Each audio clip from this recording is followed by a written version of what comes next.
Good morning, ladies and gentlemen. That's pretty hot. Welcome to the 2025 National Western Stock Show and today's event in the Stadium Arena, the Market Steer Show. We have some cards that need to be fixed, and then we'll get started. As you know, this is a three-judge system, and so the cards all have to have the same numbers on them so that the algorithm works. So we had a little bit of a technical difficulty on a couple classes. That'll be taken care of, and then we'll get started. I want to thank you for being here. I think, as all of you know, this will be the last Junior Market Steer Show in the Stadium Arena. Next year we'll be down below in the new facility. I have not toured it yet, but I've talked to a number of people that have and said that you will be extremely impressed. So we're excited about the new facility. We're excited about the future of the National Western and the Junior Show, and it's going to be fun to see everything go on down there next year. Got a few announcements before we get started. Number one, for the Junior Auction, which will be held Friday night. This is Wednesday. The days all kind of go together. So Friday evening is the Junior Auction. There will be 30 steers from this show that will sell. First and second place steers will sell. So all first and seconds, every class, the first and seconds will sell. They're third place out of class 5, 6, 7, and 8 will also sell. And we are asking that all thirds come to the meeting at the end of the show, the sale meeting, because if there are duplicates, then we'll need to bring in some more thirds. Also, more volume. As far as I'm concerned, we can roll class 4. Okay. How we doing, guy? Is that better? We good? I thought I was too loud, so that's why I was pulled away. Okay. Also, exhibitors, moms and dads, the releases for the show. You do have to have a release to be able to leave the grounds, and the releases are in the shed next to the Sullivan trailer outside. So that's where you will pick them up on your way out. Are you singing it? I don't know. I'm ready to go. If you don't have a national anthem. I don't have a national anthem unless you're singing it. Jakey's got a national anthem. Okay. He's got one. He always has one.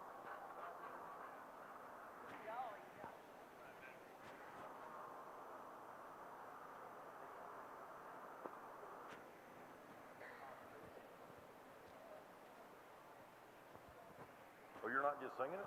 You're a funny man. It's ready. I put it on. Ladies and gentlemen, the national anthem.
Ladies and gentlemen, the first class of market steers, Class 1. First one in the ring is Jacob Chavaria Cogburn with a 1,185-pound steer. Caleb Robinet, 1,189-pound steer. Maylee Reese, 1,199-pound steer. Trace Johnson, 1,199-pound steer. Carrington Troyer, 1,219-pound steer. Keely Peters, 1,220-pound steer. Wyatt Cook, 1,220-pound steer. Kaylin Ezel, 1,223-pound steer. And Caleb Ramsey closes out this class with a 1,224-pound steer. Well, ladies and gentlemen, welcome to the Denver Stock Show. It is my pleasure to serve as your ringside eyes today. And along with me, of course, my name is Kent Jakey. And the last few years, I've had a much prettier co-pilot. I've gone down in beauty, but I've gone up in knowledge, I think. So with me today is Mr. Brad Otto from Manning, Iowa. Automatic, thanks for being here. Hey, it's a pleasure, Jake. Appreciate the invite. It'll be a lot of fun, and I know you're kind of scraping the bottom of the barrel here, dragging me out here, but no, it's going to be a lot of fun. So when Christy took ill and couldn't quite make it, I thought, well, who else would I'd rather have sitting here next to me than Brad Otto? So for those of you, Brad is a sales rep for SC Online Sales and has been in this business for as long as I can remember. And so we're going to have a lot of fun today, folks. And we invite you to give us text messages for those of you that already have our number. You guys can text in questions or comments. I'm sure you all will. But hey, feel free to text me if you want to at 405-408-2440. And I already got my first text. Dave Geyer says I won't tell him that you called me first. Oh, David. You were scraping the bottom of the barrel. Oh. I was a little bit skeptical last night when you come pick me up from the airport and that low-riding Caprice Classic and cocoa and cinnamon come out of there. I was just a little scared. But oh, God, we don't need to start that already. So, hey, as we go into our first class today, first class of market steers, again, guys, this is going to be a very monumental day for us here at Denver. This is going to be the very last time that we ever parade steers on the hallowed ground of the stadium arena on the hill here in Denver, Colorado. So it's kind of a melancholy day for me. I'm sure we're going to be sharing memories of this facility. Brad and I we were talking about it at dinner last night. So if you guys have fond memories of this facility, or the first time you ever walked up the little hill to get into the show ring, or the first time you ever come from under the halls into this huge arena, please share them with us because this place is truly one of the cathedrals of our business. I put it right up in the top three with the great venues that we have to exhibit cattle in our business, and it's a sad day, but it's also a great day, too, to be able to know that this is going to be the final time and we're going to have a brand new facility to show our market steers in. So anyway, hey, for those of you that aren't keeping up, I'm sure you're watching the screen and you're going to see the same view we see today. But with us today is, of course, coming back for his second year is Mr. Glenn Martin from Mason, Texas. Of course, Glenn is synonymous with livestock evaluation in all species, but a gentleman I feel can see structure and see cattle as good as anybody in the business. And then, of course, Brent Murphy from Houstonia, Missouri, another gentleman that I have a great friendship and a great admiration for, a guy that can see cattle as good as anybody and see structure too. And these two guys will be really good. And then the absolute diamond in the rough for us today is Miss Kendall Rosenstein. Of course, she's from Kersey, Colorado, one of the truly young, great young guns in our business. A young lady that is very, as you hear when you hear her on the microphone today, you'll know what I'm talking about. But this young lady can see cattle and structure as good as anybody, also, and Colorado should be proud. And I know she's very emotional about being in this facility today too. So, looks forward. We're going to have a great day. It's going to be a lot of fun, Jake, and there'll be a lot of good ones walk through the ring today, and it'll be interesting how things shake out. Looking forward to it. Yeah. So today, a first class, we're going to start out from 1185 to 1224. Of course, this first steer, he'll be coming into the camera here shortly. I'll kind of try to watch this so you guys can all kind of follow along with what we're going through here. But this yellow calf that's coming out here first, that is Mr. Jacob Chavaria Cogburn. Now, we don't have the towns these kids are all from, so for moms and dads and grandpas at home and grandmas, we apologize. But that is, and then that black calf going through there, that's Caleb Robinette. Then the young lady, that's Macy Reese. The red steer, that's Trace Johnson. The stock and legged calf, that's Carrington Troyer. Then the white calf pulling out right there right now, that is Keely Peters. And then this peach-colored calf, that chubby calf right there. Boy, he is a chubby one, isn't he? Yeah, looks like he's got a little Galloway or Highland. Highland in him, yeah. That's Wyatt Cook. And then that yellow calf, that is Kalen Easel. And then the smoke calf on the end, that's Caleb Ramsey. So, again, we go from 1185 to 1224. Interesting, only a 40-pound spread on weights, and they come in different sizes and shapes and types and kinds. And it's like that in these first classes, yep. Isn't it? But you're right. I think that yellow calf third from the end, he may have something a little different in his pedigree.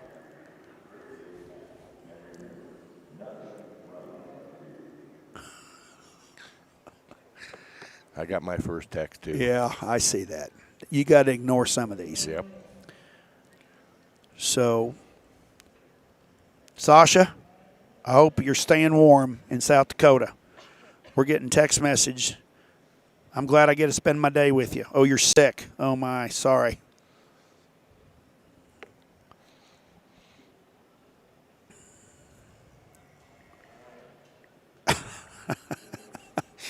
So I get a text message from Kirsten Ryman, and Cannon is already mouthing off. Cannon goes, she says my humor makes up for my lack of hair. Apparently she hasn't ever seen me without a hat on. I don't know. I got the flow going today, Cannon. Yeah, you got it. Yeah. You kind of a Rico Suave kind of dude. I'm more kind of meat and potatoes. Oh. And so, hey, for those of you, I just got a text message from my good friend Rick Seibert from back East Coast. And, Rick, I'm going to tell you we have got 13 classes today. So they announced before the show started that each of the first and seconds will be making the sale in every class. So the first and second place steers will each make the class. And then in classes 5, 6, 7, 8, all those go 3 deep. So we'll take the top 3 in classes 5, 6, 7, and 8. So we're going to have 30 steers in the sale, which will be Friday evening. And always is a great auction sale out here. The people of Denver really support this junior program. So.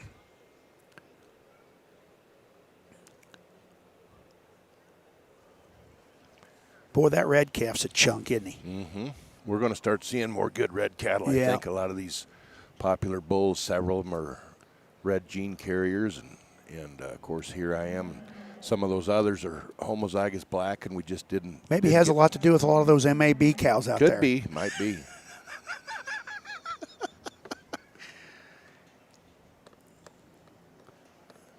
Kirk Sturwalt stopped by and visited earlier, and I think he mentioned that all the class winners are going to get in Andis Clippers. I think they're Andis family is here, and they're going to donate a set of 5 speeds to every class winner. What a great gift. last year up here showing. Maybe they'll just hang them on the wall for a keepsake. Right. So our judges they're still peeling them around. I guess they've started pulling them. Well, maybe, yeah, they've started pulling them.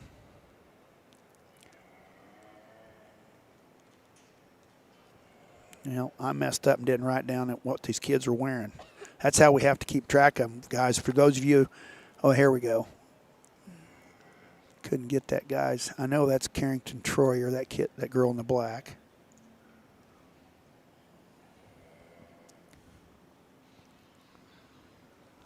And our eyes aren't as good as they used to be. Yeah, so I know, buddy. Should have brought a set of Binoculars. Yeah. Of course, you'd have been looking at something else. We've got a great crowd here already, though. Isn't this amazing? I mean, the stands are about 3/4 full already this morning on this first class, and everybody's hanging on the rail already too.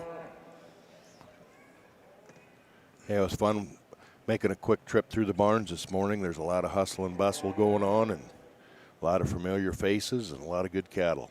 So this is the first year that they've allowed non-family members to touch the cattle. In several years. It used to be that way. Used to be I that don't way. know what year for sure they made the switch, but Right.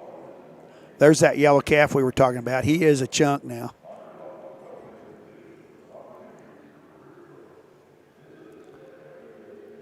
So it look like 21.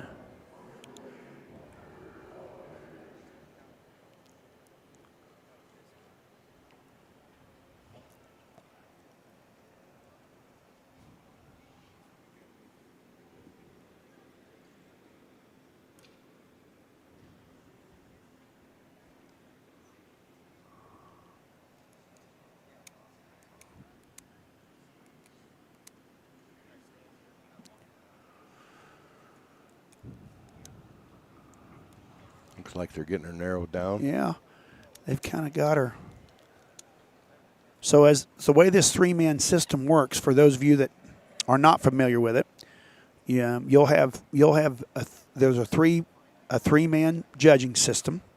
One judge will be Judge A, one judge will then be Judge B, and then the third judge will serve as the referee.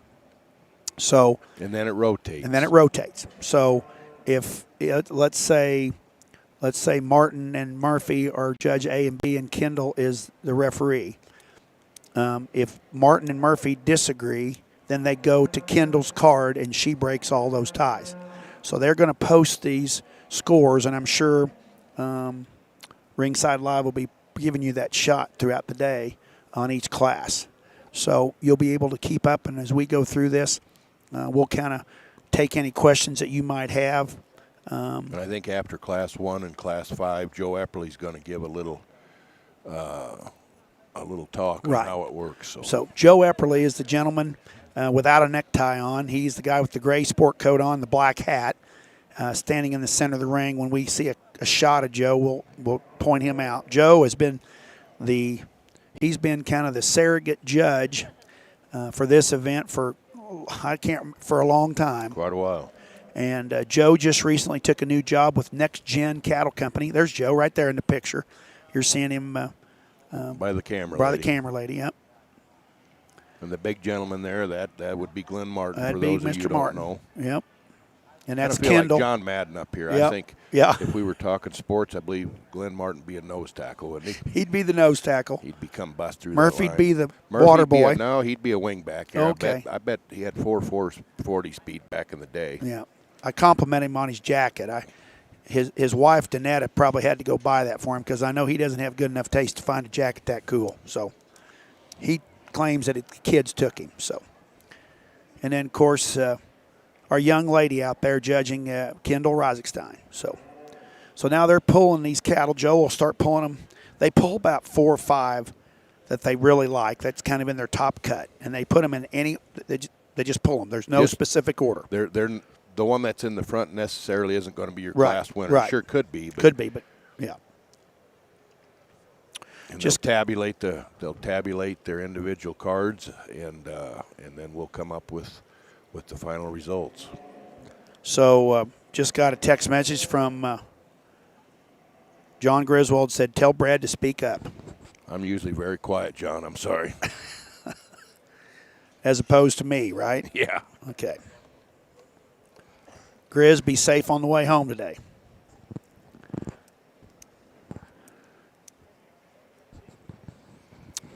Just got a message from my good friend Scooter Bush up in Britton, South Dakota. He said it's above 0 today in Britton, South Dakota. Why would you care, Scooter? I've been in your cabin barn. It's probably 70 degrees in there. How cold did you get, Scooter? We had 17 below in Manning, Iowa yesterday morning. Oh. That's as cold as we got. But we're on the uphill climb now. Get it a little warmer, son. I'm going to be in Springfield, South Dakota tomorrow.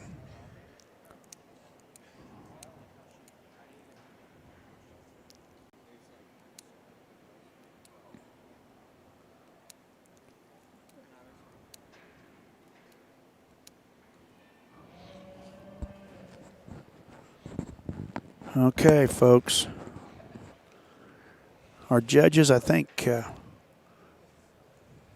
don't know how many. I didn't notice how many of them. Kendall still has hers. Well, it looks like Glenn's got his too. I think Brent has marked his and turned his in. It takes a couple classes, I'd think, wouldn't you? If you and I were doing this together, wouldn't If you? you and I were doing this together, I'd run for the hills because we might be in trouble after the show, I'd say. Why? I don't know. You don't think you and I can tell which ones are the better ones? I don't think so. I think our eyes are getting bad. Hey, I got news for you. I'll guarantee if we did it, we'd do it right.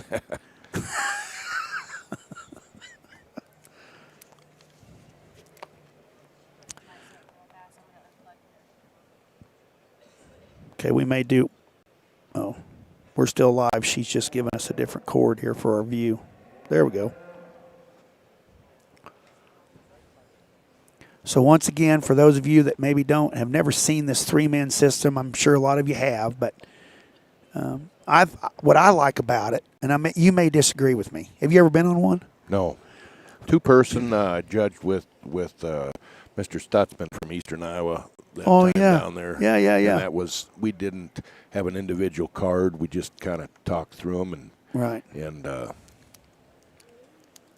well, what I like about it is, I mean, if you've got three people that kind of see them alike, it really works probably better. But if you get one guy out there that is kind of, maybe he likes them a little racier and a little prettier, and two people like them chubbier and stouter, you know, it kind of evens out. But it balances. It should balance itself out in the end. It does.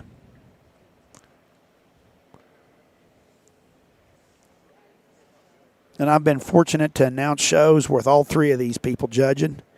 And like I said, I think this is a very unique combination. The young man's black calf here closest to us looks, when he gets him parked and on point, he's pretty sharp, pretty boxy. Big-legged, square built. The calf behind him's probably a little chuffier chested, maybe a little bolder in his chest. A little more elevated, but he's got some sticks. Yep. And then that red calf is a box now. Yeah, I think we're going to see a lot more red cattle. This red gene is getting popular in all breeds, but club calf business seems like there's a premium. Well, it looks like Joe is turning in all three cards, so we're going to have our placing here shortly. So that first class, we got started a little late anyway, but it took him about 25 minutes.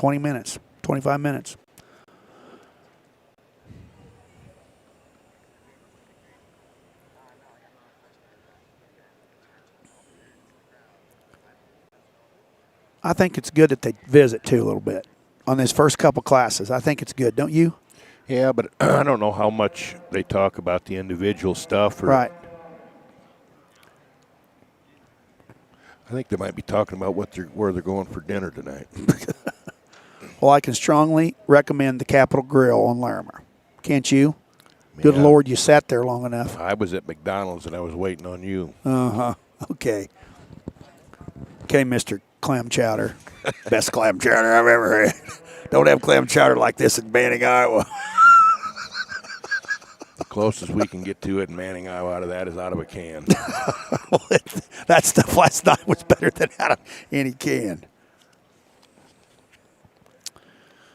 Okay, so that's 51-21. That's Caleb Robinette. And then the young lady behind him, and the bull with the black steer, the little stouter calf right there, that is Macy Reese. And the young man in a red shirt, I am not seeing. I cannot read that number.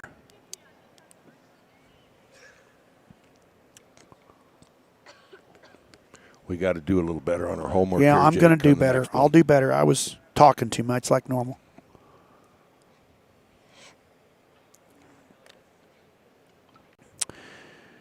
Okay, Scott Doyle texts me, Brad Otto, words of wisdom are always spoken loud. It was minus 21 in central Wisconsin Monday night. Thanks, Scotty. Just get it warmer by the time I get up there to see you in April. Scooter says it was minus 33 in Britain. Now, is that air temp or is that cheating? Or is that the real feel? I think that's the real deal.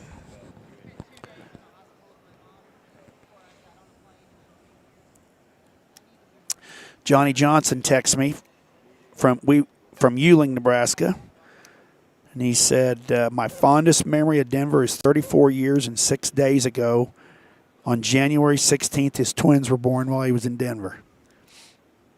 He was showing cattle out here. Wouldn't advise that a young father, the wife never forgets that crap.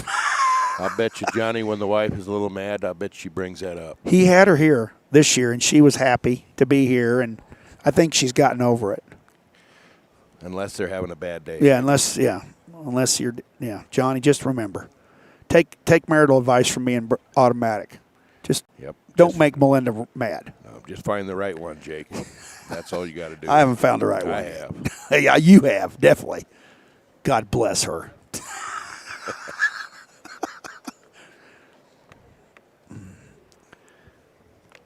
Well, looks like they're getting their scores tabulated. It might take them a class or two to kind of get their system down, but the young ladies are down here at the computer. They're putting in the scores. I really wish I could see that young man in that red shirt or get his number.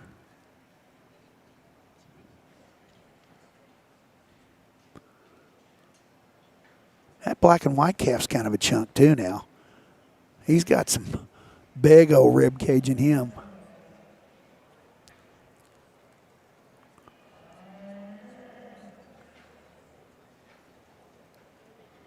You know, even though we're 150 pounds, maybe below where we want to think we're ideal in terms of market weight, there's still lots of quality out here. Oh, a lot really? Of product. Yeah, usually that first class, you do get a lot of variances, a lot of size, not so much size difference, but types and kinds, and it's evident in this class too, but still, quality is very high in this set.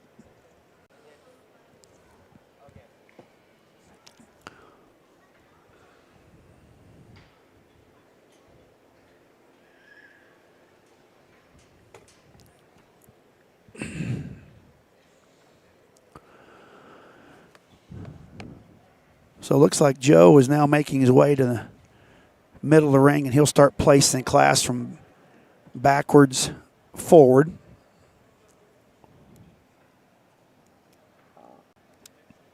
I promise you we'll do a better job of getting these exhibitors identified. The young man in the red shirt's pulling out, so now I'm getting it. Something 82. Something 82. Well, that goes to show you how good my eyes are. I bet it's 52. I bet that's Wyatt Cook. You even got my cataract fixed for this, Jake. Yeah, It's still not working. That's good. Okay, so our three steers up here in the top of this class. That first calf there, the kid with the red shirt and the red calf, that is Wyatt Cook. That calf weighs 1220.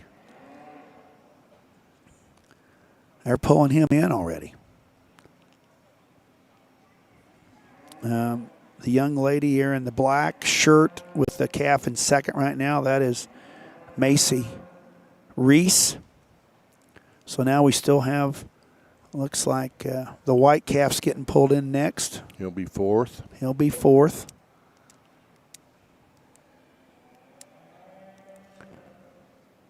Looks like Joe is making his way down. He's going to pull that Macy Reese, Maylee Reese. So that's Maylee Reese, 1,199-pound steer. Stock and legged steer. The stock and legged steer is going to win it. So here is going to be our, we're going to do, looks like Kendall's going to give the first set of reasons on this. Well, good morning. It's a great day to have a steer show, and the last time in this stadium arena, we start off very, very strong in this first class. And, you know, all three of us are on similar paths within these top five or a few. And these two up front, I think, are very, very good cattle for lightweights. And between them, I guess for me, the black and white steer is so good in terms of his lower body shape. His forerib, his mid-body, back into his flank. He balances and looks like a steer from the side in terms of his lines up front. He's got shape down his back when you get your hands on him, in behind his shoulder, into his loin edge, and down through his lower hip and his stifle. I thought he had just a little more power there than the calf in second. And like I said, I appreciate his body shape, his lower design. It's a very, very good steer here to lead us off. This 1 and 2 is awesome from the profile. His balance, his presentation is to a T. He's big backed and real shapely over his loin edge and into his upper pin set, down into his lower quarter and stifle. I like his body shape from this side. In motion, he's maybe not quite as collected as our class leader. We can maybe pull him apart just a little more in terms of his forerib and the way he drops out of the top of his spine. I'm telling you, that thing is so balanced, so correct from the side, big in terms of his limbs and his feature and his foot size. Awesome top pair here to get us started off. This black steer that comes out in third is big from the rear view in terms of his pin set, his lower quarter, his stifle. He balances good from the profile as well. Compared to the white steer, he's got more shape. He's stouter in terms of his chest floor. He's bigger in terms of his forearm. Compared to those two steers that precede him, me personally, I didn't think he had quite as much shape working up high. When you get your hands on him and just view him down his top line, maybe not quite as fresh in terms of a turn he has to his body shape and down low. That's still a very good steer here in a good class. The white steer is a little different perhaps than the top three. Real big bodied, real practical steer that handles very mellow and just good over his last rib. Up high, he didn't have quite as much shape, but when you get right in behind the cattle and watch him go away, I just like to stouten him up in terms of his base width, in terms of his muscle design down and through his quarter. That thing is awesome in terms of his body shape, though. Very practical, very sound structured steer as you watch him go. The red steer that comes next at the standstill, probably as good as any, just in terms of length and extension ahead of his shoulder. He's big in terms of his hip and his power from the rear view. Gives you a nice look of balance and just style. In motion, though, he's just got to be more practical for us in terms of his hip and his hind leg. Just pull him apart in terms of his forerib back into his flank. That's a very nice balanced steer that's got a world of power, a world of shape when you study him from the rear view. Next steer that comes out, very practical as well. Big-footed, pretty sound structured steer that's mellow in terms of his handle, really good back into his flank. To us, he just needs to be freshened up about his head, his character up front, down and through his chest, and just add a little more muscle up high. Really a good bodied steer, though, that's very practical, very good in terms of handle.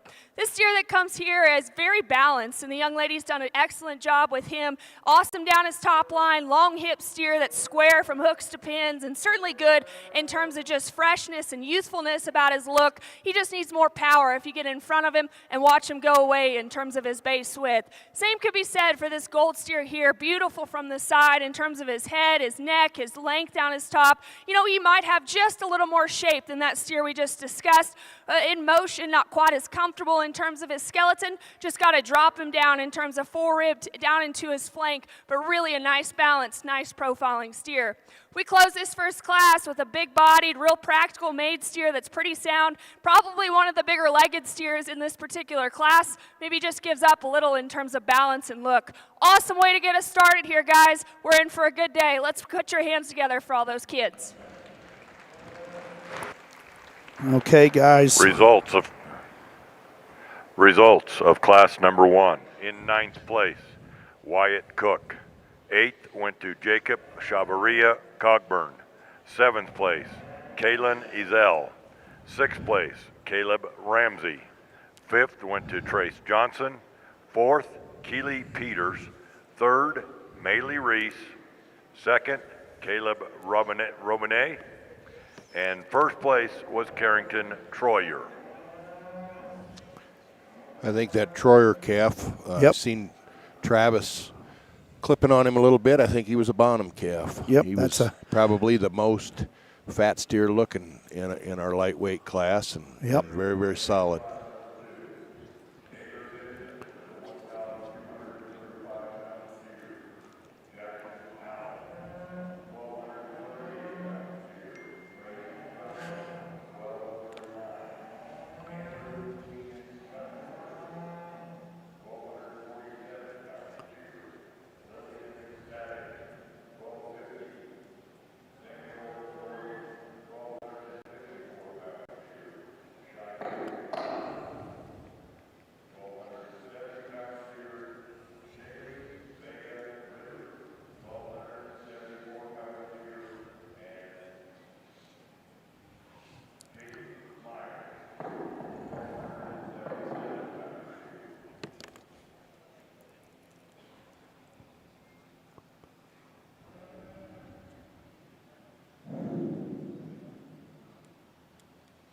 Okay, guys, we got second class in the ring. So as you saw in that last class, our 2 judges, Kendall Reisigstein was our A judge, and Glenn Martin was a B, and it went to Brent Murphy to break the tie. So it all worked out in the end. I think they were a little over. I mean, they had a couple pair switches between them, but I think it'll take just a little bit to kind of get used to it. But Kendall had the class winner in first. Glenn actually had that calf in second, and then on Murphy's card, he would have had the class winner in first. So he was a tiebreaker. Right.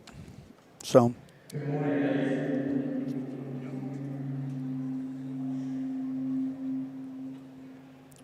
Good morning, ladies and gentlemen. I have to make one statement.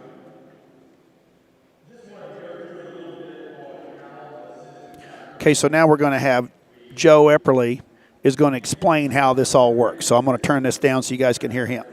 In our market beef show. So it's not a golf score, it's not a low score. You've got to think about it in terms of A and B. Their scores count. The referee is just there to break ties. So take for your first place, you have to have a first place vote to become from either A or B to become first place. So 50-45, 51-21 in the last class. They're the nominees for placing first. 50-45 is placed higher on the referee's card, so that one becomes first. Then A and B, you take out 50-45, A and B, they like 51-21 second, so we don't even look at the referee's card, it goes directly to second. Next, for third, it's either 50-62 or 50-77. Referee judge likes 50-77 better than 50-62, so that one becomes third. The other one automatically becomes fourth because that's the next nominee. A and B agree on 51-02, so that one becomes fifth. Same on sixth. We get down to seventh. 50-65 and 50-33 are the nominees. We go by 50-33 is higher on the referee's card, so that one gets the next place and becomes seventh. 50-65 is what they agree on next, so it gets to be eighth. and 50-52 was agreed on by A and B. So as we go through and you look at this, please don't think about it as a golf score or a low score. Referee is just there to break ties when A and B disagree. So thank you very much. I hope that'll help some confusion as we go forward. I'll talk through some more classes as we go throughout the day as we get in some of these tougher ones. So that was a very good description that Joe Epperly gave. Again, the referee serves just as that. Hit that score. So now Kendall, she was Judge A. She'll now become Judge B, I believe. And then Murphy will bounce up, and Murphy be bounces Judge up to A, and Glenn will become the referee in this class. Okay.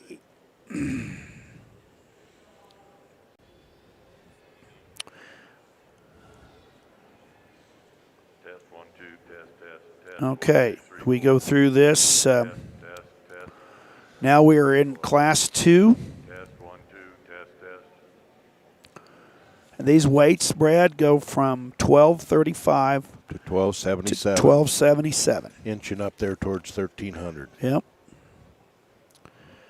And we've got, and again, when these kids start coming around here, when they start making this pull and they hit the camera, I'll kind of let you know who these children are and who these exhibitors are.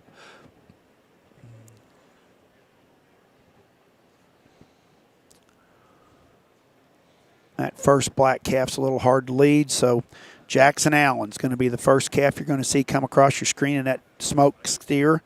That weighs 1238. The black calf next, that is Taylor Simpson, 1235. The young man in the red shirt that was in the last class with that black calf, that is Trace Johnson. His calf weighs 1239. The next calf coming, the big tall kid in the vest, that is Andrew Keenan Kutzenberger on a 1,247-pound calf. And then this red and white shorthorn marked calf, or MAB marked calf. That ain't no MAB. That is Lillian Stavig. That calf weighs 1,250. The black and white calf next is Samuel Jordan with 1,254. The solid black calf next, that is behind that black and white calf, coming around. You'll see it here shortly. There's that red and white calf, weighs burly. Then the next calf coming in, this solid black calf, that weighs 1,270 from Cheyenne Dawson. And then the next steer, there's two smoke steers. The dark smoke steer, that's Shaylee Ritter on a 1,274-pound calf. And then the next smoke steer on the end, the little girl in the black sweater, that is Jayton Myers.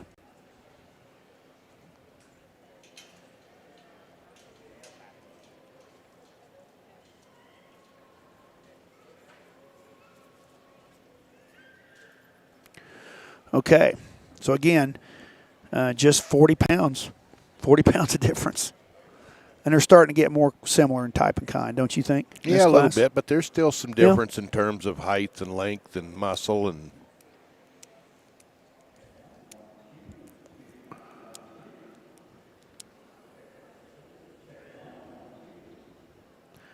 I will ask them if they can do that. I don't know whether you can do it. Can you guys show that screen? The judge's screen? Can one of those cameras do that every time? Okay, we're going to have them do that. So whoever sent me that text message from 325 area code, thank you for the suggestion. So we're going to have them show that screen. We'll have them show the screen so you guys can get a snapshot of if you'd like to.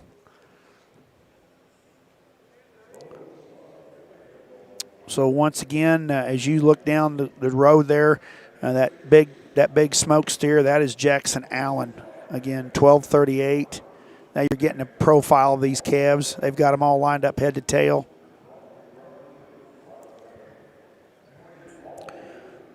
So I had a really good visit, Brad, with the historian of the National Western, which I didn't know they had a historian, but I wanted to get some history on.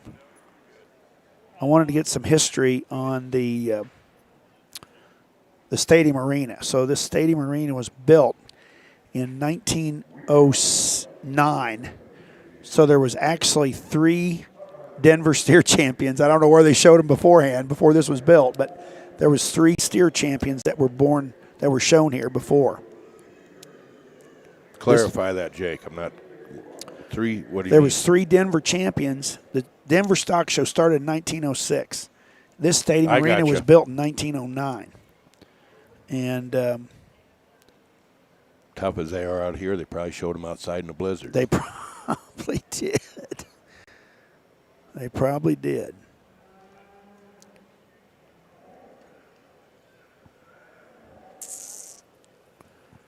Well, let me see if I can find this. Calf just led by us with a little white flickered on him. He's a ground pounder. I don't know much about him, but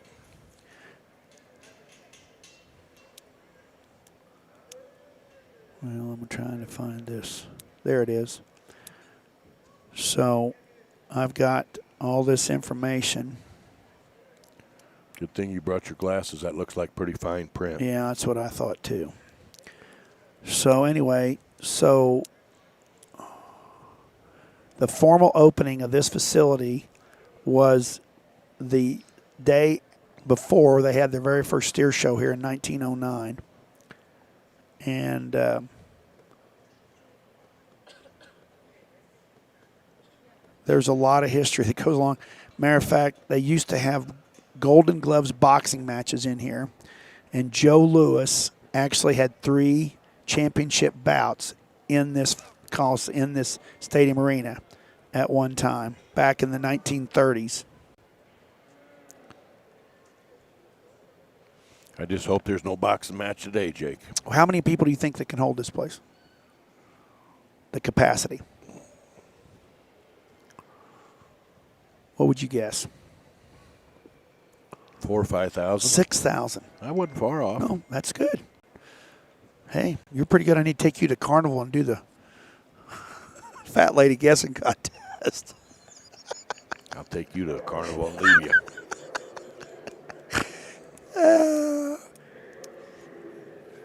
Okay, so guess what it cost to build this place in 1909? $68,000. $200,000, and it was built and paid for by the Denver Union Stockyard Company. How about that? They were 200 probably- grand. That'd have been like how much in a million? How many millions at this time of day and age? So the building again is 90 by 250, in an open arena supported by long steel girders of steel interior columns, all hand riveted. So all these curved rafters in here are all hand riveted.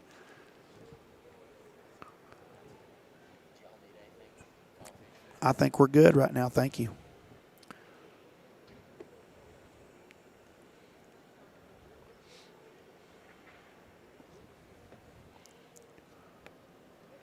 Yep.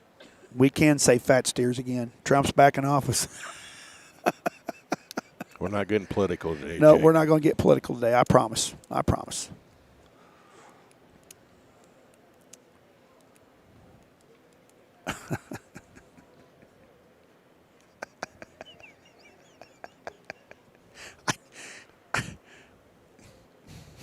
I think your significant other was worried about me. I think she better worry about you.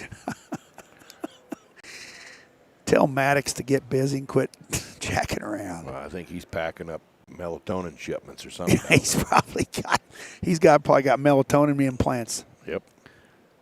Yeah, so for those of you guys that are at home trying to grow hair for future steer shows, if you need implants, you can get a hold of Mad Dog Maddox. He's got plenty of them. I'm sure he's sitting around waiting for you to get his orders in so he can get them shipped to you.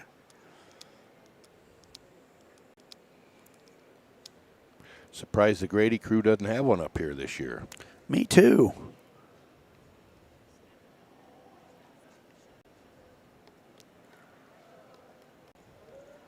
Well, Barry Wesner, if you want to grow a little hair, why don't you give Bob Maddox a call?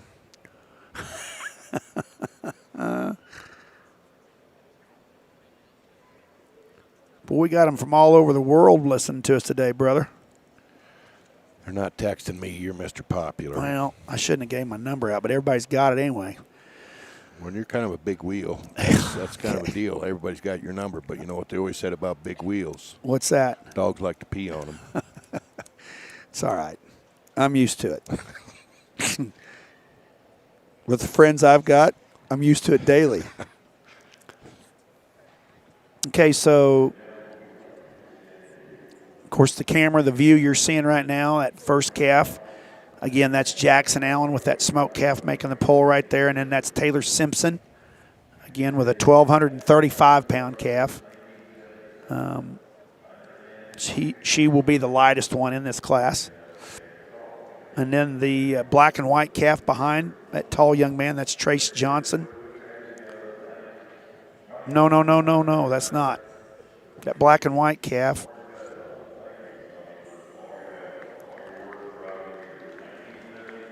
That's Samuel Jordan. Tall blue, Samuel Yeah, Jordan, that's Samuel 1254. Jordan. That's the ground pounder. That is the ground pounder. Calf probably looks a little more moderate because the kid's about 6'5". Maybe 6. Yeah. He's about as tall as Barron Trump, I think. Yeah.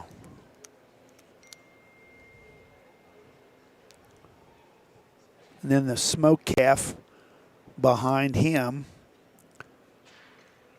that is Jayton Myers.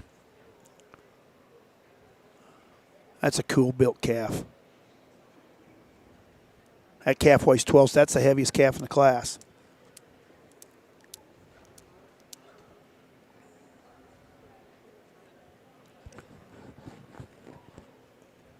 So our judges are still making their walk going around that black calf there. Yep.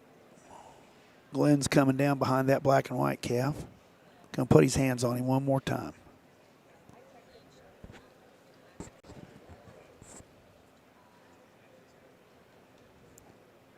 So later this evening, we're going to be selecting our champion steer. So tonight, folks, at about 6 o'clock tonight, which would be Mountain Time. Be seven for the Midwestern. 7 Midwestern, 8 for all you guys back east of Mississippi. And we go the other way with the clock as we go west. Yeah.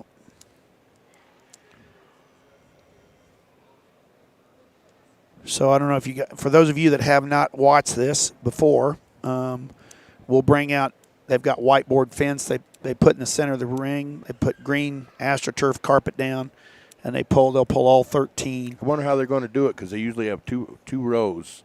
And when we got an odd one, because I believe there's 13 classes. There's 13 classes. They'll probably, last year, we only had 12 last year, or 14 maybe last year.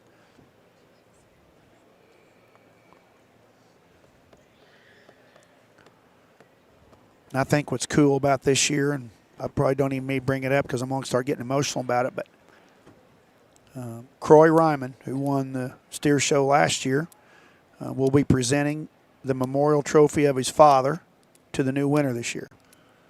And I think that's a neat deal. We actually talked to Grandma and Grandpa briefly before we come up here, and Kent and Nora were happy and enjoying out here, and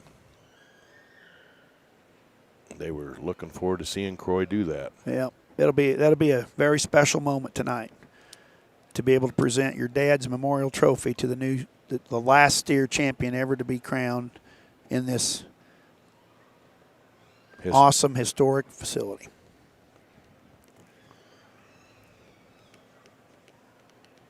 They're walking the top 4, it looks like. Maybe there's a little question on some structure or something. They want to make sure they got the bugs worked out before they mark their cards. So the first 4 calves up here, this is going to be this first smoke calf. That's Jackson Allen, 1,238-pound smoke calf. The young lady behind him, that's Taylor Simpson in the black sweater, the long black ponytail. That calf weighs 1,235. Then the big, tall kid with the black and white chunk. Samuel Jordan. Yep, that's Samuel Jordan, 1,254. And then the really dark, attractive smoke calf at the end, that's Jayton Myers with a 1,277-pound calf.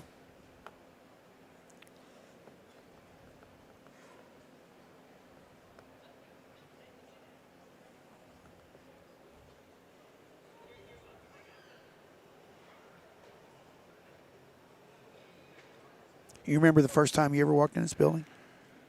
It was in the late 80s. Come out with, there was a guy from Manning that managed a limousine ranch in Colorado, Double J Limousine, Yep. Galen Schrader. Yep. And Bruce Brune brought me out here. I think I was actually at Iowa Western going to college yet. And we worked on carloads of limousine bulls. And Bruce had to help the Hilberts. A lot of guys go back to the Sturwalt and Bob May, and a lot of them guys could tell you Hilbert stories, and Ben and Dwayne's Shiny's barn. And anyway, they had 2 of them, and they were fitting outside. And They were fitting the steers outside the barn? Yep. And there was a Sugar Ray calf was raised just south of me, about 20 miles, Brad and Galen Sorensen, and that was maybe the betting favorite for the day. They had another calf. He was sired by a bull called Stilts. Yeah. And David would have been exhibiting. I know he exhibited the Stilts. I'm sure he exhibited the Sugar Ray, and that was the year. I know David, you'll see him on social media once in a while. They were giving a Dodge pickup away at that time. Yeah. And, I mean, I was pretty – What year do you think that about was? 88, 89, somewhere, maybe 90. 88, 89. 89 was – you said it was who? David Bradford, right there, right next door. David Bradford. Right 1990 would have been the 1990. Denver of 90. He brought $32,000, 1990. So that was the first year you were here? That was the first year I was here. I'll be darned. So I've got a little bit of trivia for you guys, too. Can you name me? There has been, well, let's see here.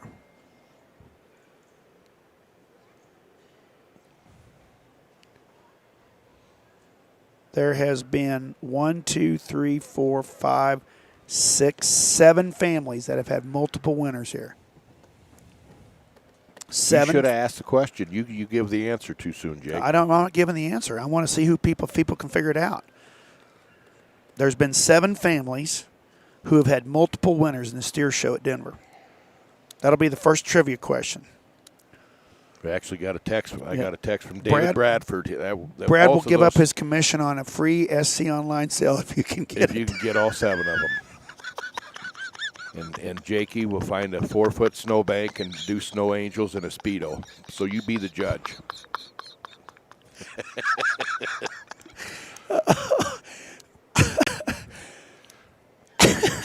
David Bradford actually did text me. Both of those calves were exhibited by him that year, and it was 1990. You know, those guys paved the way, the Hilberts. I mean, you know, that was before we had the equipment and the clippers like we have today. A lot of that was done with the big shears, and I'm still naive at 54. But back then, you know, I mean, didn't look like there was a hair out of place, and it was pretty impressive. How many guys went through that barn? Quite a few. Kurt Juergens and Sturwald and Bruce Brune and Kurt King was working for them at the time. Gosh. Or helping them. I think he was working for some others as well. But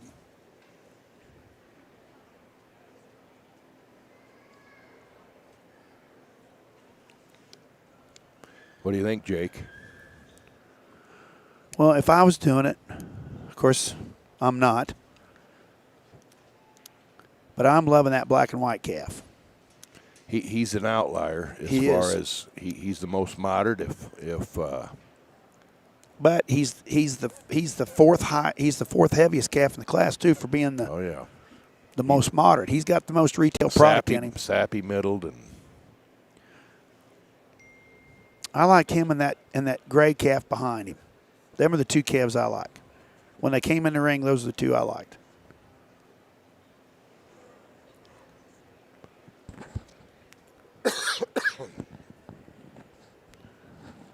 There has been 7 families that have had multiple family members win this.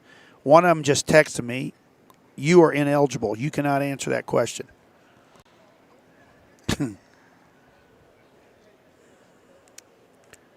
There's been 7 families, and there's only been 1 family that's had 3 members of the family win the champion steer here.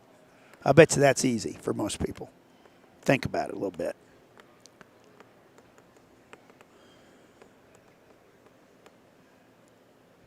Lauren May, you are wrong. You get 2 out of the 5 you guessed. 2 is all. No soup for you. Try again. All right. Well,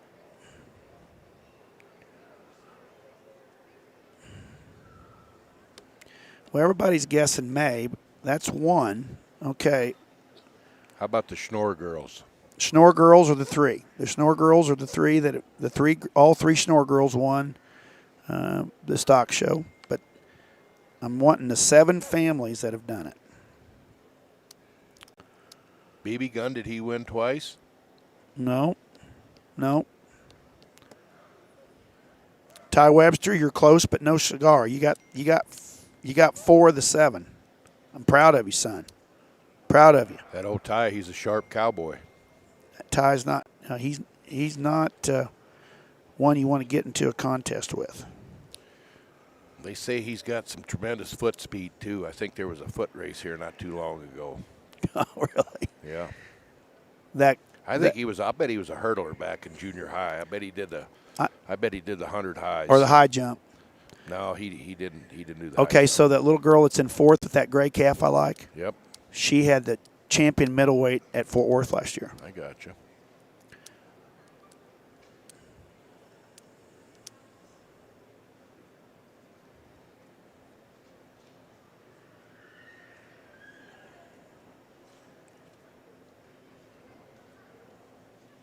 How about the Vicklin crew? What are they? Nope. No. Nope.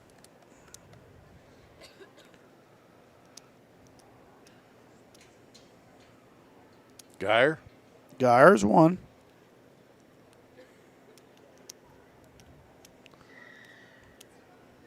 Matter of fact, I've got a story to tell about one of these families. Well, they're starting to pull all these calves in. Boy, they're liking this. Oh, boy.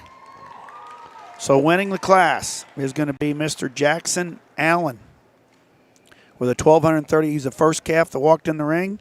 Actually, he was the second. Second, but he switched around. Yeah. And then here's your class placings, and here is your reasons from Brent Murphy. Here with Denver today, and work with my 2 counterparts here, and give you our opinion of your livestock. It's been fun so far. It's going to be a fun day. Very, very positive. And as we get into this class, these top 4, there's some scatter and some shuffle in them, and that's okay.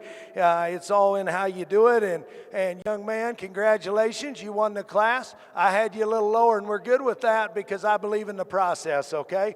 I believe in the process of putting 3 together and making it make sense and making it work. And when we walked over there and we talked, I told them, hey, for me, if that silver one up front had truly enough width underneath from the base of his chest all the way back, and he was opened up and wide enough underneath for you, he can be your class winner, and ultimately you were. Calf is awesome in his look. His balance is good. He's square built up high. For me, I thought he needed to be a shot wider in the base of his chest and have just a shot more horsepower on the top side of his skeleton. But young man, you've presented an awfully good class winner that's deadly in terms of his look. His balance is good. His mobility is good. That was the advantage you got by stripping some muscle back out of him. You were the most mobile in a class where the ones right below you had just a hitch and or get along. Congratulations to you, young man, on a very good class winner. The one comes here in second. He is broader. He is stouter. He's awesome right out of the back of his blade, right down his top line. That is a wide pinned one. It's got tons of good shape. You bet. I'd love to stouten him from his underline to his ground to match his head and make him proportion a shot better. And we can make that one go just a nickel better in terms of his rear leg mobility. I placed him higher because I loved his dense shape and his stoutness up high, combined with his balance and his trim look. I accepted his mobility on his rear leg, young lady. That's an awesome calf in terms of stoutness, in terms of balance, in terms of look. You've done an awesome job. Very, very good top pair. I'm behind them both 100%. Like we said, we'll disagree throughout the day, and I'm okay because I believe in the process. That's what I signed on for.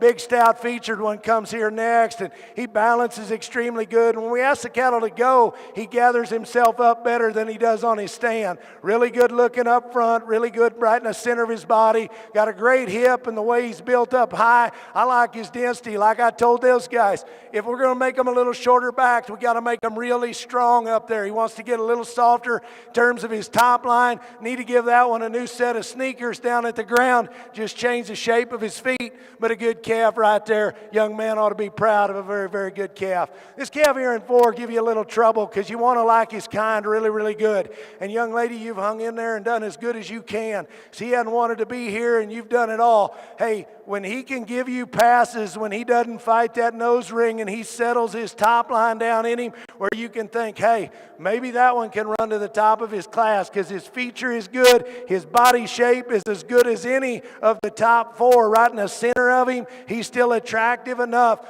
We need to change his hip, and when he starts pulling and tugging on you here, he wants to dump and deviate in terms of his pin set, not be as attractive there. If he can motor around this ring and give you that kind of look of balance when he goes around, he can run right up to the top of the class. But you've been an absolute incredible showman to hang with one that doesn't want to be here. You've done a great job. Congratulations to you. Good solid cattle comes next in terms of bone, muscle, feature. All those things are good. He's square backed up high, young lady. He balances good. Little plainer in the shape to his head. Little plainer in terms of where the point of his shoulders attached to his body. Love to elevate it up and tuck his chest and his breastplate up in him. That thing is still mobile though in terms of how he gets around. He can combine balance with some muscularity and still give you a nice look. You've done a good job as well. Really good looking one comes next. Very attractive, very high tying in terms of where his neck sets. For me, young man, he just runs out of horsepower. Point of his shoulder all the way back, the ball on his tail. Just need to crack him apart, give him more true shape. Feet and legs are incredible. His look is good. He needs some more time on feed. We just got to open that guy up, give him more true market animal shape. We do that, we run him up, but you've done an incredible job presenting him. Best of luck to you. Real square built, stout one right here comes next. He's square. He's better than the one right in front of him, right out of the back of his blade and right up over his withers, and that thing is square built. Wide pinned, all those things are good. Young man, he doesn't balance quite as good when we ask him to go. He wants to get up in his flank just a little. Need to just yank his twist down in the seat of his britches, change his rear leg, but he's got a nice look. He's square built up high. You've done an awesome job presenting your calf. Good solid feeding cattle comes next. Young lady, you get here, beat one that's better looking because he's just got more body and more muscle in him.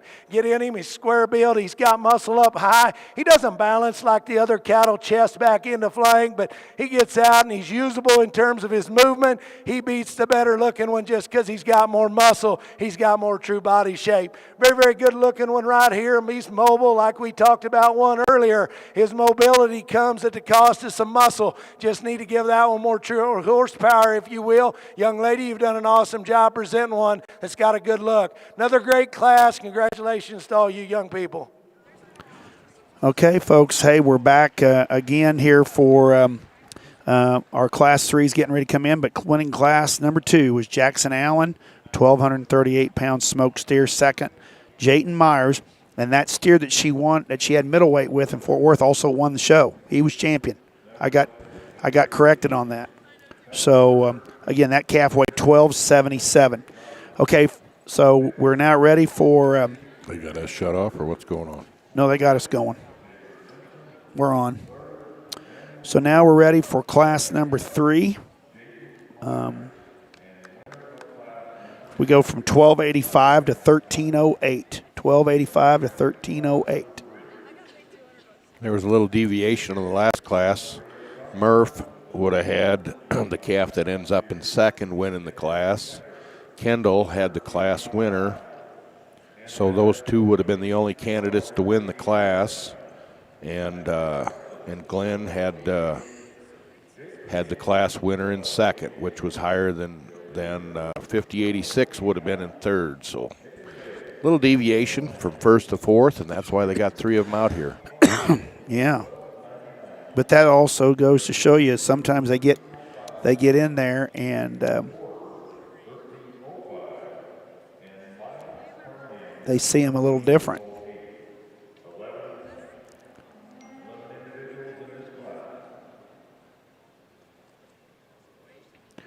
Okay, so we're getting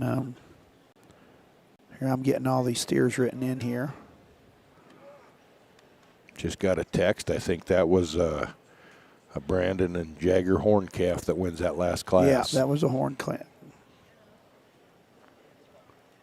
That they sold a class winner. I should rephrase that.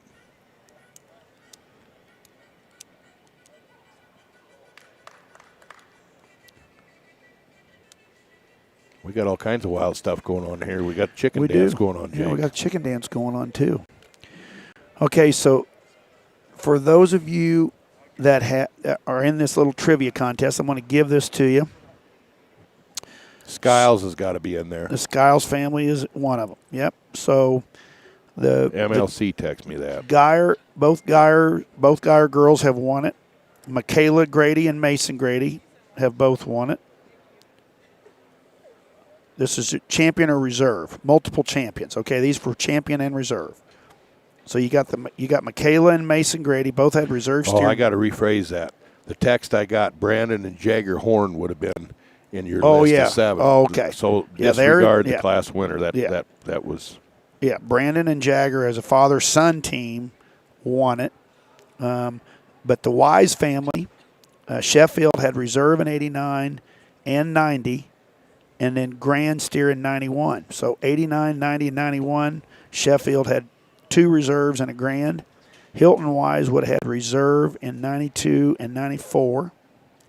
The Schnorr family would have had Amanda had reserve in 2000 and grand in 2005.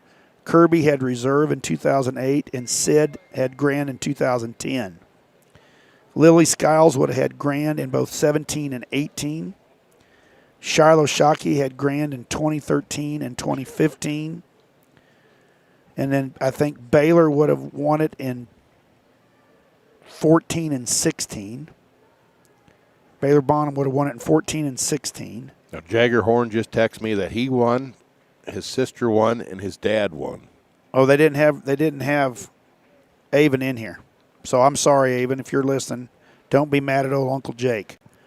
But Brandon would have won it in 1986. I would have been working for the Shorthorn Association, and I got to come out here because the guy that was the livestock manager out here called me. I'd been out here for our national show, and he called the office and he said, "Jake, I think you need to get back out here." I said, "There's a couple little boys from Oklahoma got a red and white steer out here who's going to win this thing," and they did. So Brandon would have won in 86, and then Jagger would have won in 16 and 20, and I don't know what year Avon won, but Avon would have won. Got a too. piece of it, so maybe she had reserve. Reserve, I'm not sure. Yeah. So the families are Wise, Schnorr, Skiles, Shockey, May, Horn, Grady, Bonham, and Geyer. Just got a text from John Henners. He's watching from Tokyo. Hi, Johnny. From Tokyo? Yep. Yep, the Henners family, Jack, I've known Jack. He don't live but 10, 12 miles. He'd been tied to this industry a long time. Their family showed very competitively.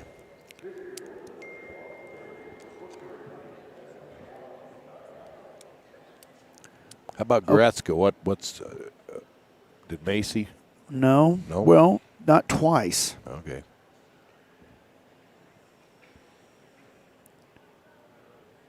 Okay, and for those of you that ask about the 3-judge panel, they first started that in 2012. Was the first year we had the 3-judge panel, and the judges included Chris Mullinex from Kansas State, Don McLennan from Colorado, and Troy Thomas from South Dakota. That was our first panel. The grand champion steer that year was Baylor Bonham, so Baylor would have won in 12 and 14, and Shiloh would have won in 13 and 15. And the reserve steer was Gracie Russell from Iowa. Oh, Robbie's daughter. Robbie's daughter. Just Yep. got married not too long ago. Yep.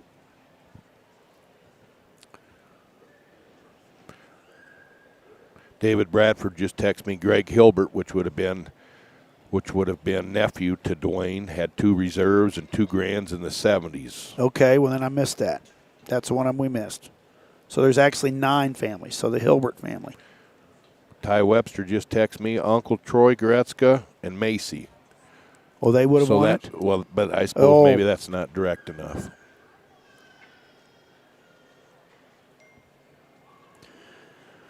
Okay, there's only been one time that a market heifer has been grand or reserve overall. There haven't been many years that they showed market heifers out here with them, was I there? don't know. There's only been one. Who can name that one? And the family that got it is exempt. Only one time was a market heifer, grand or reserve. I'm not going to even give you the year. We'll see how good you guys are.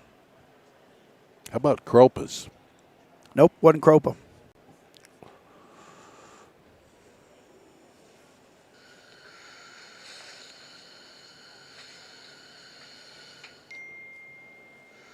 Coors? Coors. You're right. Bailey Core. Lauren May, you win a chicken dinner. She had the reserve market animal with a market heifer in 2010. Now everybody's getting it. But Lauren May, you must be bored to death. She's been blowing my phone up today.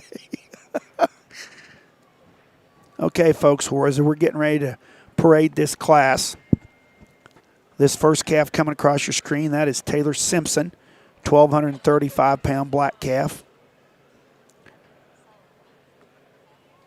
No, that's Jacob Cogburn. Sorry, that's Jacob Cogburn. And the next one is Tinley Becker. The little girl in the gray sweater right there, that is Annabeth Moody. The young man in the black hat, that's Tyson Johnson. That calf weighs 1288. That's a good calf. Young man in the plaid, that's Jake King. That's Jake King going right across right there in If he front goes of good Judge enough off Murphy. his hind too, he'll Yep. be tough. Yeah, that's a tough one there. That calf's good built. Stow steer. The young lady in the purple sweater with the smoked calf right there, that is Josie Ritter. Her calf weighed 1289. The black and white calf, that is Tatum Bales. That calf weighed 1298. Then the young man in the hat right there in the kind of the orange shirt, that is Quentin Harwood, 1299. The young man right there with the big smoked steer right there, that's a 1,305-pound calf exhibited by Braden Tabor. That's old Colby and Sayers. That's Colby There's and some history Sayers, there. yeah. That's, And then Tegan DePorter, that another Colorado family name. And then Maya Curran has got the peach-colored steer that rounds out the class. Maya would be Tracy Gretzka's niece. That's Tracy Gretzka's niece. That's right. Tracy and Troy. So that we go from 1285 to 1308. So just 23 pounds difference in this class, Brad. Respect your elders, Lauren. They just had some confidential information. 2010 was one core. Maybe had that heifer. She was an ace in the hole, come from Swanson's, and Hogue judged. Looks like Jared and Bailey are driving down the road listening They to look us. like honeymooners yet. They look going like they're down on the their road. honeymoon. Yeah. God, they look so happy. Oh, and then there's the kids. And the Not a kids- honeymoon anymore. Hey, they're doing the chicken dance Yep. back there, too. Yeah, looks like the core girls are doing the chicken dance, too. Yeah, you girls are pretty good dancers. Oh, yeah. Oh, yeah. Move it, girl. Shake it, girl. They're driving down the road listening to us, and the girls are driving them crazy.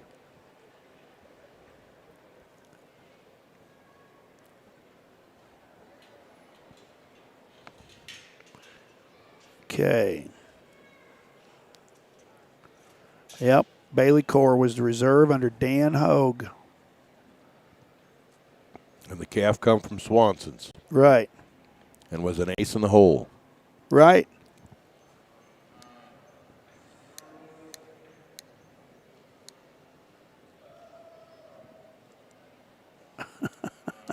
Another little piece of trivia for you, Jake. Yeah. What steer would have won Denver and went on and got cloned and sired a national champion steer? And it might have been Red. Red Rocky. There you go. Can't stump you, Jake. You too sharp. Red Rocky. Am I right? Yeah. That calf would have won. 15. The calf of Shiloh's in 15 would have gotten cloned, and the result that steer would have won Louisville, right? He would have sired the steer that won Louisville. He sired a Louisville champion. I don't know what year that would have been. I It guess would have been 18 or 19.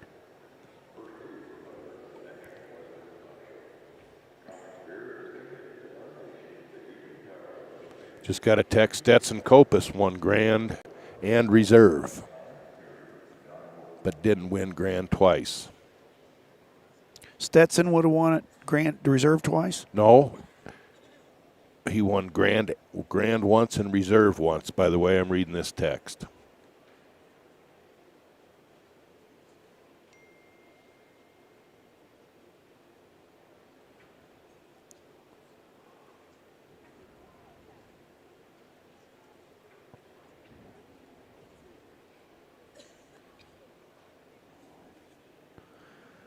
Well, my good friend Cookie Parrish is listening. Cookie, I hope you're doing well.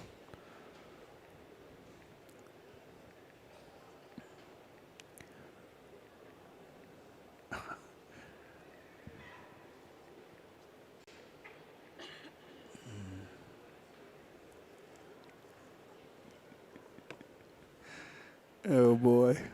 We're getting lots of comments. Hey, I love this history. That's what it's about, man. I know it. I love it. I love it. I love it. Everybody's listening. You know, just think how these things have changed. You know, when I was showing in the early 80s, you couldn't get them tall enough. Right. And then we went the other way. Well, I know some of these pictures that I've gotten, of course, our good friends in on the Showtimes magazine printed all of these winners here a few years ago, and I remembered they had it, and I found the copy of the magazine and got a chance to do them. Oh, my gosh, there's another family we forgot about. That's the Glovers. See, you're So going Dustin, to get us in trouble yet. That's all Jake. right. Hey, it all stirs up emotion and gets people setting in. So thank you, whoever sent that in to me. But Dustin would have wed Grand in 1996, and Tommy, his son, would have won in 2018, right? Getting back to the Red Rocky deal, it was 21 in Louisville, and Rick Fry, I believe, had bred the calf. That's right. He Yep. did. Yep. And I think Tracy had something to do with it, and I think Steve had something to do with it. But Right.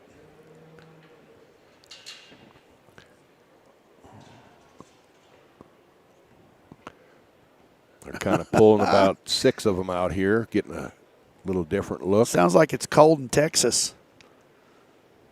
They say there's snow in the Gulf of America. I mean, Oh, boy. It's cold everywhere. Just stay in the house today, mate, or Cookie. Don't go out. Just stay in there.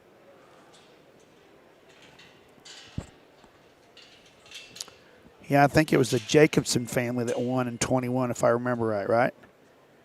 He was a kind of a peach baldy calf. Yep, right here. There he is. Yep. Drew Jacobson. Yep. Looks like Gerald Buck judged it.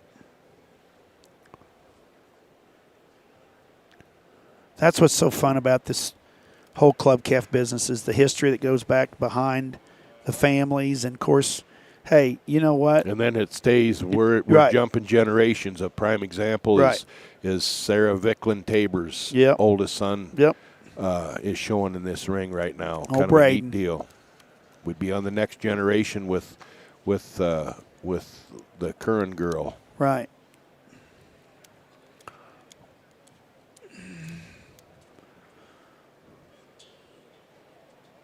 Boy, that old calf of Braden's is a chunk. Oh yeah. He got the big pipe and the big hip. And if you can't see him, they're coming down the line here on the camera. But he's going to be over here in this corner. The calf in front of him is kind of a good built one, too. I love that black calf. They've kind of placed these, kind of pulled them in here. So the first calf they pulled out, that is Tinley Becker. She's kind of got that first calf up in the front of the line. Are they pulling them or are they just walking them? They've pulled them. They've started pulling them already. And then the young man, that's Jake King right behind her. That's that calf you liked when he walked in. He weighs 1288. And then the black and white calf, that's Tatum Bales. And then the black calf behind that, there's that smoke calf. They'll get us a camera view here shortly. There they go. And then there's Braden's calf, that chunky, smoke-colored calf. He is a big, burly one now.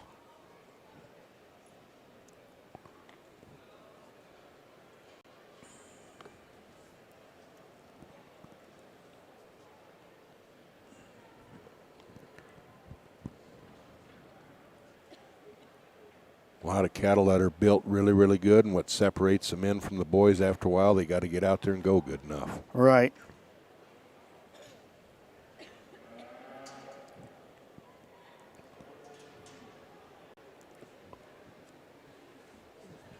So, Can I get a Diet Pepsi and like a Snickers or something? so calf up front's a show steer, isn't he? Yeah, he's got a nice look to him.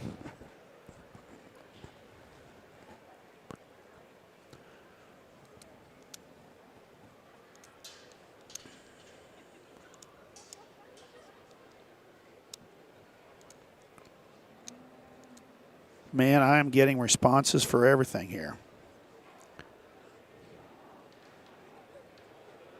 Yeah, I'm just trying to keep up with them all. I am too. I'm glad y'all are engaged. So look at this. So I asked the question as we're going down the road, driving. Jared and Bailey are driving down the road, and Jared just sent me a text. He said, when I asked the question, Bailey held her hand up. And then I got a text message, Stetson won grand champion in 08 and reserve back-to-back in 09. Oh, we did. Yep. Oh, Hoopy could get him dialed in. Yep. Hoop's got a lot of calves down there he's taking care of right now, and it's probably cold, and he's probably got 16 I bet layers old Hoop, on. he's a little thinner hided. I bet he's denned up, and he's got an old quilt over him right now, Probably and the fire burning. And Hoop's he probably got, sitting in his easy chair, got yeah. the fire burning, listening to you and I on the Yep. Uber broadcast. Eats just brought him a Subway sandwich, I think, and a little bowl of soup, broccoli cheese maybe. He's pretty picky.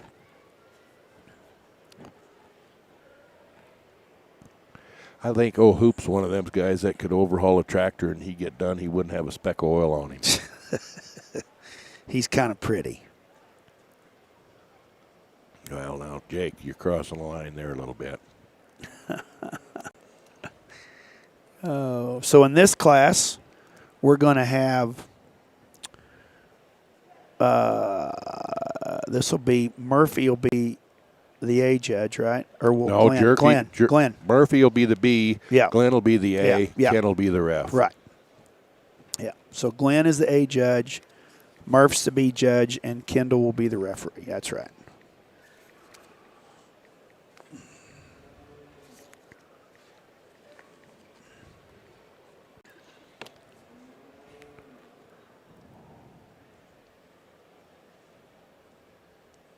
That black and white one, he's packed full of power. Big time. Built a lot like that. Built a lot like that calf that won the first class, only just a bigger show, just a bigger package.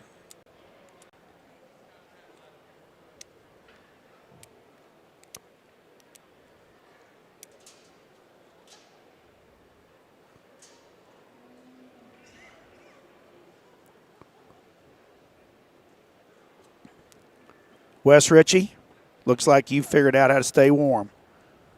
putting the smoke on looks like a steer calf. That's all right. That'll work. That'd be perfect. Thank you. Okay.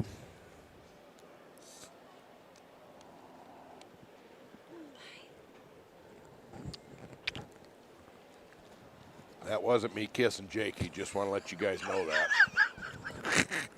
I got him coming out of the stands wanting to kiss Yep. for me. Oh, yeah, he's kind of a rock star here.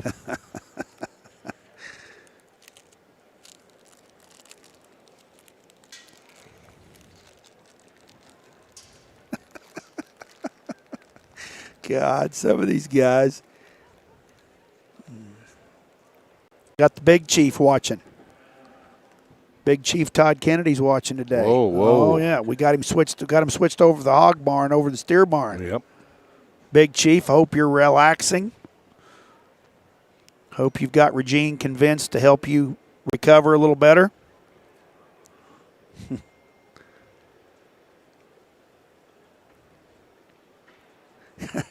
So Carol Otto just sent me a text. That ain't good. Proofread that first. I think I'll just keep that to myself. So somebody just texted me a little history. Shortly after Christmas in 1904, crews began building 150 stalls and a number of small pens to house the livestock in what finally come to fruition as the Western Stock Show. Agreed to loan the group their largest big top tent, where the Floto Shows Company agreed to loan the group their largest big top tent, where a livestock show would be hosted near the newly constructed exchange building. And they actually sent a neat little picture. Well, that's cool. Yep. Thank you, whoever sent it in. Yeah, that's awesome. So the very first stock show was under a tent in 1907. He said something about 1905. Five crews started beginning the building. Yeah. This building was opened January 18th, 1909 is when this building was opened. Somebody just asked if I was trying to act like John Madden. I couldn't do that. You're doing great, buddy. He's got more into it, though. Boom! Bang! Oh. Just imagine, though, I bet old Martin, if you put him in at fullback, if you need down a short yardage situation, needed a yard, I bet he'd bust through there. Just put him an old burrito on the other side of that thing, and I bet he'd go. just get after it. He was mowing on a burrito before we started. I said, "You're going to wish you hadn't have done that." Yeah, I just hope. Hopefully Looks like he wouldn't. left half of it for us, though. Well, in case we get a little Gant, we might have to grab it. Right.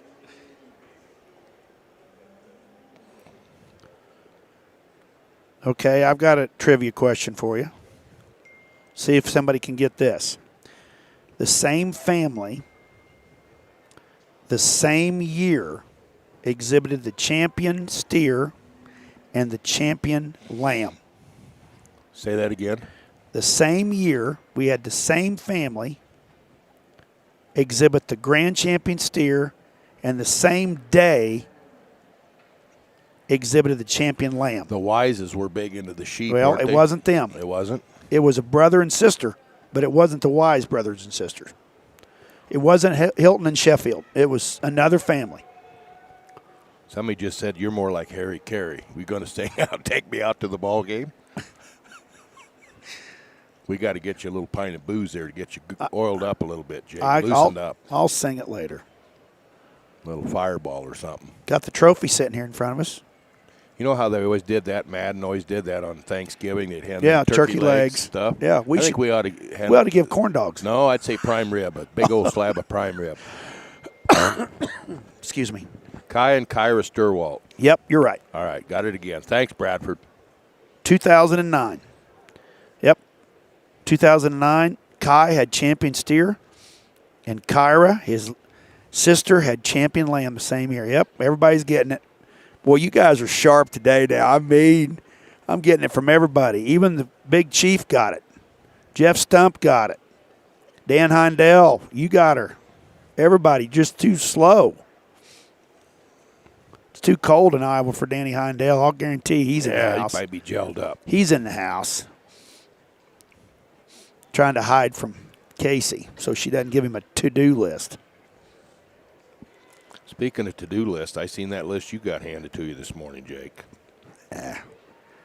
It'll be all right.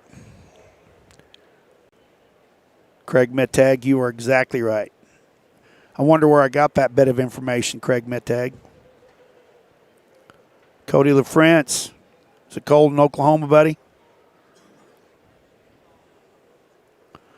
Uh-oh, we just got the first message from Q-Dog. Whoa, Q-Dog finally got out of bed. He's finally up. I bet his mom was lambing ewes Yep. out all night long. He's Yep. probably got him in the bathtub warming him up. Right. And Q is in town playing poker. How many do we have, Mom? Yeah. Dad, grab that bucket of water. Oh, it's froze. This is Fred McClanahan, Jr. He's only missed a couple stock shows in the last 65 years. Well, thank you, Fred. Fred, appreciate it. Looks like things aren't going on. There's not much going on at the Oklahoma Cattlemen today, too. Colton Pratt's is listening, so he's not doing much. Yep. I tell you, you're kind of a big deal, Jake. There's a lot of people just shut their day off just to hear your voice. You know what? They to hear us. Yeah. Okay, so I've got one more trivia question, and I don't know who sent this to me. Let me look here. Oh, I know who sent it to me. So this comes from my good friend Caden Malm. There has been 6 families. Now, this goes back to 1948. Hang on here, Jake. We got them. Oh, we got them all. Nope. They got to do the tabulation. They got to do You got tabulations. time. Okay. So since 1948, there have been 6 families who have they've had multiple grand champions. What are those 6 families? We've already identified 4 of them. Skiles, Schnorr, Shockey, and Bonham. How about Sturwalt? Nope. There's 2 more names.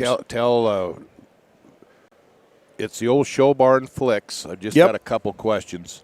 Where do we need to go? Read that off. Okay. For those of you that haven't gotten on here, it's ringsidelive.co. ringsidelive.co. They've rebranded themselves, and I like it. I like the logo. Got a photo lens in your R.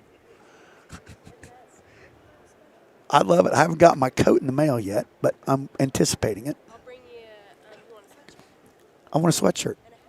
Yeah, and a hat. Okay. Double X, please. I'm not that little yet. Oh, Jake, he's really getting fit in here. ringsidelive.co. Okay? Kenny, somebody told me. Q-Dog, it was not Horn. Huh? Q-Dog, it was not Horn. Well, maybe it was. Jagger, yeah. Greg Hilbert. Well, then, okay, so see, I'm getting multiple deal. So Hilbert's, so that's another one. So we got Skiles, Shockey, Bonham, Schnorr, Hilbert, Horn, and there's 2 more. There's 2 more you're still all missing. So multiple families again. Well, now, wait a minute. Geier's got Both grands? They had 2 grands. Well, I know. I'm sure he's listening. I'm sure we'll He's get not him. listening. He's too busy. No, working. he's listening. Boy, Oh, please I've gotten 15 getting messages. Ready to cut payroll. We're getting a little thin. Yeah.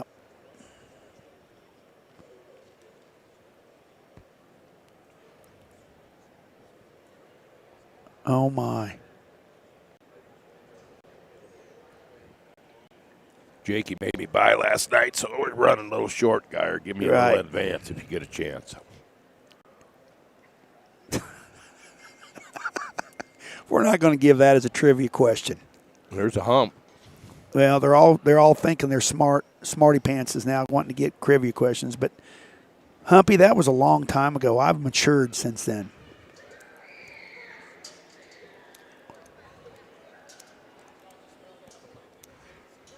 Well, Steerwaltz must have, because I'm getting all that. Everybody's guessing them. Wise. Whoa, what was that on your phone, Jake? What? Steer Waltz must have had multiple champions. Well, you're right, Danny, but that wasn't 2 grands. So Michaela Grady would have had reserve steer and champion pig one year. Mm-hmm.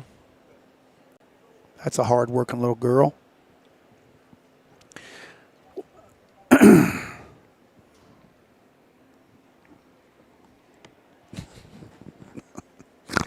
Oh, these guys are funny. You've been riding around with Q too long. You kind of snort when you laugh too. I am done. I am not going to haul him around anymore. Huh? Yeah, you are.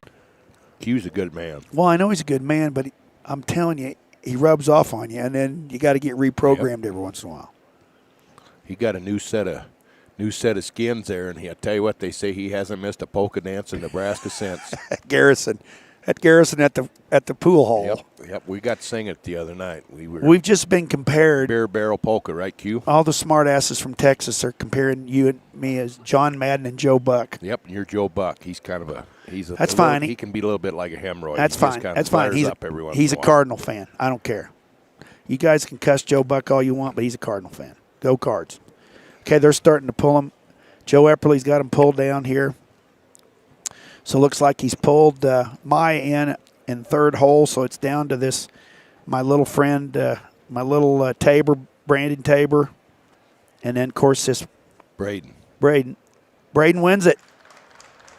Braden wins it. That's awesome.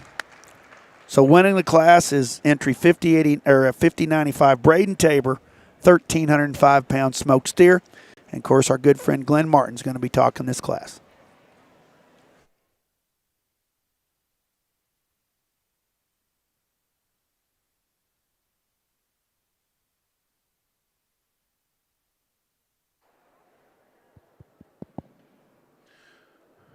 Well, it's been really fun out here so far, and congratulations to all these young people in this particular class.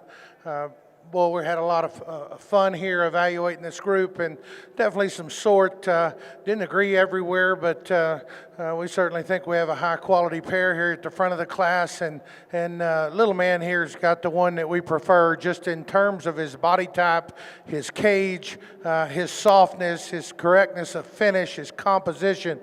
He fits the ticket here in this particular group. At times he lets him get a little mopey up front. He doesn't get his head up and out of him, and maybe needs to loin him there, but very, very high-quality stock here. We like the running gear. We like the body type and the balance to go ahead, use this young man, Silver Steer, to win. That one it comes to. That one runs hard there toward the front as well. We like the extra length of front. We like the extra length of spine and hip in this guy. We like his feet and legs. Compositionally, he is rip backed. He comes a little leaner there in his forerib. You can see he's a little drier in his lower body and his flank. Frankly, folks, if that one gets a little more punch, more heart, and more maturity, we like him quite a bit. He just comes a little more immature collectively across the board. That's where he fits in our mind. Good cattle there in 1 and 2. Hey, this one that comes 3, that one is good in terms of his presence up front. We love his elevation at the top of his blade and the top of his hip. He's a big-footed kind of a calf. He fits the ticket in terms of cutability, in terms of being market ready. We feel like maybe he's got more compositionally than the 1 and 2. This guy gets a little drier bodied as well. He gets a little more rigid in his hock and his back foot placement. We want to soften his pastern strength, just give him a little more cushion there in back, set him deeper into his flank, and we can see that one getting more competitive as well. Well, really good bodied one comes here in a young man's black calf. He's shorter backed, and with that, he gets denser in the center of his cage. He's got a great turn to his forerib. That thing is big hipped and big pinned. He needs to be a little more elevated up front, more extended, gets more rigid on his rear too than what's ideal. We want to make him sounder, softer, and more athletic as he goes away from us. Young lady with a paint steer comes next. That one toes out east and west a little bit. He is a nickel sounder off his rear two than the one that comes right behind him. This calf's got a good body type into him. Gets a little plainer in terms of his balance. You'll see that we swap that pair around in some cards here, and we just felt like it was challenging to get one of these that just fit us to a T, but we like the added body shape and the softness there of the black and white calf. Boy, young man has a punchy, big-backed, mammoth-topped one here, and we love the handle of this guy. You get in behind him, that's not deceptive. That's real wash rack shape in that one. From his stifle joint to the outside curvature of his quarter, that thing is packing it on. Where we got an issue is we get right down low and back, son. If we can drop that thing into his pastern and make him more comfortable, that one gets to run up toward the front as well. We've got another good one coming here. As he comes right to you, you can see knees in, toes out, gets flatter in his cage. Hey, real world, that one's fed pretty good. I mean, compositionally, we read that one getting close to the choice grade. His cutability's fine. He's got to be more opened up, has to be punchier and cagier in that rib. We've got to have that one just a bit stouter all the way through. Big muscled one, fed appropriately. Here comes next. Young lady, that silver one, too up and down in his shoulder angle, too coarse, too straight in his knee, hard in his forerib, straight in his hock. We love his muscularity, incredible at the backside of his neck, not sound enough, not soft enough centered. Young man, you have done an awesome job of presenting that one. Don't let anybody take that away from you. That thing is sound, he's practical, he's youthful. There's not enough cattle out here with the rest of them in this class. He's got to be bolder in his forerib, deeper in his center, bolder in his flank. You read that one down from the top. We have to open him up in his cage, mass him up there at the edge of his hip, stouten him in his stifle shape, but he has done a heck of a job of getting that one presented here, both in his fit and in his showmanship. Young lady next, boy, this steer created a little bit of an issue for us because we love his monster feet. That thing has got some shape in his back. He's got a good neck in him. He's tall-shouldered. He's just a little hard-bellied, a little straighter up front, harder in his shoulder angle and knee. We want to soften him in type and kind, make him further along compositionally in the center of his body. That calf has some quality as well. Young lady coming next, she's got a pretty practical steer just in terms of feedability. You get your hands on that one, he's comfortably, I think, into the choice grade. His cutability reads good to us. We like his body type. He's not sound enough at either end of his skeleton. We got to make that one reach and go, and softer we do that, we get to move him up as well. If you would, in your ringside, put your hands together for those kiddos. Heck of a class there. Well, that was good. Good description of those cattle again from Glenn Martin. I love the way he describes them. So looks like a little more uniform on this. Yeah, a little more uniform on that one, wasn't it? All three had the same class winner. All three had the same second. Two of the three had the same third. Then we bounced around a little bit after that. Third and fourth, yeah. So again, your class winner was Braden Tabor. That might be his first time ever exhibiting in the National Western. It is. And that is so awesome. Okay, so as we come in our next class, this is class 4. We've got 9 head in this class.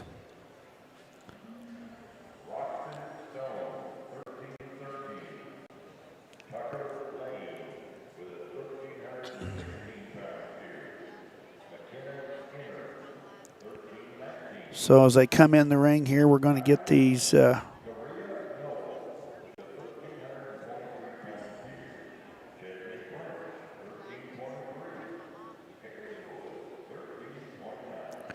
getting just a shot beefier, Jake. Oh, they're getting stouter, buddy. That old silver calf coming across there, he's got an old paw. He lays right on the ground like it should.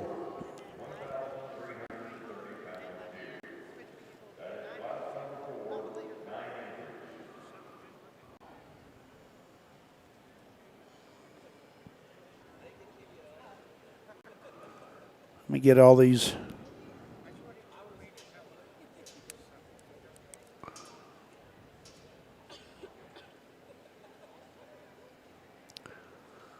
Looks like the last two is black calf.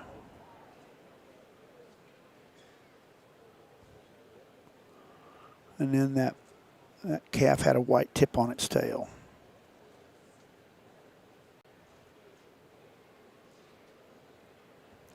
Okay, so as you see Glenn Martin is walking down the back of the calf. So now he'll now move to the B judge, right? He was the A judge. Yep. He'll move to the B judge. And then Kendall will move back up now to the A judge. So she'll give the reasons in this class. So as the camera's coming back up, these calves are getting beefy now. They're stout. Oh, yeah. Love that little orange calf there. That's it. Boy, he's got a big old hip in him. Look at this deal. Look at that. That's Kyra Noble. Yep. Kyra Noble. Yep. It'd be David Noble's granddaughter. Yep. They've showed some. So, I think they just had one in the top 5 at Phoenix, if I'm not mistaken, a black calf. I think you're right. Probably, I'm going to guess. So they're coming down a the Bonham line. Calf. Yep. That was a Bonham calf that did win Phoenix. That one didn't win. Oh, he didn't Kyra win didn't it. Oh, she was she was out there. She was in the top 5. I think had gotcha. reserve black or something. I gotcha. Boy, that's a good class now. Yes, it is. That's a good set of cattle. Start off with a boxy built black one, and then we got 4 colored ones in a row. Yeah. They're dang nice.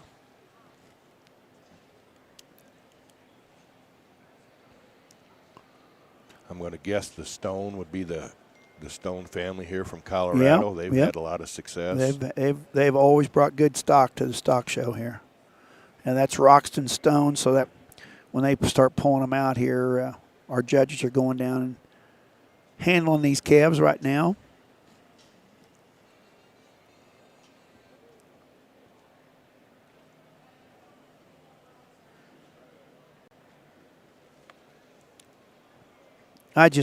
We were talking here this last week down the yards. A lot of people came to the yards. We had a great time down the yards this year with our display, and had a lot of people come down, Brad. And we were talking about, when I was in my 20s, there was about 4 or 5 guys that you always wanted fitting on your smokers. I mean, the guys that could really put the smoke on it, getting one clipped out and getting one made right. And now with technology, and of course, again, we want to thank all the people at Andy's, the Andis family. Kirk Steerwalt came up here and said the Andis family is going to be donating a set of 5-speed Andis clippers to every class winner. So we want to thank the Andis family again for everything they do for our business. But just think about the technology and the equipment that we have available and the products that we have. And then another thing to grow this hair and to present it gets overshadowed is we encourage the young people with Sturwalt's clinics and Sullivan's clinics, and I don't want to forget anybody, but there's all kinds and kudos to those folks, and we're getting these young kids involved at an earlier age from some of these mentors, and the next thing you know, by gosh, they're getting them done the way they need to get presented and fit, and it just makes the competition better. I mean, there you look at a lot of these back leg, you couldn't draw one with a crayon any better. Right. And there's just so many of them. I mean, these kids are so talented. Showmanship. They had almost 200 kids in showmanship, or not 200, but 150 in showmanship last night. These kids want to do it. So I think they're getting ready to start walking these cattle. So as your camera is up on the top there, that's this first calf. When they pull out, we'll kind of announce them for you as you're at home. Joe Epperly's coming down here. Of course, our ring steward and our surrogate judge he does such a great job. Joe is such a good guy. Okay, this first calf you're going to see coming across your screen. This is entry 5073. This is Roxton Stone. We know they're from Colorado. That Stone family does such a great job. This calf weighs 1313. The big the peach-colored calf behind him, that is Tucker Lane. Calf weighs 1316. That smoke calf is McKenna Skinner, 1319. That peach-colored calf right there with the little girl in the purple, that's Kyra Noble, 1323. Then the cute little girl in the green sweater with the peach calf, that is Chesney Prince. Yep, Nebraska family. 1323. That next lady, that is Haley Lewis with 1329. The black and white calf is Kinley Rathman, Of course, from Texas, that'd be Dr. Ryan Rathman's daughter, 1329. Then you got Cayman Cody. Now, I don't suppose that's Cody family from Texas. I'm sure it is. 1329. And then Tatum DePorter, of course, the DePorter family from right here in Colorado, with a 1,330-pound calf. So we go from 1313 to 1330. I just got corrected here. Hey, I just had a text. I'm going to interrupt Roxton you, Jake. Stone is from Texas. That's Whoa. Chris Stone's son. All right. That's Chris Stone's Our son. apologies. Yeah, sorry about that. Somebody wanted the placings in Class 3, and I'm going to run down them placings. 5095 wins the class. That's Braden Tabor. Second in that class was Tenley Becker, tag number 5082. Third was Maya Curran, 5020. Fourth would have been Jake King, 5049. Fifth, 5117, Tatum Bales. Sixth, 5002, Quentin Ross Harwood. Seventh was, where are we at here? 5104, Tyson Johnson. Eighth, 5012, Josie Ritter. Ninth, 5064, Jacob Chavaria Cogburn. And 10th was Tegan DePorter, 5089. Okay. We are getting all kinds of information. I appreciate you guys doing that. Thank you. If you've got information that you think would be relevant and be interesting to our viewers today, hey, that's what we're here for. I wish we had the towns of all these young people. I will make sure that will be on my list that we need next year. Actually had a picture sent to us of Miss Cor Boyert with the champion heifer in 2010. It looks like at the Brown Palace. Yep. Look how happy she is. Yep. Before Jared. And I think her smile's bigger now with Jared. I don't ever see her without a smile on her face. I know. She is a happy. Now, yeah, but I will tell you, last summer at the Junior National, that little one of theirs, you need one foamed. That one can foam get her one. foamed? She can foam it. She's a foam champion. She is the grand champion foamer. So the young lady in the orange sweater, Miss Haley Lewis, that's entry 5108.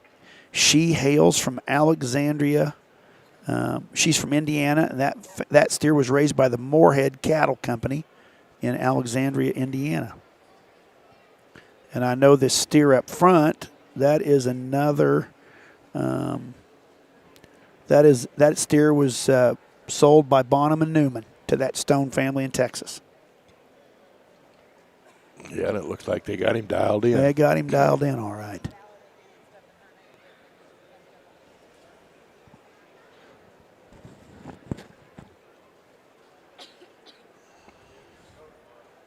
That thing is a box now.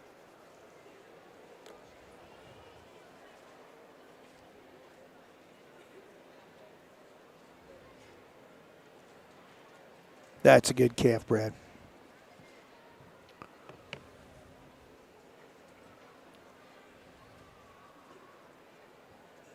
Oh, we got a little. Yeah, they thought they were pulling him in, but they wanted him walking. Want him walking.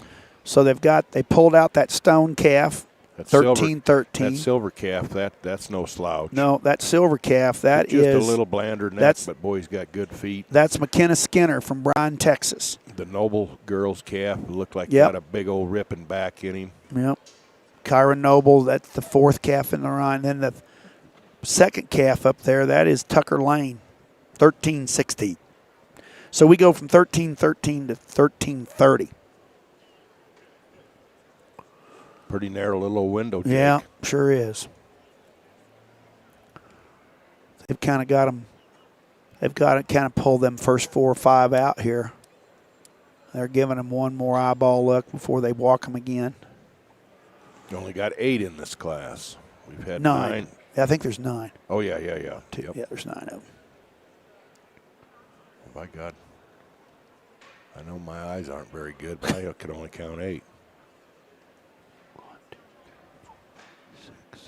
There's 9, buddy. You're missing that smoke up there. Oh, he was hit. Yeah. How could I miss that one? Yeah. Yeah, it's easy to miss a 1,300-pounder. I know it. I better get my eyes checked. Well, that calf's soft. Look how soft-bodied that one is. And moves like a cat. Hey, the structure on these cattle have been really good so far. Huh? Yep, very few major issues. Yeah. You tweak on some stuff here and there and maybe hook them on just a little truer. Yeah. A couple of them are getting a little outside their skeleton, but you put so much mass and power in these cattle, you're going to get a little of that. Yep. When yours up over 300, you got a little outside your skeleton too, Jake. And glad I lost it. And you kind of toe out just a shot too. Yeah. Yep. Maybe a good hoof trim and get you squared up. But when you got a big old wide hip base, it's hard to keep inside your skeleton. Yep. Okay, so again, that silver calf in third right now, that is McKenna Skinner from Bryan, Texas. And then the young man up front, that's second, that peach calf, that is that's Tucker Lane. And then, of course, the calf up front here, this is Roxton Stone from Texas. There is 6 pounds difference between them 3 calves.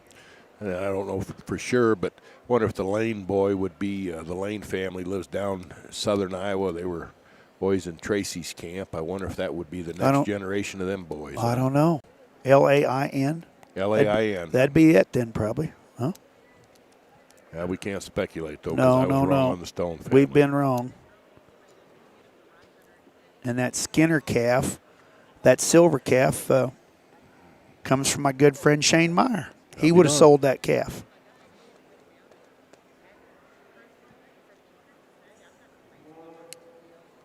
Or he placed him. He placed that calf from Kevin and Steve would have had that calf, and then Shane would have placed that calf. I just got verification that is the Lane boy that hails from Corydon, Iowa. I'll be darned. When my boys were showing, would be I'm guessing this boy's uncle or dad would have been showing. Probably. Yep. They raised several promotion bulls, I believe, that kind of went through Tracy's and.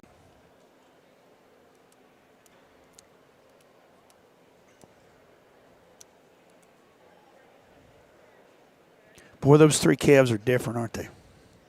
They're different, but they're all high quality, just different body style. You can go different, deeper than 3. Right. Yeah.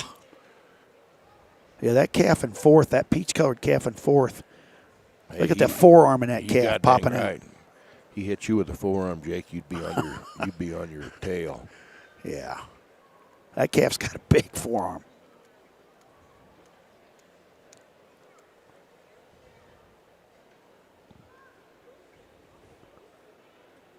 I know we talked about how sound those calves were last year as a group too, but this year I just haven't seen much that you would change a whole lot of. Getting back to some of your trivia, I think the Skiles family, according to what I just received, won it back-to-back in 17 and 18. Yeah, they did. A black one Lily. 1 year and a silver one. Lily would have done it, right? Lily? I'm not sure. Boy, you talk about a family that every time they showed up, you better grab hold because they were ready for you. They weren't there to eat no barbecues in the hall. Nope, and I've loved watching those kids grow up. Krista, if you're listening, you did a good job as a mama.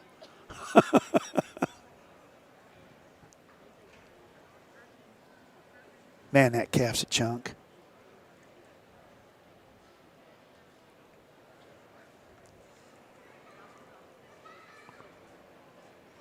They're taking her serious. Murph getting behind them. Yep. That Skinner calf. I mean, this gold calf of Payne's maybe gives up just a nickel's worth of hair to some of them, but I think if you break him down in true red meat and product. That's the calf that had that big hip when they pulled in here. Yep. He's probably got as wide a pin set as anything in the class. is the calf they got in fourth Got a there. groove down his old back Right. like a Pietrin That's hog. Kyra Noble. And Tucker Lane, that's the oldest son of Justin Lane. You got verification there? Got verification. There we go. Yep. Yep. One of the old Corden boys was on the airplane with me last night. Yep. You talk about it. You talk about a community that is in deep, rich history in the club yeah. calf business. The Corden, Iowa. Oh, yeah. We'll see some of that Corden stuff later in the Oh, day. I'm sure we will. I think Tracy's son Cash has Yeah, got Cash one. has got one. Jake Campbell's Yep. daughter, I believe, has one. Those are 5 really good calves right on the top Yep. of this class, buddy. And the heat's not supposed to start for another couple. The heat's here already, the way it looks. You know, but they keep inching. You know, it used to be you needed to be 1,250 to 1,300. Yep. And then all of a sudden we kind of broke through the 1,300-pound barrier, and we kept inching up into the upper 13s. And now all of a sudden we seem like we're fine with one at 14, 30, 40. And if we're following, there's lots and lots of cattle getting hauled to town north of 14 and 15 and 1,600 pounds. So Right. I don't know why we can't. Well, and if you keep them fresh and still sound like these cattle are, you know, you just got more product to merchandise. I mean, I think these packers found out in 20 and 21 when all the kill plants got shut down, you know, and we had to feed them a little bit longer. When they finally opened them back up, they had more product to sell. So it's made it more acceptable to have a 1,400-pound calf, or upper 14s even more now.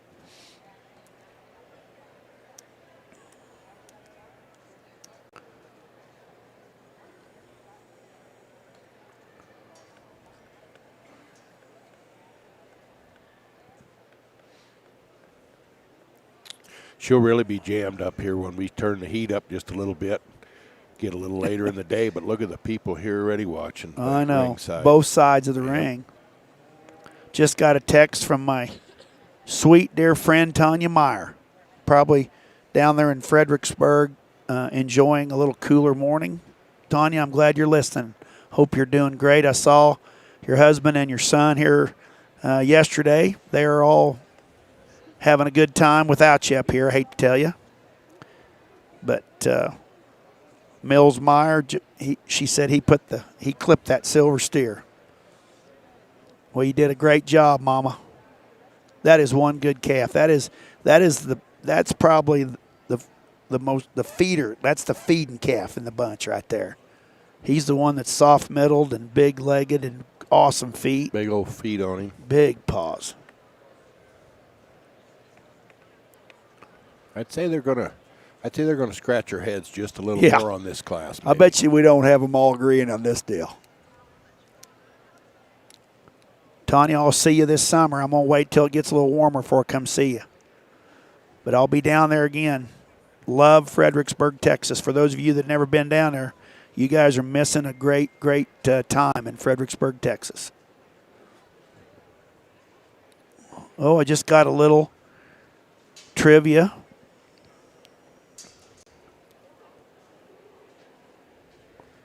Wayne County, Iowa, have 5 calves in Denver, exhibited by the Allen family, the Lane family, the Gretzka family, and the Campbell family. And they only had 8 at their county fair. Only had 8 at their county fair, but 5 of them are in Denver. Well, I don't know about if it's the same 5, but the same. Maybe that's the county fair that they could hire me. I wouldn't screw that up too bad. I You'd still 8. screw that up, Jake. Thanks for all the confidence, buddy.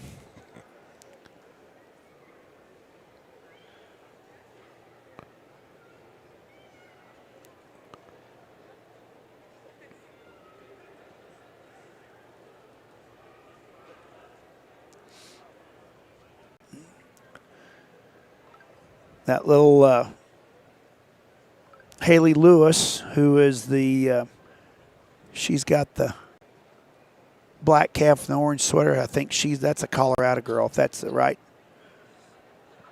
Lewis family.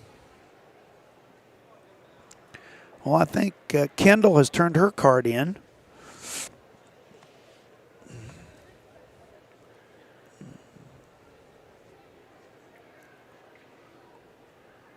she's going to be the one giving reasons. So while the two her two partners in crime are still placing their cards, I bet you we have got a complete disarray in placings on this class. What do you want to bet? Yeah, I bet they'll be juggled up a little bit.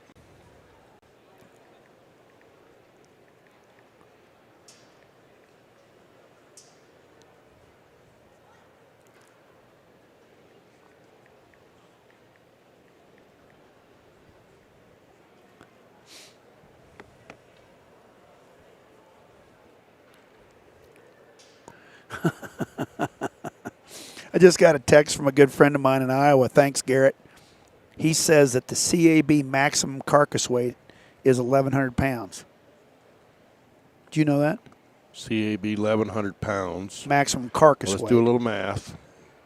So 1,100 let's say pounds divided by 0.63. Yep. That's a 1,746 pound live animal. That's 63% dress.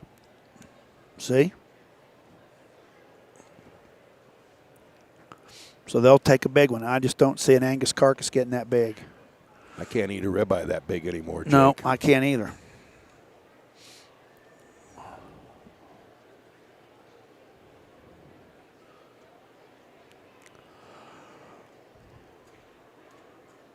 It's got to be kicking dirt on this class, buddy. How would you do it? I don't know without getting down on them.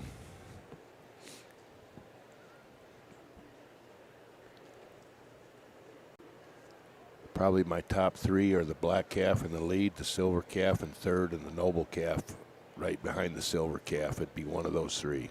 See, I like the black calf, the noble calf, 1, 2. They go together for me. Yeah, they probably match up the best. Yep. And then I'd put then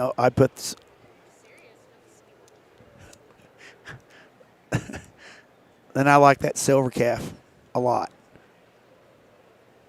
He's more of a kind of a, He's a little softer made. maybe a little, his neck doesn't maybe give you that wild look coming out top of his blade like them other two calves do, but he's got a big old middle rib cage in him. He's got the biggest paws and the biggest feet and kind of the stoutest structured one. But the two that go together, this black calf and that yellow calf. That calf is so sound. That black calf is so sound for as massive as he is.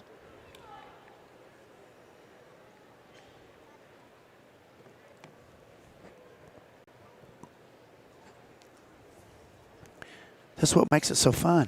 Yep.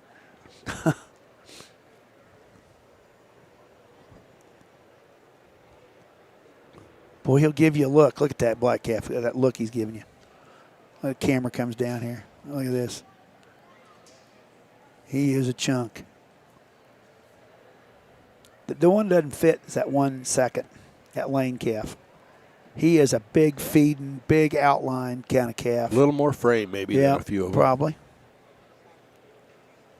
That young man does a good job exhibiting him. Calf never moves. When he plants him, he never moves.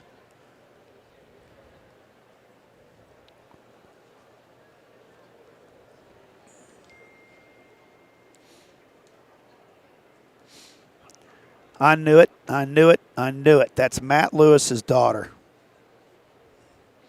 Haley Lewis in the orange sweater. That's Matt Lewis's daughter from Iliff, Colorado. Lewis Limousine. All right, so we're getting down to the short rows here. Yep, they're getting them cards turned in. They've got all of them turned in, so we're getting them over computed.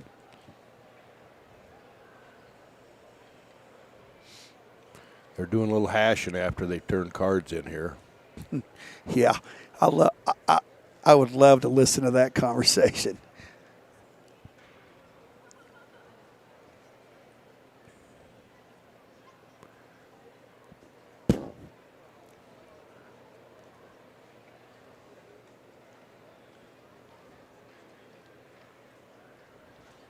Well, Kendall will have a lot to talk about. There's a lot of differences in this.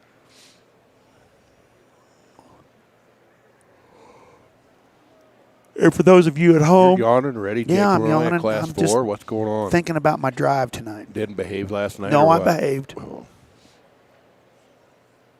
I behaved.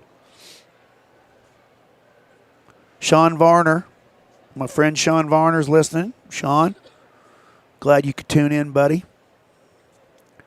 You don't have to worry about me letting Automatic try to corrupt me on my Chiefs. I just like everybody thinking we ain't got a chance. Just let them think it. Who thinks that they got a chance because the refs are always on their side? It's not true. I like the Chiefs, though. Oh, But by that's God, good. they get some calls. Well, it's a fact. Just because everybody don't like a winner. You know what? What? Nobody likes a winner, and they've been winning too much, and everybody's on them. We'll see.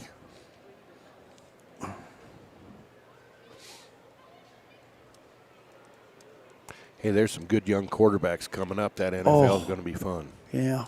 How about that rookie bringing the Commanders to the Yep. or the Redskins? Let's just call it what it is. They're the Redskins. I'll always be the He Redskins. might get with it. He might show them where the bear goes in the woods. He might. If I was the Eagles, I'd be a little nervous. They'll just give Barkley the ball about 30 times and 214 yards later. Yep. Yep.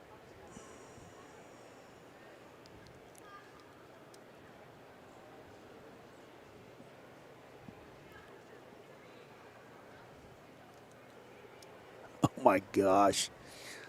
Somebody My just gosh, I think there's smoke coming out of that computer that's tabulating Oh, there. my- I hope we don't have to call the fire department. well, I'm telling you. Sounds like an old Archway mixer hit. Clutch it, we're going to kill it. Sounds like they're baling their hay a little too wet. The old tub grinder got a wet bale of rye grass. Yeah, it's grinding. Well, looks like Joe has got the results. He's placing them. He's starting to pull them in. So,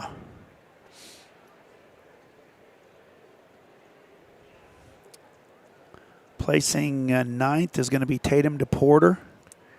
And then it's going to be Cayman Cody. And then Haley Lewis. And then we've got Chesney Prince from Nebraska. And then looks like they're pulling in the black and white calf. That is Kinley Rathman. She will be next.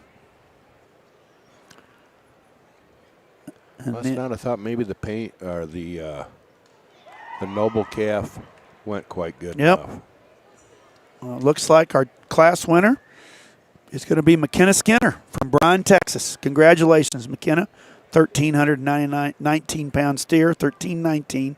McKenna Skinner in second will be Roxton Stone, a couple Texas kids, winning first and second in Class 4. And here's your reasons from Kendall Reisigstein. Really, really good class as we keep working through them here. And you might see just a little bit of scatter on our cards, and that's just, there's a lot of quality in here. And we were talking the differences. There's a lot of differences within these top 3, 4, 5 here. And yet, personally, this one that wins, I guess if you start him from the ground up, this is the biggest footed steer. I think he's sound structured off of both ends. He handles exceptionally good over his last rib. I'm not going to stand out here and tell you he's the biggest chested or the stoutest in his forearm, or maybe the stoutest up high, but does he have enough? I sure think so. You get in behind the cattle, watch him go away from you. He remains the most genuine from the top of his pin set to his lower quarter, hock to surface. That thing has awesome body shape, and you know, he might be just a little plainer about his head shape, his neck, and down and through his chest, but actually when the cattle get out and go, he still remains very balanced in terms of his lower lines, chest in relation to his flank, flank. Awesome from the profile, good-bodied steer that's very sound, very practical, and still has plenty of muscle. Now, this one in second is extremely stout. If you get on top of the cattle, get in behind him, he is loaded with shape and expression in behind his shoulder, into his loin edge. Big hip steer that's really fresh in terms of his handle quality, really fresh in how he drops out of the top of his spine into his body wall. From this side, you can see he's got just a little more chest.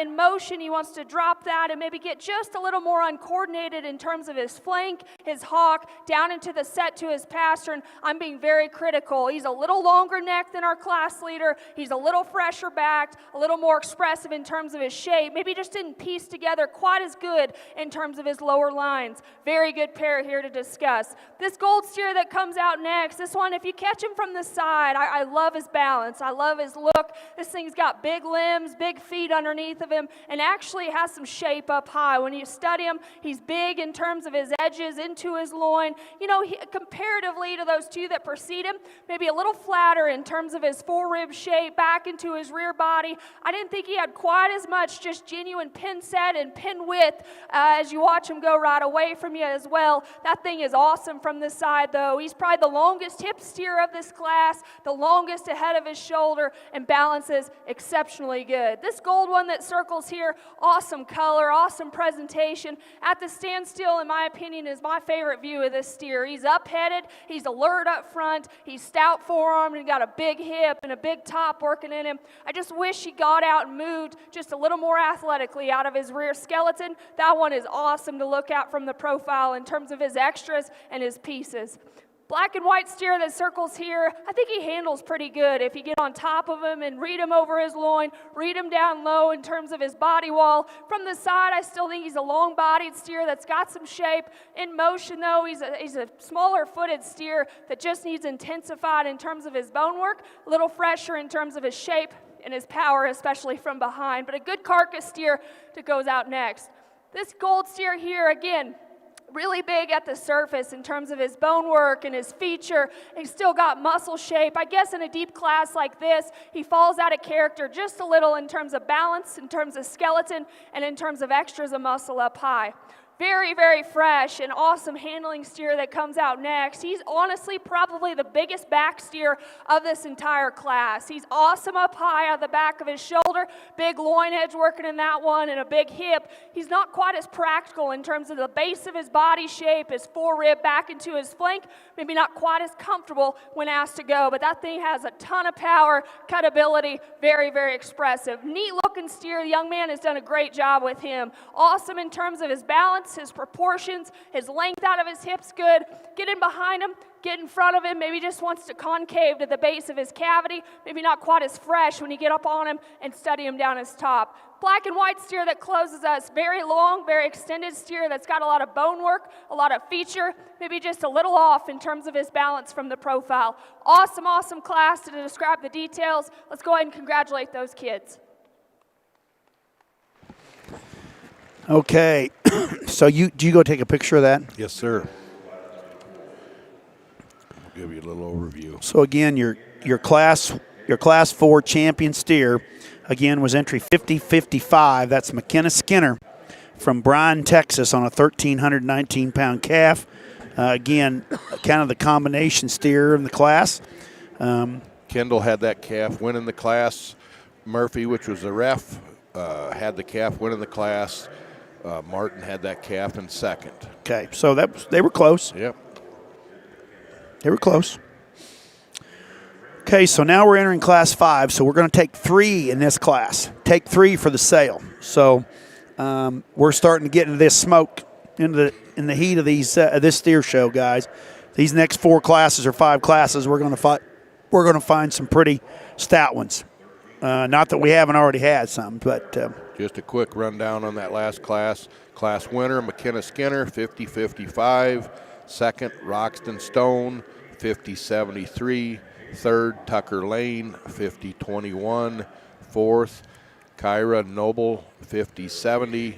Fifth, Kinley Rathman, 50-94. Sixth, Chesney Prince, 50-31. Seventh, Haley Lewis, 51-08. 8th, Cayman Cody, 51-14. And 9th, Tatum DePorter, 50-88. Not as much color here, Jake, only a couple colored ones. Right.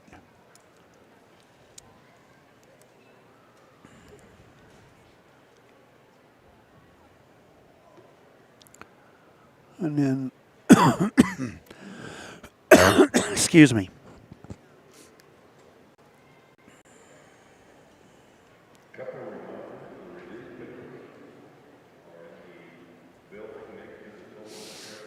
Okay, so we go from 1333, Brad, up to 1359.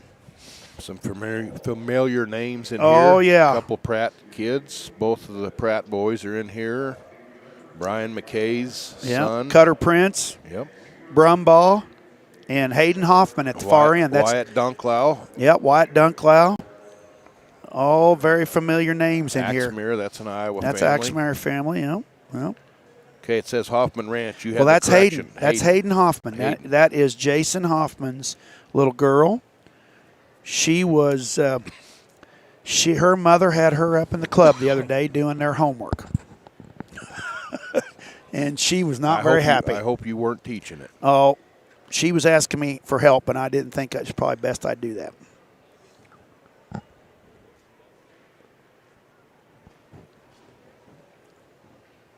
So it's good to see a good Hereford family dragging a steer, isn't it? Yes, sir.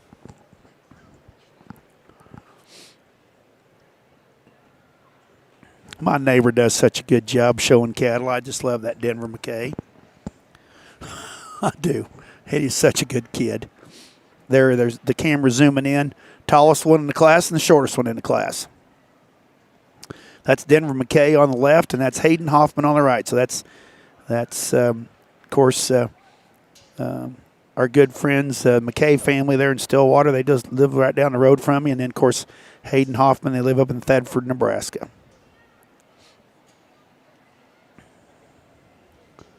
Little girl in the red shirt, that's Carly Axmere from Iowa. I'm going to guess that's a Wade Rogers calf. I would assume. And then the light calf, the smoke calf right there, that silver calf, that is Cutter Prince, Todd Prince's son. I Black think that and one maybe come through Nolan Ferguson. Yep. And then Maybe the black Luke and Morris white, had something to do with black it, and I'm white not sure. calf, that's Redmond Brumbaugh, big-legged stout calf. Young man in the gray hat right there, that's Cash Pratt. That's one of the two Pratt boys. And then Wyatt Dunklau, of course, that's Ryan and Crystal Dunklau's young man. And then the young man up front in the black hat, that's Reed Pratt. So the two Pratt boys got the cowboy hats on. They like that roping and stuff. Oh, I'd say one of them's got a chance of losing a thumb before they get too old. Let's hope not. I hope not, too.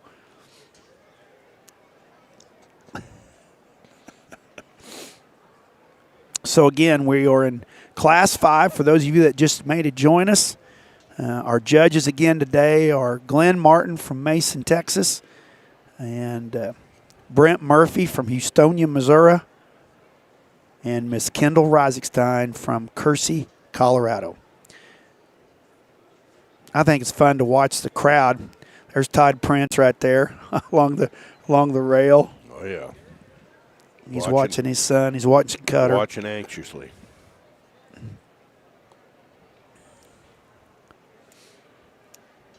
Let's see who has texted me here lately. We got to get a little more trivia. We're Yeah, I guess so. We're getting stuck in the mud a little, Jake. Blake Bloomberg must be at school between classes. I doubt he's between classes. And he has said that you and I are the John Madden and Pat Summerall of steer broadcasting. Most of these young people wouldn't know who those two people were. They were good. Oh, and my good friend Alyssa DePorter. I miss you, sweetheart. Always loved having you around here, and I miss you too. Probably won't drink an orange beer for you. I have to drive tonight, but I'm having a starry for you. How about that?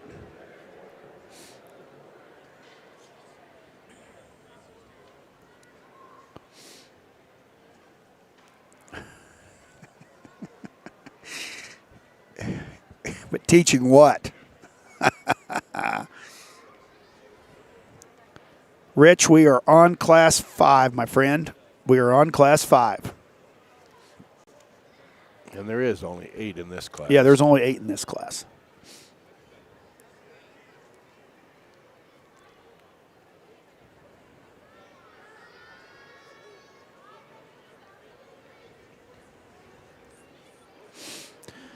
Okay, I just got a text from a friend of mine. They sold 20 black and red steers today at Yankton Stockman's Livestock. For those of you at home, these calves weigh 20. This can't be right. Here's what I will tell you. I seen last week they had a set of heifers just under a ton, and they bring a $197. This is it. 20 black and red steers weighed 2102. Okay, they that weighed is different. over a ton. Okay, but last weekend they bring they had a. Okay, now who's going to feed a steer to 2,100 pounds? I don't know. You'd be over there rolling them to get them up. But somebody sold, guys, I'm not kidding you. I just got this text to me from the Yankton Stockman's Livestock, Yankton, South Dakota. Yesterday, they sold 20 black and red steers, weighed 2102. They bring they bring $197. That's $41.40, 45 a head. Yeah. I can remember when you'd sell 5 of them, might not bring that. Oh, my God. And we're talking about 1,300 pounders being big. Yeah, they'd swallow them. That's little. That silver calf of Prince's is maybe just a little blander up front, but he's a boxy built dude. Right. I had a suggestion from a good friend of mine in Nebraska. I want to know if we could mic up these judges. I think that'd be a great idea. What, was you hitting a vape pen this morning, I don't Jake, know or what's wrong. I got a little tickle. I don't know what it is. I done hit a vape pen. That's shaping the minds, Blake. Shaping the minds of America's youth. Shaping the minds. I'm proud of you.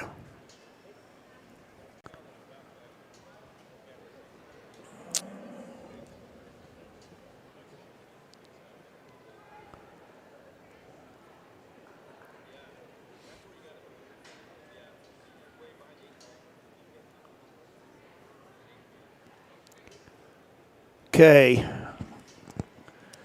Got this class. Of course, this is going to be a competitive class too now. I think this one maybe sorts just a nickel easier. Yeah, I agree. There's a few of them to me look very nice standing, and you get them going, and then there may be a thing Yeah. or two you'd want to tweak on them. Yeah, maybe.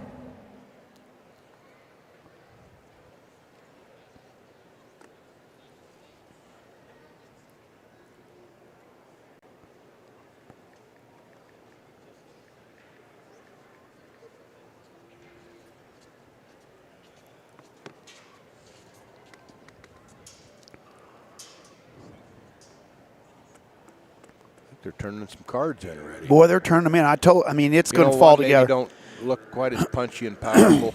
No. Or just overwhelm you, but maybe isn't a lot to matter. Right. That stocking calf is. Right, and we're going to take 3 in this class, so it's going to be good for them to get in that third hole just to make the sale.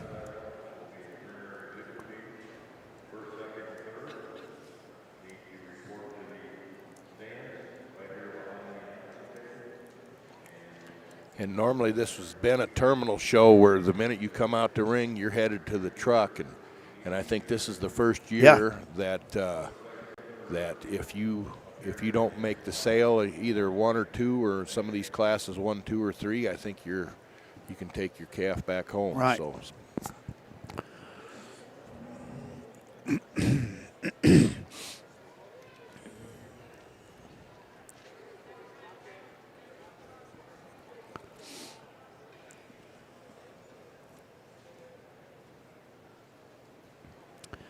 Well, they're pulling out the Dunklow calf.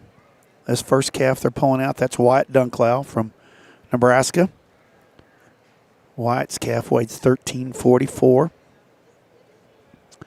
then they're bringing out the Prince calf. That's another Nebraska calf. That's weighing 1354. That's the silver calf.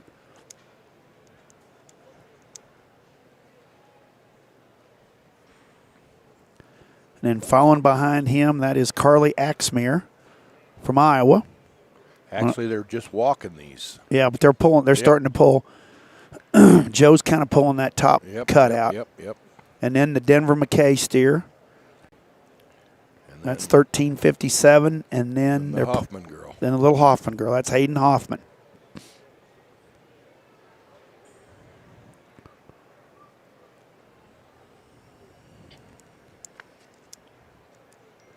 Bless you.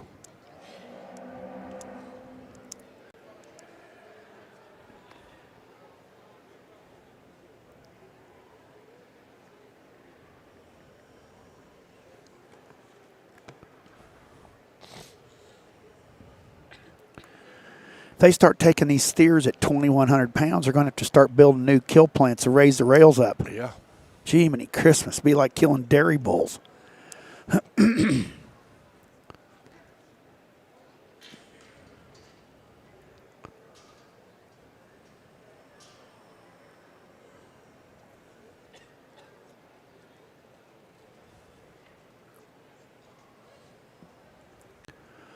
Okay, so they're making a trip around the ring now.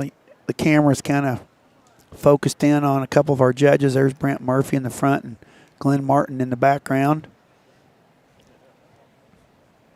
So these calves are coming right in front of this camera. Again, we've got the entry 5018. That's Wyatt Dunclow up here in the front of the class right now. Looks like his dad's over there coaching him on the rail. That dad or mom? That's his dad. No, that's not him. That's not Ryan. Then the calf that they've got in second, that silver calf, that is entry 5032 from Cutter Prince. Again, both those young men from Nebraska. And then Carly Axmere, a little cute little girl in the red shirt. That's a good Iowa girl. Good family, great family. Those calves all right there are all 10 pounds apart, basically, and 10 pounds in weight. And then the young man in the pink shirt with the dark gray calf. Brian McKay's That's son. Brian McKay's son from Oklahoma. And then that little Dickens in fifth, that is Hayden Hoffman, 1,359-pound calf. Of course, that's the daughter of Ryan or Jason and Casey Hoffman. Good Hereford family up in Thedford, Nebraska. So, got a couple Nebraska kids, an Iowan, an Okie, and another Nebraskan. So,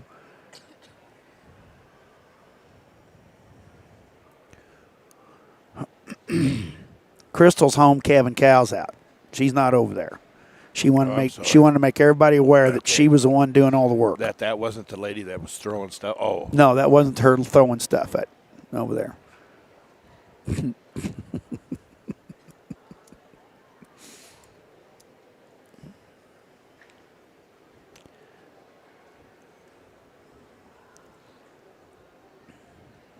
Well, Crystal, good luck calving cows out. Hope you don't have any problems. Somebody just texted me to tell you to give me 4 points, and I take the Bills for 100, Jake. Fine. Okay. Who is that? Who's that smart? A pretty sharp cowboy. Really? Yeah. I think But it's Jimmy maybe the a Greek. sharp cowboy, but knows nothing about football. Jimmy the Greek himself, I believe. Yeah.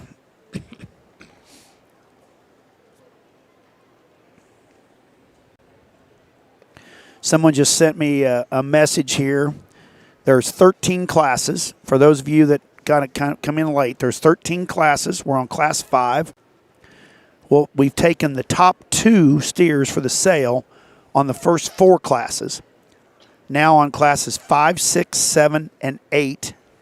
5, 6, 7, and 8, we're going to take 3 out of those classes.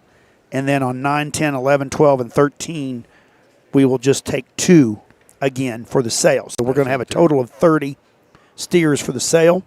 I think we range from 8 in the smallest class up to 11. Up to 11, right.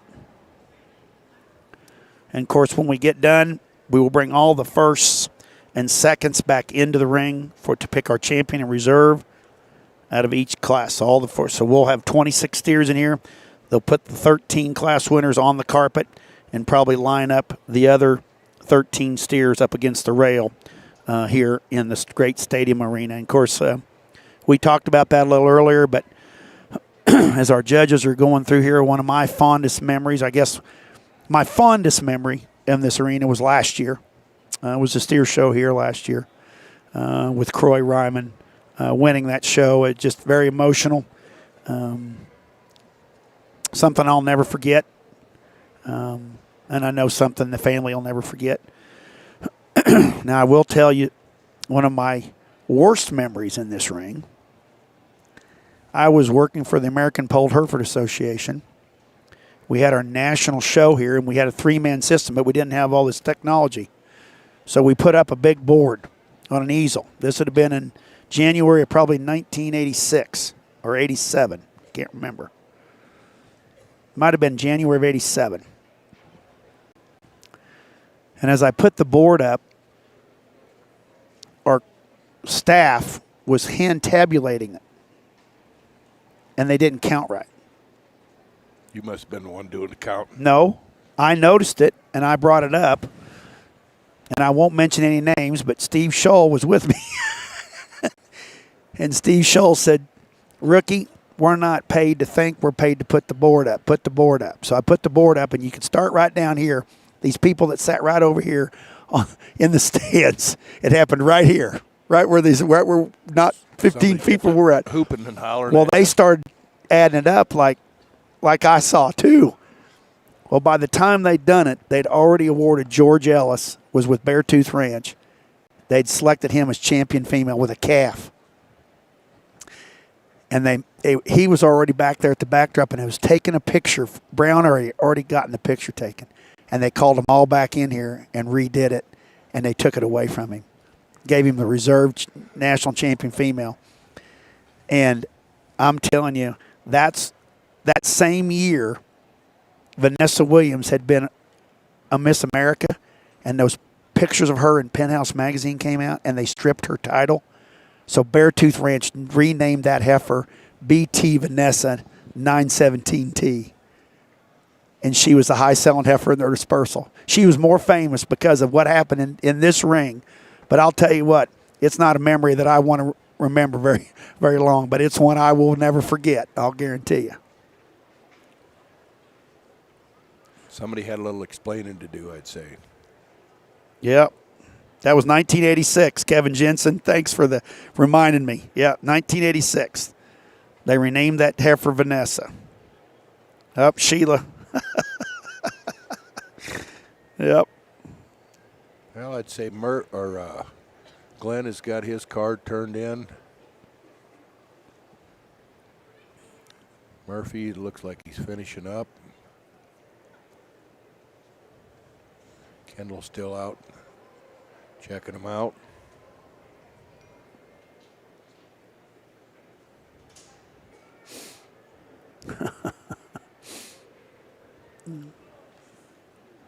Now Crystal Dunklow is making me feel old. She's at home calving cows and watching their 8-year-old because Blaine is homesick. She said, "Mommy, how do you know that guy?" She said, "He used to hold me as a baby." Thanks a lot, Crystal.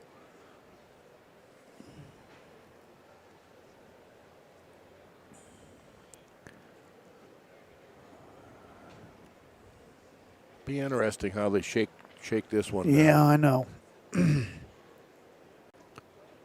Those two calves up front are way different.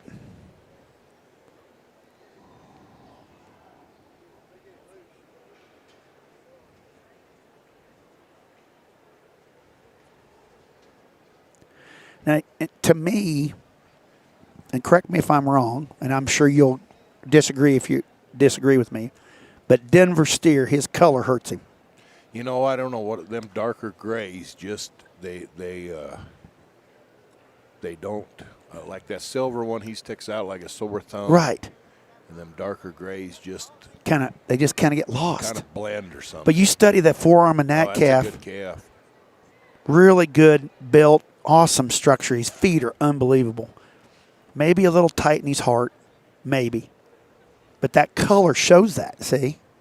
Where if he was black, you might not see that And as then much. it's harder to get them colored ones to hair up as nice as Yeah, you're right. Like how soft haired that Yeah. silver one looks. Yeah.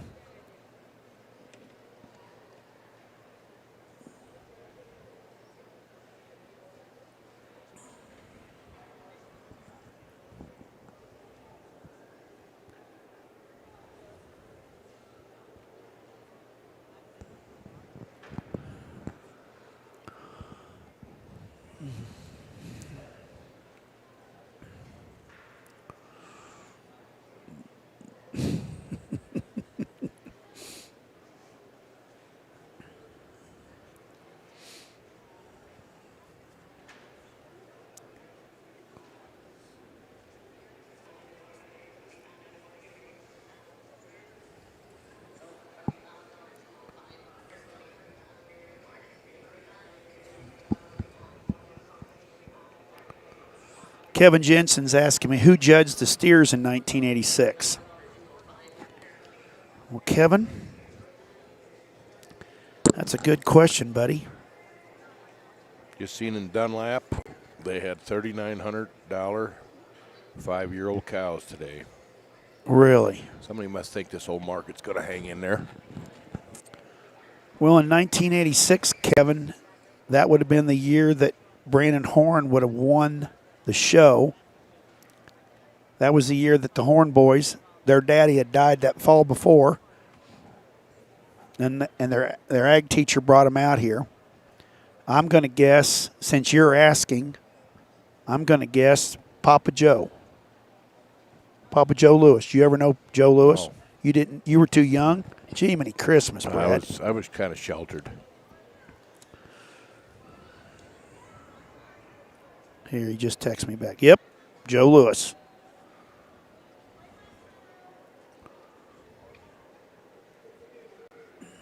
Joe Lewis. Wow. Well, Kevin, since your memory is as good, better than mine, what heifer did win that year? That year Vanessa got beat. Because I can't remember. I want to say it was a. I'm going to guess Papa Joe. Because I can't remember.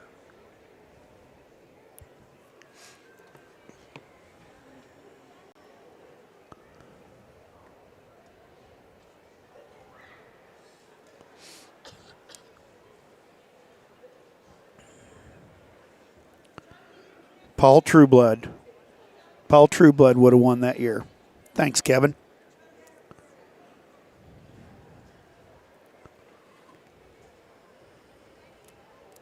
Well, our judges have got the cards turned in. They are tabulating.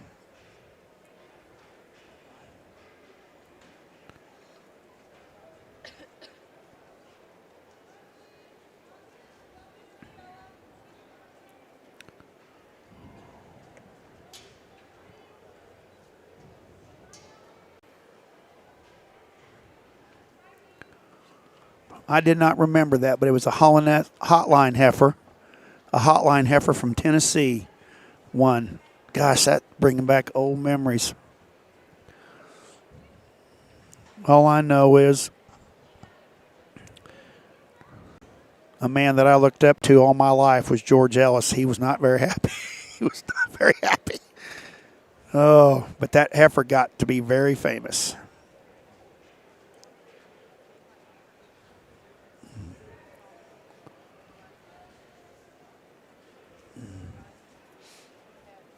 Jay Fanning. Yep, I remember that. I remember that heifer now. That was a long time ago.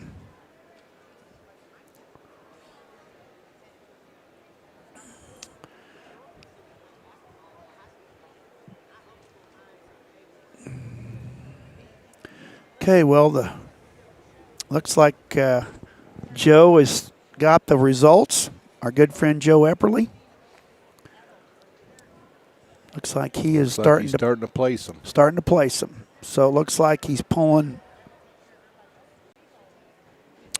in Cash Pratt, and then the black and white calf from Redmond Brumbaugh, then Reed Pratt, then Carly Axmere from Iowa. Then Dunklow. Then Wyatt Dunklow is going to be fourth. Looks like Hayden Hoffman is going to be third. She's going to make the sale. Boy, that's got to be a big deal for her. I think. Who'd he place? The McKay boy. So Denver with that dark gray calf is going to win your class, and your second place calf is going to be Prince. Cutter Prince. So here is 2 colored cattle, and 2 colored cattle come to the top of the class. Yep. It's fun when you get to talk one with the one you used. I like his calf real good. His color, we talked about a young man when we went through there. I said the color gods didn't help you, and he didn't after that. Good cattle right there. Good looking, high-necked, awesomely square right down the top of his skeleton and out of the back of his blade. That thing is wide pinned, and when he is truly the densest one, that's the most mobile, that compositionally all fits, still gives you that kind of presence, doesn't matter what color he is. Good job, young man. Congratulations to you. The white one here, you can do a lot of different things, and the next 3 down, I think you can. If you say, oh, Whitey's runners are good enough, his body shape is way good. He's very, very big right up out of the back of his blade. He handles very good. That is a big, round, fresh rib cage laid in him. Awesome in terms of his shape. He wants to get just a shot more mature in terms of the top of his crest and the shape to his head. I wish his feet and his bone matched that, and he proportioned a shot better. We do need to change him in terms of his both ends. He gets a little bit narrow and closed up underneath. Just thought the extra muscle and balance when we maybe didn't have a lot sounder issues behind us. That's the way he suited me. The one here in third, very good calf, and on the stand, he can push him pretty hard. He's got a great big wide pin set. He handles pretty well down his top line. He's got an awesome rear leg, especially when we get him on the stand. We ask the cattle to go. We can tell that he's naturally lower tying in terms of where his neck set is. He wants to open over the top of his blade, maybe base of his chest back up into his flank. He doesn't balance as good as those other cattle. Just need to set his twist down in him, elevate him up front to where he can maintain the look of balance he has on the stand when we ask him to go. But a very, very good calf right there. On the stand, if we don't ask him to go, this one can go run right up. He's good in terms of his presence. His neck set is very, very good.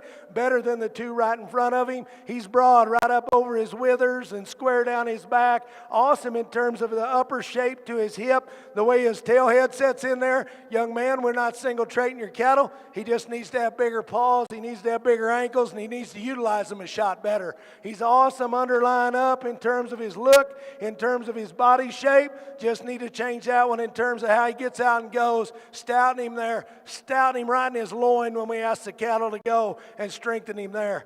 Good looking one comes next. Very, very high tying in terms of his neck set. He's got a big forearm in him, and you like that about him for his presence. Runs out of shape just a shot. Point of his shoulder all the way to the ball of his tail. Just need to crack him apart. Give that one a shot more shape. I think he's got a lot of set to his rear leg. Maybe never hinges and opens his hock out behind his tail, but a very, very good calf.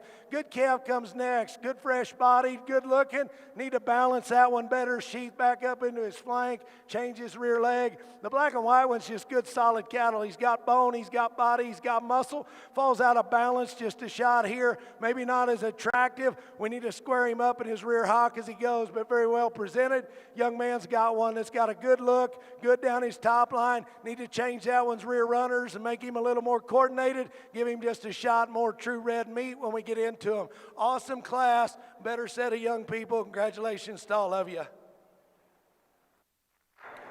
Results of class number 5 in 8th place.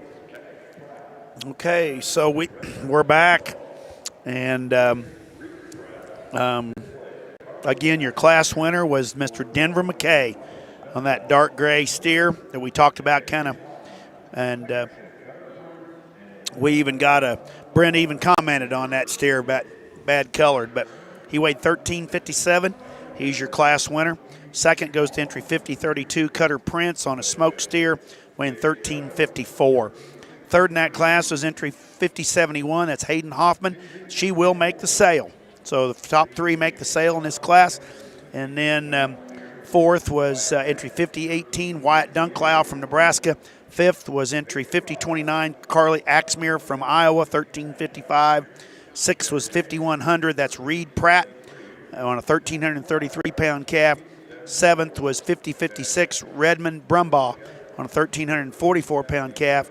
And eighth was entry 5097, Cash Pratt on another 1,344-pound calf.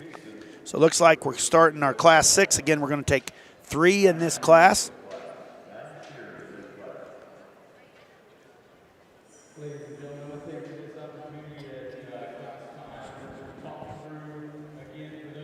Okay, so now Joe is going to talk about these placings. And how the scoring works. As you look at them, you've got to think about it as A and B are the scores that count, and the referee, he's breaking ties. So if A and B agree at any time, then the referee's scores don't count. He's only going to break ties for us. So in this case, our A and B referee disagree on 51-15 and 50-32. We go to our referee, 51-15 is higher than 50-32, so he wins the class.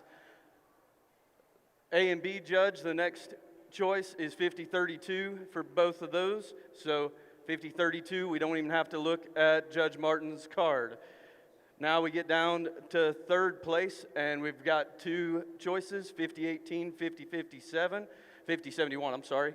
And you look, and 50-71 is above 50-18, so 50-71 wins, 50-18 next. Next 2 is 50-56, 50-29. 50-29 is higher, so that one moves into 5th. Then it's between 50-56 and 5100. 5100 on the referee card is higher than 50-56, so that puts him in that place, and then we had agreement on the 8th place. So hopefully that helps you understand. A and B count, referee is just breaking ties. That allows us, no one judge can exert over amount of influence on the placing, and you have to have a first place vote to win the class. Thank you.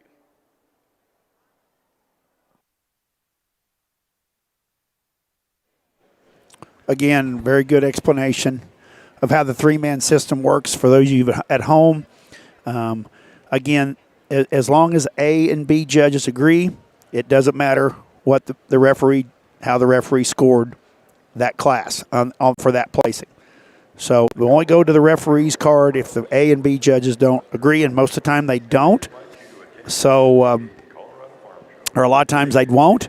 So that's the beauty part. But the only way you can win a class is if you get a first place vote. Yep. One of the 2 judges have got to have you in first to even be eligible to win the class. Right. So it isn't like they're balancing or averaging. Some familiar names in here. Very familiar. Yep. Besner girl's got a good-looking silver steer. Really good looking. She's no rookie to the show ring. No. I think that Stone family is the Colorado Stone. I agree. That black and white calf is from is Jade Stone. This class here, Brad, goes from 1361 to 1379. So what's that? Just 18 pounds. Yep. Gee, Merry Christmas. Kenzie Campbell with that golden white steer. That would be Jake Campbell's daughter. Yep, from Iowa. From Wayne County, right? Yep, that'd be a Wayne County cowgirl. And Peyton Rogers. Of course, that's Blaine. That'd be Blaine Rogers' daughter. Yep, and then Jet James, that would be Luke's son. That's Luke's son. Apologize, I don't know the Neff, the Wyatt Neff. I don't know his origin, but yeah, he's got him a nice calf. Does have a nice calf. Jax Pryor, that would be, I think that is Adam's nephew. That would be Aaron Pryor's son. Cash Goretzka, Tracy's son. Okay, so Jade Stone is Roxton, so that's another Texas. That's a Texas family. That is? Yep. Jade Stone would be Roxton's Brother, I'm guessing. brother. So that's another Texican. Thank you for that information, folks. We make a lot of mistakes, so don't hesitate to Yeah. keep us in line. Right. We're getting paid so much. I think they're paying us on our mistakes. I think I'm going to get paid more.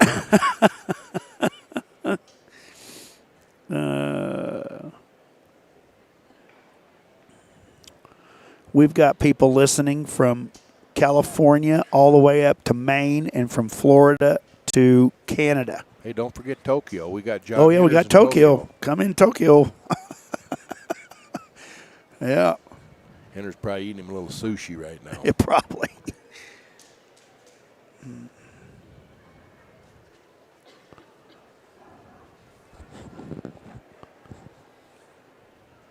So that Jax Pryor, that's Adam's son. Isn't that one of the triplets? Jax would be one of the triplets. Isn't it? I'm not sure if that's Adams or Aaron's. That's Adams. And I just got informed Neff is from California. Right. That would be a Fair Simon calf. Yep. When you buy tires at Les Schwab, you're getting more than just tires. Simon and Newton combo platter. Visit your local Les Schwab today or book your appointment at leschwab.com. That young lady at the far end in the pink shirt just got a text here. She is from Wheatland, Wyoming. Wyoming cowgirl. Yeah. And a calf raised by Brooke Shepard. I'll be darned. Yeah. And Mr. Herschel LeClaire would have placed that calf. Yep. Two synonymous names in the club calf business. Saul Brooks at the Main on Jew sale. Bought him a really good bull the other day. Brooks, if you're listening, hopefully you're here. But that is truly one of the great, great cowboys in our business is Brooks Shepard. Yes, in West Virginia too, Richie. I'll get you in there too, buddy. Glad you're listening. We got a correction. The Neff calf was not raised by Simon. That was not a Simon calf. But he is from California.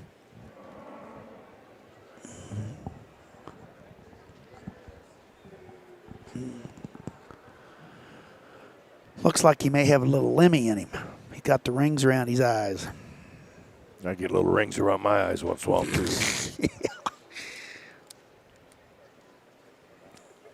That first calf in the ring's a stomper, isn't he? That Besner calf. Talk about a big forearm. That calf's got it. And the Neff calf was raised by Newton.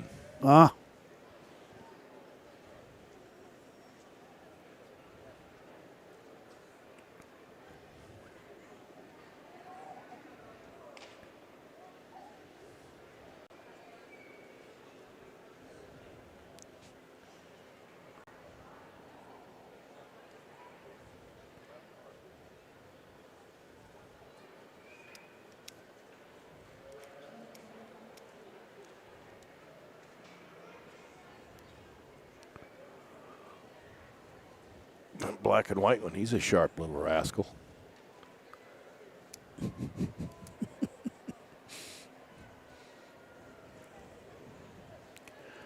How about the little Campbell girl? I bet she don't weigh 63 pounds. Jerking that 1,360, 70 pounder around. His head weighs more than her body. Yeah.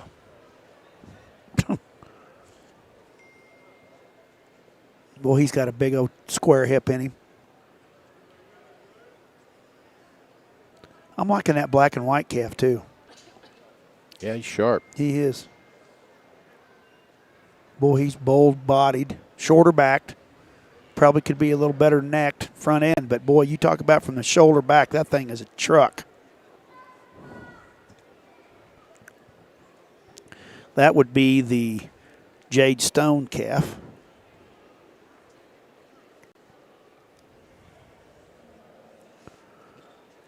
You get them 18 pounds difference. there's still a lot of differences here, isn't there? A lot of difference in type and kind. Yeah, sure is.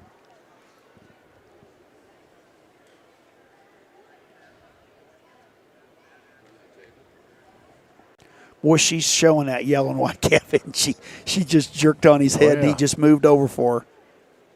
She has got him where she wants him. You don't suppose she's practiced that at home a little bit? Oh, I bet she's been out there a lot of hours.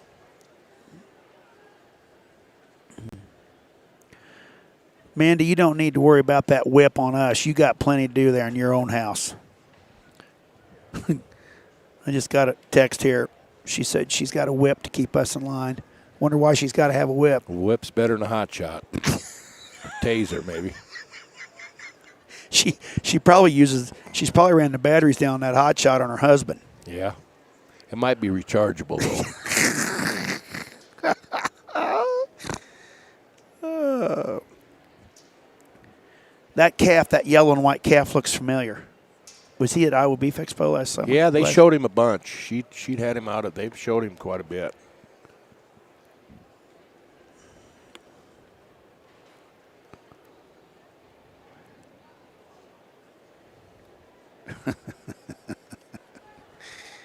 Oh, you guys are funny. Too many people have my number, and I should have never gave it today.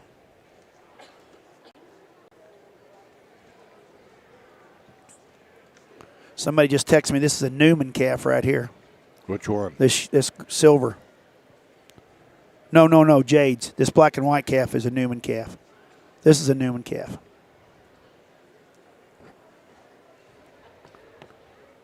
Boy, he's got some big old pipes on him, doesn't he? Sound though. Look at him move though. Hey, they're on all four corners like they should. Yeah.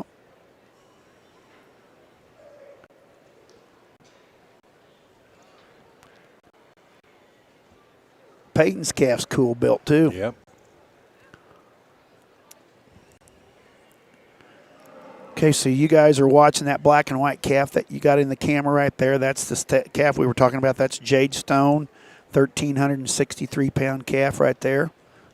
It came from Kevin Newman.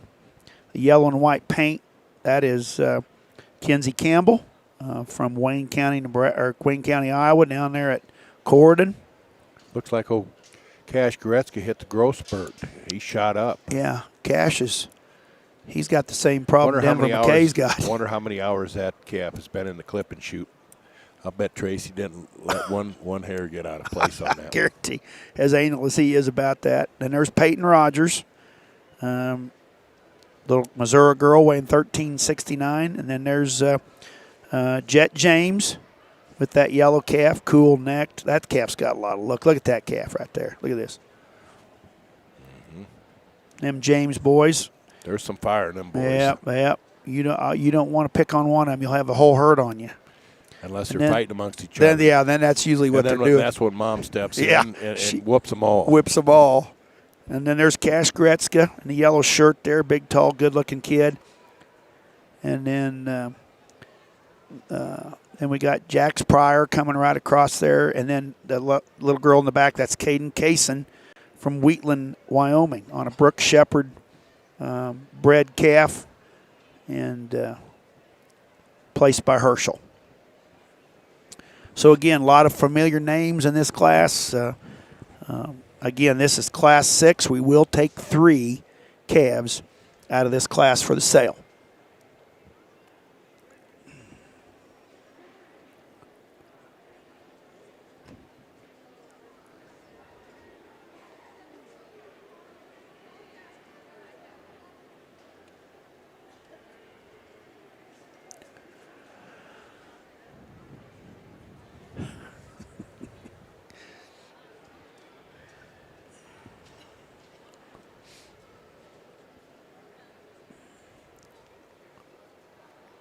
Okay, so up here in front is the little Besner girl. And then from Texas, Stanton, Texas, matter of fact, that is Jade Stone on a Newman calf that we've found out.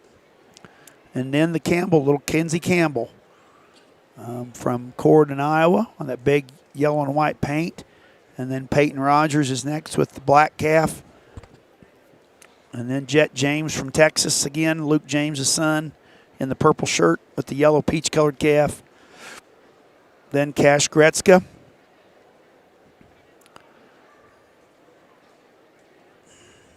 Then the young man in the hat, that is, that's that yellow calf. That's Wyatt Neff from California. Then that's Jax Pryor. That's one of the triplets from Pryor family in Woodbine, Iowa. And then the girl in the little pink, that's Kaden Kaysen, again from Wheatland, Wyoming.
Again, folks, this class has got 9 entries in it. We go from 1361 to 1379.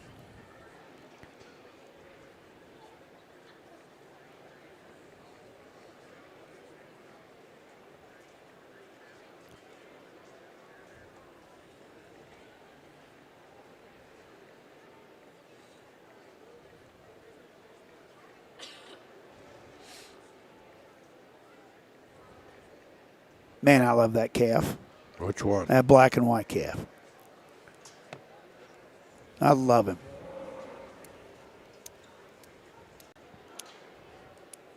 But they don't ask me to judge it.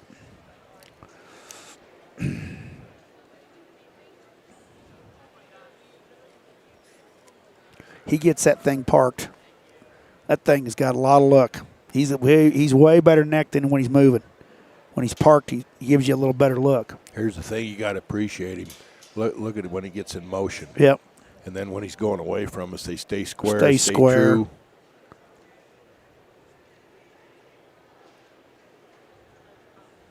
Big hip, huge hip.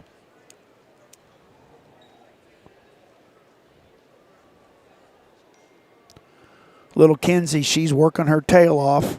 Kenzie Campbell, that yellow and white paint.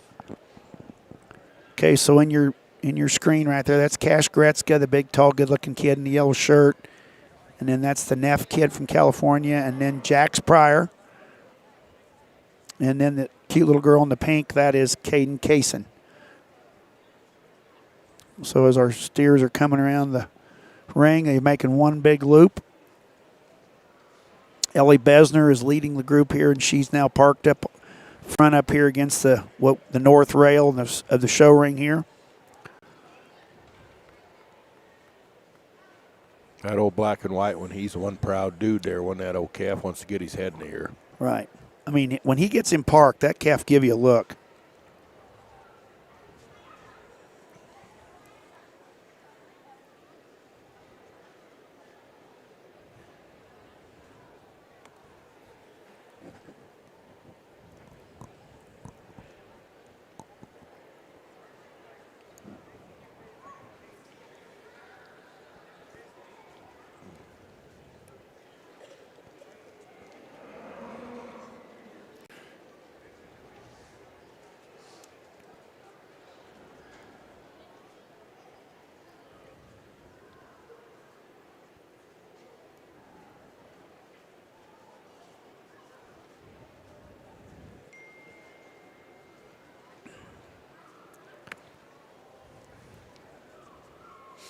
So do you remember Do you ever remember the Hereford sales on this end of the arena? Who, me? Yeah. No. So back in the 80s, 70s and 80s, the Hereford sale was always where we're sitting on the west end of this arena. They put big tarps up, a big tarp up right here at this pole that we're at. So Brad and I are sitting, and the announcer stand is on the west end of this arena. And the last pole here, they would string big tarps across here. And they'd set the sail block up right where we're at, or very close to where we're at. And then everybody would sit in the bleachers, and they'd set a sail ring up on the end of this thing, and they'd bring cattle in. The Hereford sale was always on the end of this. It's cool. I mean, it was packed too. They couldn't go in they couldn't go in the auction block because there was too many Hereford people. This is a huge Hereford show out here. So they would have it right out there. This is where they have the Hereford sale.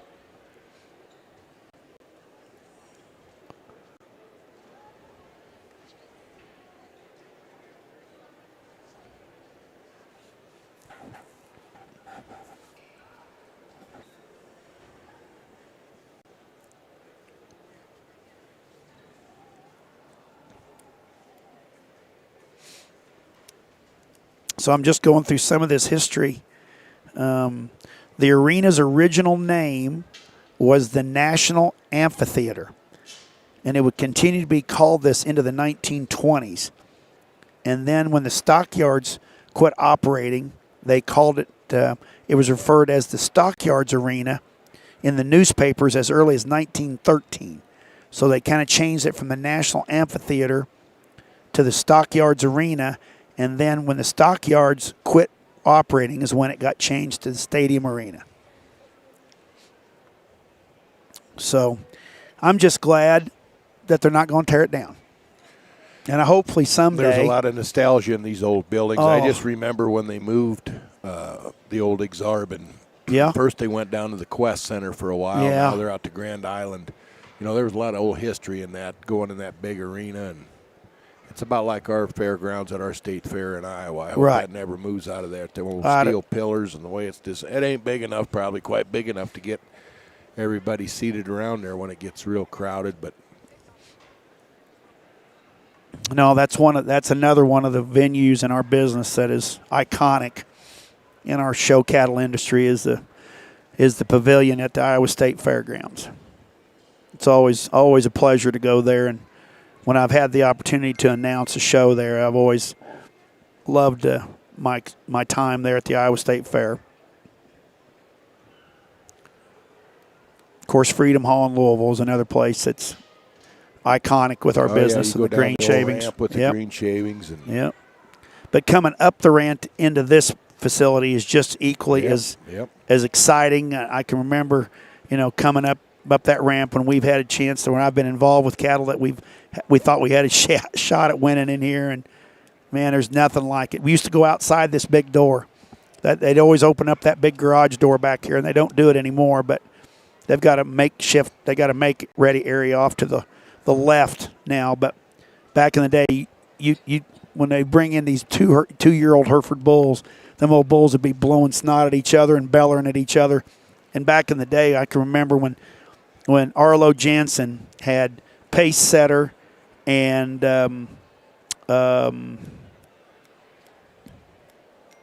what was the other bull? Somebody help me. Pace Setter and why is that slipping my mind? Kevin, are you still listening? What was that bull? Challenger. So they had Challenger was owned by Harold Hereford's up in Wyoming or in Oregon, and of course Pace Setter and Arlo had them both, and they showed them at different shows all year, but they brought them to Denver, and they were Grand and Reserve bull, 2-year-old bulls that year. I can't remember what year that was. That was a big deal. Oh my God, that was a big deal. I'd never seen a crowd around this ring to see them 2-year-old bulls that year shown. So looks like they're walking them again, Jake. Yep. Little Ellie Besner again from Texas. Got a couple Texas kids up front here. This Ellie Besner's from Texas, a 1,361-pound steer. Jade Stone from Stanton, Texas, got a 1,363-pound calf. Then we've got our Wayne County, Iowa girl, Kenzie Campbell. Then Peyton Rogers again from St. Joe, Missouri. And then another Texan, Jet James, in the purple shirt with the yellow calf or the peach-colored calf, gold-colored calf. And then Cash Gretzka, another transplanted Texan from Iowa, from Wayne County, Iowa, with the kind of the silver cream colored, silver calf. Yep. Buckskin a little bit. Buckskin, yep. So that's a pretty good class. A nice, high-quality set of calves again.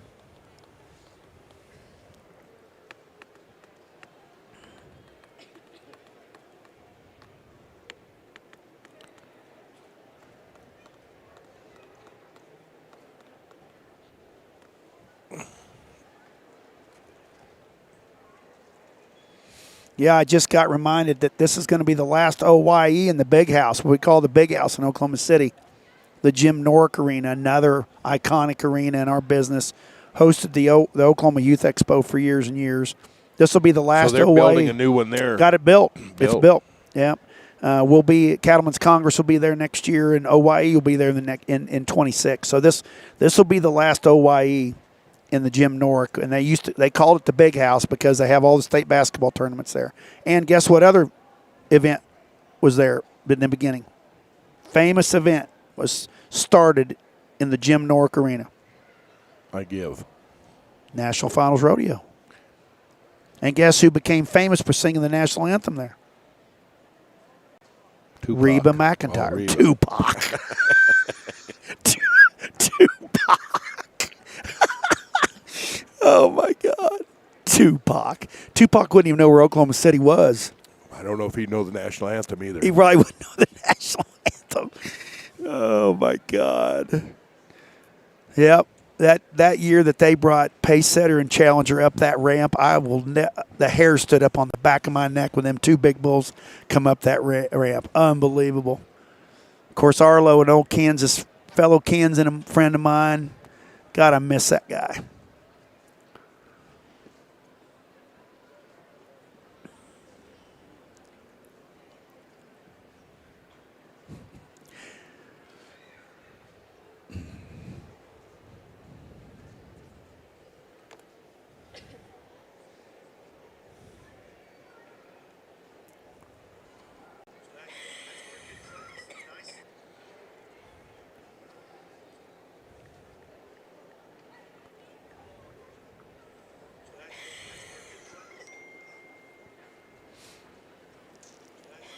Well, the judges have turned their cards in, and they are tabulating our results. Judges are all still smiling and giggling with each other, so they've actually been pretty close today, huh? Yeah, that one class, the one they used to win, Kendall had in first and Murph had in fourth. Which class was that? It was one of the first or second, I think. Oh, I gotcha. So as the camera comes across those two paint steers, of course that black and white paint steer that you're looking at in your screen, that's the calf from Jade Stone, and then the yellow and white is from Kenzie Campbell. Solid black calf, that is Peyton Rogers again from Missouri, and then the silver calf that's up in the front of the class here. That, again, is Ellie Besner, another good Texas girl. Family that absolutely does a great job showing calves. Always have enjoyed, of course, my time getting to do the Battle of the Cattle. When Shane and Tanya have put on the Battle of the Cattle, I've always had the pleasure of announcing those shows and getting to know all these Texas kids. And that Besner family is always enjoyable to be around. And, of course, those kids are so talented, showmen, and they always bring the good cattle. So we will know momentarily on our class placings here. Who are you going to take, Jake? I'm taking the black and white calf. I'm sticking to my guns. I like the calf when he walked in the ring. I just think he's the combination. He's the one that's got the muscle, the awesome structure, and when he gets that calf parked. Look at that back. I know. He gives you a big old. We could have a little card game on his back tonight. Yep. I love that calf.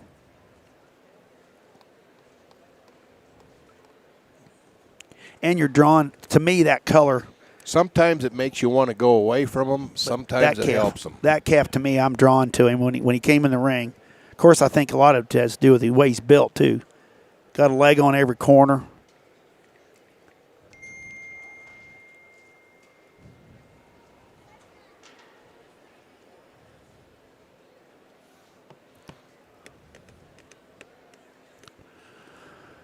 Okay, looks like Joe is writing the placings down. So Joe Epperly, again, folks, for those of you that don't know, Joe was at Colorado State for several years getting his education and became involved in the National Western Stock Show. Recently, he had been the manager at Wagon Hammer Ranches in Albion, Nebraska. And then recently has just taken the new job with Next Gen Cattle Company in Paxico, Kansas, in the Flint Hills of Kansas. So Joe has now moved to Kansas, but he still takes the time to come out and be our surrogate judge, and he also kind of explains the three-man system. So as Joe's walking out to the ring right now, you see him coming in the screen. He's kind of, you'd call the air traffic controller. He's the air traffic controller, right? That would be a great way to describe it. So he is placing these cattle. So it looks like the Neff calf is going to be 9th.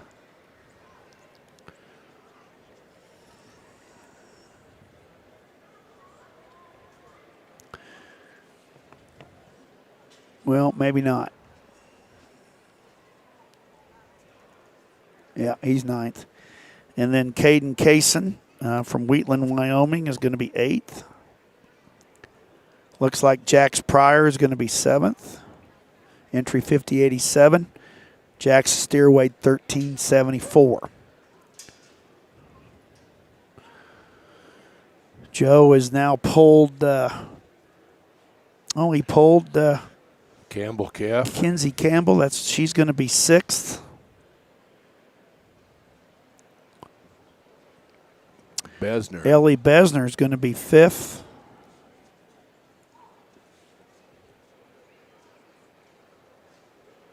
They pull my black and white calf in already? You got to be kidding me. Oh, no. So Jade Stone's going to be 4th. I think Stone is 3rd. Oh, Stone is 3rd. I missed one somewhere. Stone is 3rd. Extremely competitive class here, and we shuffled them there from about 2 to 4, 2 to 5 for various reasons, and I get to talk about that. One thing we all agreed on unanimously was our class winner here up front, a calf that we think does the most things right in terms of structural integrity, his limberness out of both ends of his skeleton, his joint angles read true. You get your hand on him, and from a 3/4, I guess, would question, hey, where does his rib fit in? But that thing fits in good. He's got a big old rib in him. His back handle's exceptionally good. He's bolder there behind his blade than the one that comes in 2.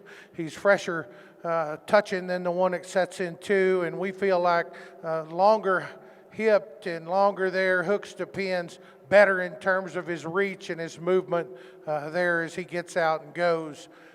Calf wants to get a little awkward sometimes standing as you walk towards him. He wants to spread him a little wide, get a little plane up front maybe, if you will, and then all of a sudden you set him in motion and realize how incredibly good he is on the move. The one that comes to is black calf, extremely dense, one that's got an incredible rib cage and body type in him. We like him that he's a little shorter bodied. It fits together with him exceptionally well. We would like to extend him out of his hip. We'd like to lengthen him hooks to pins. He wants to swivel just a bit at the front edge of his hooks. We'd like to make him just hinge a bit better, swivel a little less, extend him out the back end just a nickel, but a very, very good one came in too. Steer that I personally like quite a bit here comes in 3. He's the most massive. He's the widest underneath. He's the biggest and boldest in terms of his cage. Here's the one that's exceptional in terms of his side shape. I love the added dimension of this guy. He's a little challenged in terms of his hock placement and his back foot. We'd like to soften him in his hock, set him down a little deeper into his pastern. Collectively, if we can do that, we like that one right there toward the front. Silver calf that comes next, boy, that one casts an incredible presence from the side. He's longer fronted than the one that leaves directly in front of him. He actually is more comfortable out of his rear too than the black and white one right there up front. For us, he's a little more up and down in his shoulder. He's flatter and harder in his lower forerib. You can read him right there out of the front. We'd like to just make him a little better in terms of his angle out of his blade. He wants to get a little weaker loined as we set him on the go, a little longer bodied, flatter in his cage, but one that's masked up, has an incredible hip in him. Orange steer comes next in class. Rocket necked. We like him standing still here on the side. Wanted proportions really good. You get your hands on him. That one's too green in relation to his body weight and his maturity. We want to put some more cover on him. We want to make him more genuine in terms of his top shape right there behind his shoulder blade as he moves back. But a good one here. Set him in motion. He wants to shove his hock and roll his feet just a little bit, just a little more immature compared to those that come up front. Orange and white one comes next, fitted expertly, big feet and legs, the plainest looking of those top cattle that come out. He's shorter in terms of his blade forward. He's deeper and thicker in his neck and crest, a little drier in terms of his loin. Get right in behind him and watch him move his hock. He doesn't handle himself as well as he goes away. Big muscle calf up top. We just want everything to fit together better. Snip nose calf, good looking from the side, has some side shape to him, attractive if you will. You get over the top of him, he doesn't read with enough mass, enough bulk, enough freshness. Black steer that comes next in class, really neat neck kind of a calf, long and extended. One that's too rigid in terms of his joint work. We want to lay his shoulder and knee back, set him softer into his hock and his pastern. Round out our class with the orange calf that actually has more shape to him than the pair directly in front of him. He's just not fresh enough to the touch and handle, not good enough in terms of his structure up front. Congratulate those kiddos if you would. Okay, Brad. Well, they didn't like my black and white calf, didn't think he was good enough on his hock. How'd they place them? Were they close? Let me see here. Looks like they agreed. All three of them had Cash's calf, and that calf I find out was raised by Tyler Hartgers, an In God Unstoppable whiskey. Okay. So he was an In God Unstoppable whiskey. Yep. Okay. And then, let me see, 5109. So Murphy had Rogers' calf in second. Glenn would have had the black and white calf in second, along with, and Kendall had the Peyton Rogers calf in second as well. So there's a tiebreaker. Gotcha. And then 5109, that was Peyton's. That was Peyton's. And Glenn had that calf in third. Okay. Both Martin and Murphy had the Besner calf in the same spot of 4. Where'd they have that black and white calf? I just told you that. Oh, what? I didn't. He was what? Glenn had the calf in second. Oh, okay. Murphy had the calf in third. No, Murphy had that calf way on down the line. 1, 2, 3, 4, 5, 6. Oh. Yeah, I guess Murph. I didn't see that, but that's what got him. That's why they get paid the big bucks. I guess. Big. I guess. That's why they call it a show. We'll have to have that conversation at a later date. But anyway, we take top 3. So Cash Gretzka wins the class. Second was Peyton Rogers. Third, Jade Stone. So the black and white calf will be the sale. So now we're ready for Class 7. Class 7 is, of course, we'll take 3 out of this Class 2. Our class also. So again, we've got another Cash Pratt, another Pratt steer is the first one in the ring. Then we've got Cal Sidwell.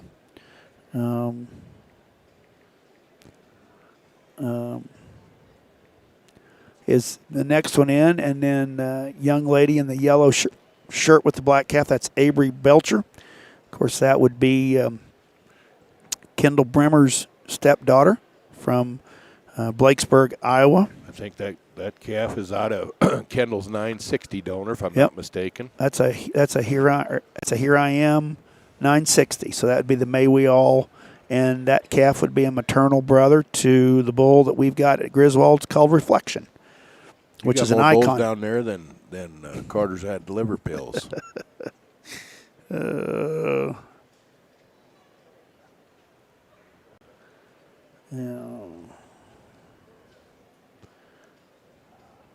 I'm just going to write that in there.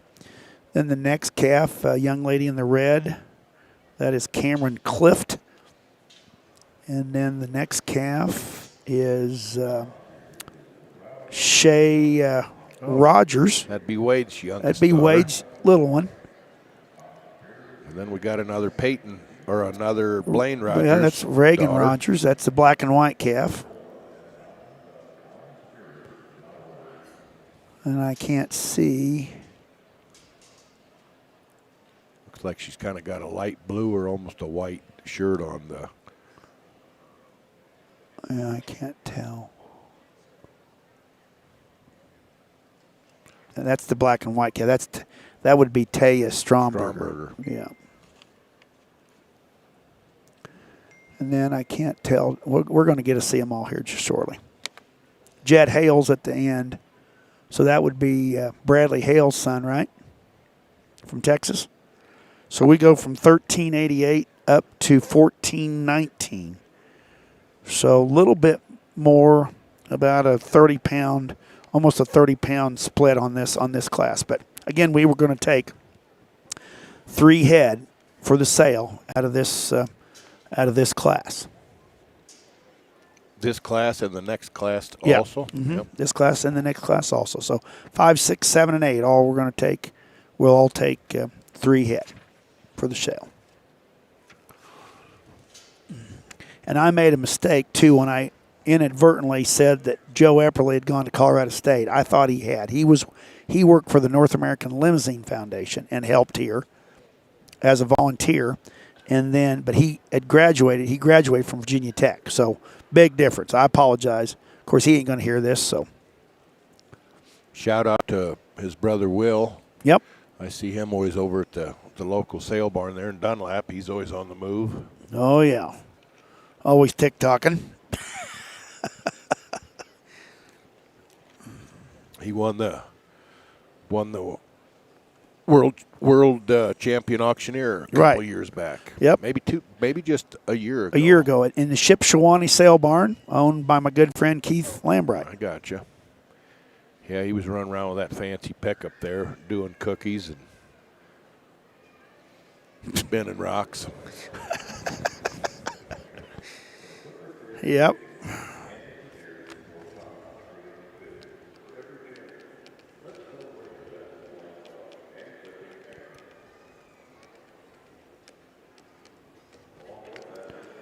Just got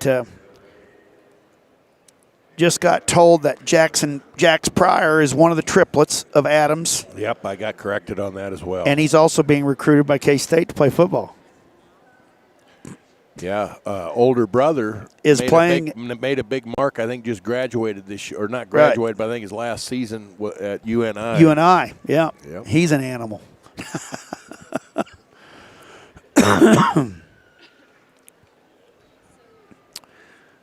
Okay. Well, our judges have gone down the line and have got the steers handled, and now looks like we're going to put them in motion. Well, maybe not yet.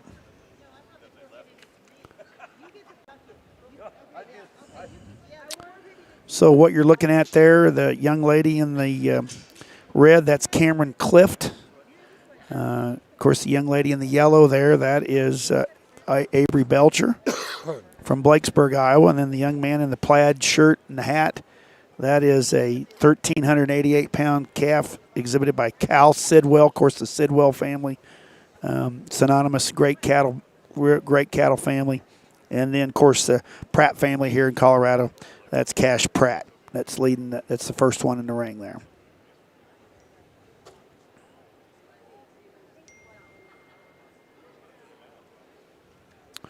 And we're coming back down the line. They're standing next to Cameron Clift. Well, that I stopped. One other little correction. What else did I screw up? No. Caleb James actually raised Cash Goretzka's calf, Oh. but would have sold on Tyler Hartger's SC online sale. Oh, I got you. Yeah. Okay. Make sure you book all your sales, folks, if you're listening. Make sure you book all your sales this fall. Give Brad a call. I'll give you an elbow here in a minute.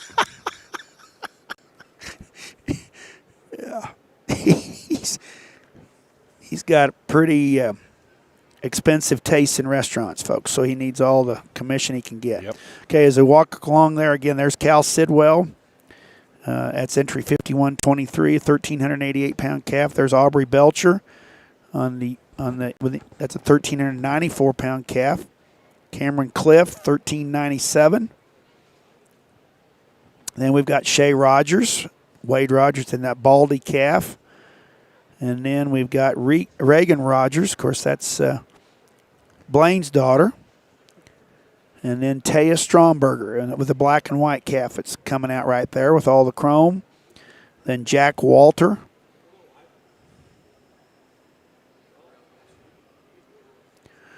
And then Skylar Sturgeon in the orange sweater. That's a 1,419-pound calf. And then the Baldy on the end, that's Jet Hale. That came out of the blue tag team. That's a Bonham steer. Again, Brockle face, really stout-built calf. The last calf there in the ring.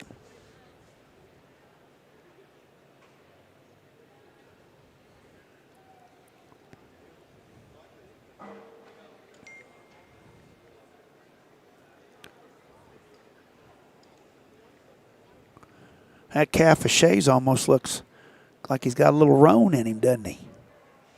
I don't know about that. Well, look at me. See how his hair kind of, maybe it's just the way the light was hitting him.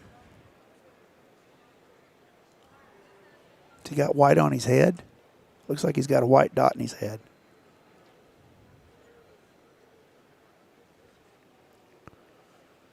Is that a hazel calf? Yes, it is. I think it's one he raised. That's a home raised calf from Wade Rogers. That'd probably be a Here I Am Hazel, isn't it? Or How Great? I think it's a Here I Am, but don't quote me. Okay. We've been wrong before today. It doesn't matter. Throw it out there. I'm sure we'll get corrected.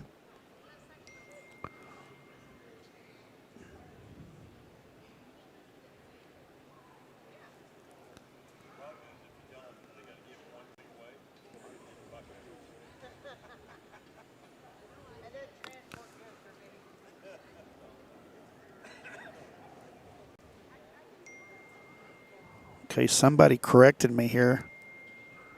Girl in the yellow. How Great Hazel. Yeah, that's a How Great Hazel.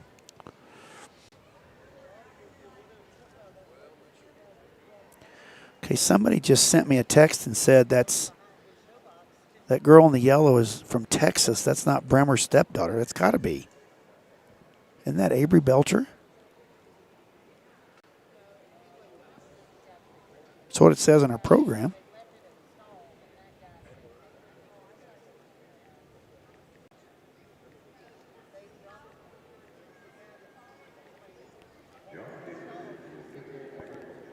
So anyway, our class goes from 1388 to 1499.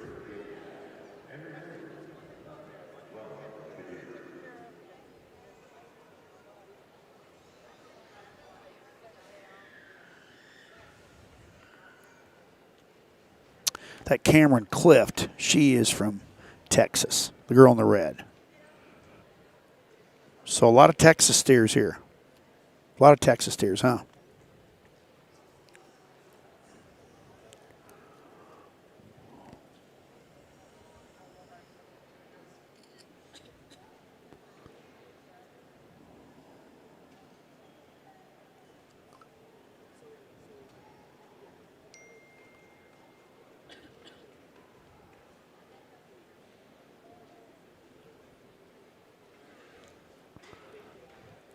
Our judges are now coming back up to the front, just kind of weaving their way through this set of calves. Heat's gotten turned up a little bit, hasn't it, Bradley? That last class, I thought there was some nice stuff too. I did too.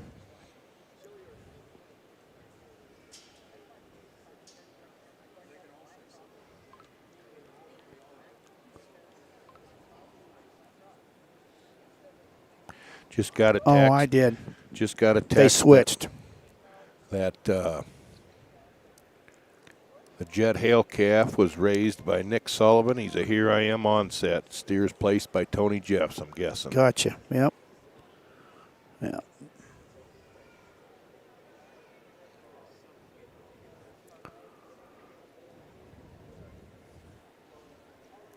So the girl in the red, that is Avery Belcher. So they must have swapped. Yeah, they them swapped around coming when in. they came in. Yeah.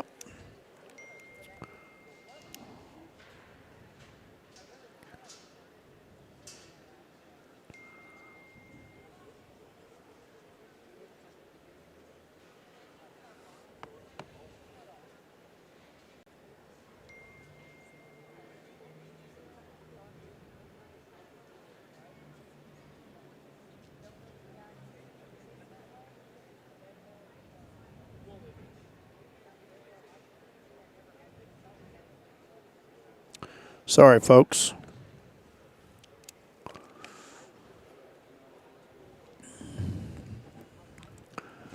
Okay, so they've pulled in. The Cameron Clift. That's a stout calf, isn't it, Brad? Yes. Big hip, and then Well, they look like they're walking. Yeah. A handful of them here. Yep, they're kind of starting to pull their top cut. And then the girl in the red shirt, that is Avery Belcher from Blakesburg, Iowa. That would be a Here I Am 960, which is a May We All donor of Kendall Bremmer's. And then they pulled in Shay Rogers.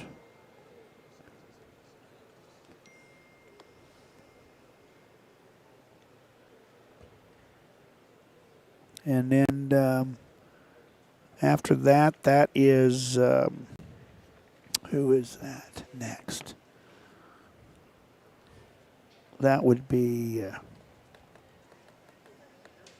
who is Which that? one you talking? The one that's fourth, behind Shay. This calf right here on the outside. Is that the other Rogers That girl? might be, that's Reagan Rogers. That's Reagan Rogers, so that'd be Blaine's daughter. And then in the orange, that's Skylar Sturgeon.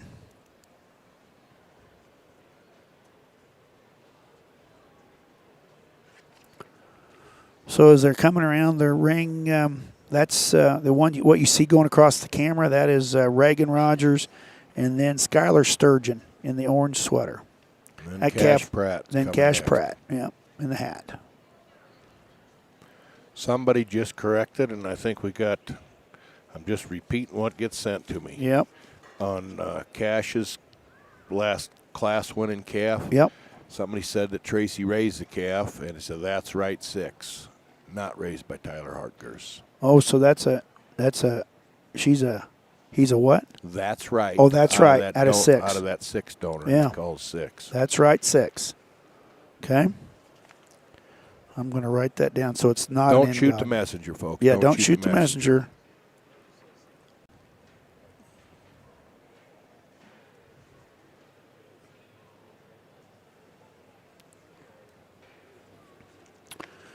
Oh, my phone's blowing up. What'd you say wrong now? I don't know.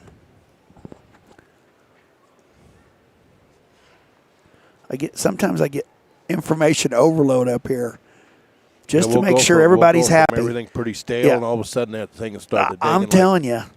So I apologize, folks, but these two girls switched when they came in. So we got these two girls. I should have recognized that little Belcher girl, but she's the one in the red shirt. She's in the second hole. And then Cameron Clift is the little girl up here in front. And that is a Bonham calf there. That's a Bonham calf there.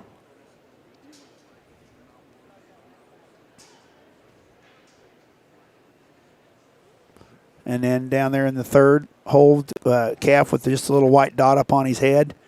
That is Shay Rogers.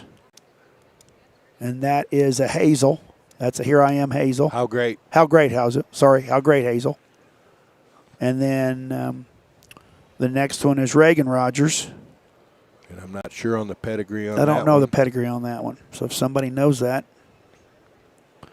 I appreciate everybody correcting us. I do think the sturgeon calf might be a Van Hove calf. Okay.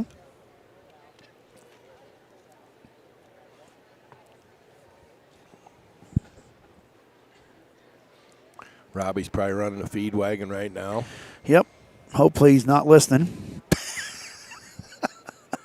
Why? because he'll be correcting me later.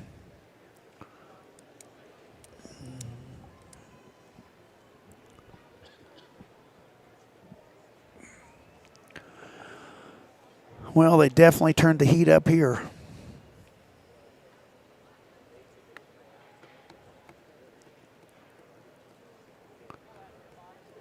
Glenn Martin is handling the Belcher calf. Now he's walking up here to handle Cameron's calf.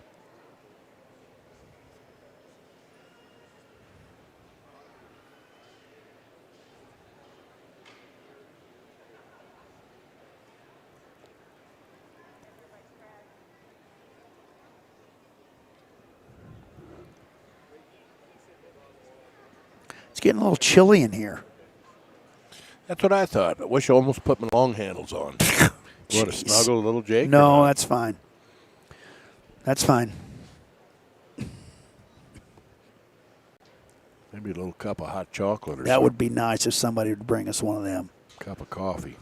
So the Reagan Rogers calf, that is fourth. For those of you watching, she'd be just on the left side of your screen that you're looking at right now. Okay, that calf right there on the left side of your screen. That's a tricked out Fu Manchu that was raised by Justin Fanabaker.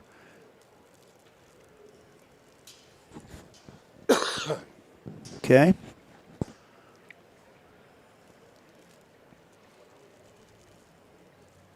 That sturgeon calf got some big sticks on Oh, him. big pipes.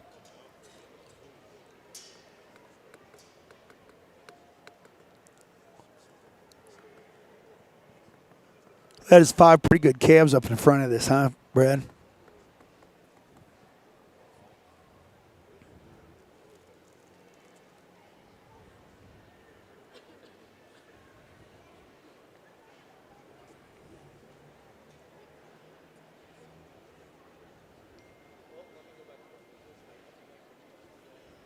Got us a big crowd standing around ringside. Huge crowd standing around ringside. Of course, the iconic panels around the outside people always like to lean on, and we've got them lined up on both sides of the ring. So they've taken the divider out. Normally, here in Denver, they've got a big divider right down the middle of the arena, and they've got 2 show rings here. But for the steer show, they take that down, and then they can use the whole ring for the steer show.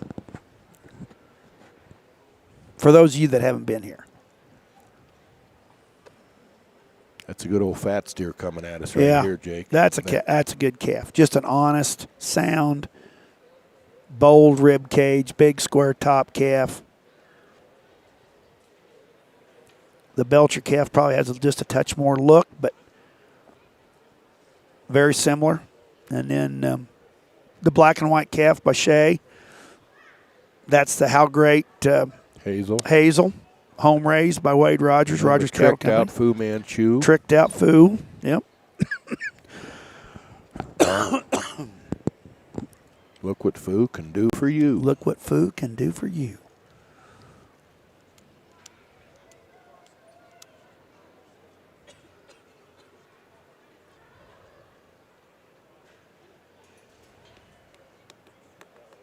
Walking the top 5 here. Yep. Those are 5 pretty good calves, ladies and gentlemen. And not a smoke and orange Nope. paint. Nope. There's a black and white There's a calf. yep. Otherwise, They're all black.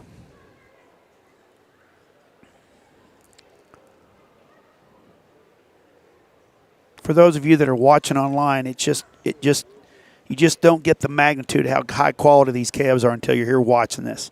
And watching these calves walk right here in front of us. These cattle are so sound. My hat's off to club calf breeders. I'm telling you, in the last 2 years, 3 years, these calves have been so sound at the ground. And and it's to tribute to these breeders for keeping that soundness in those cattle. Don't you agree? I mean, I think. Yeah, but you could get to picking some of them. Well, I know. I don't know why you see it, because when they're standing, they lay back on their old pasture. Yep. But there's a few of them want to kind of get a little bit steep when they're wadded walking. up on them or get up on them.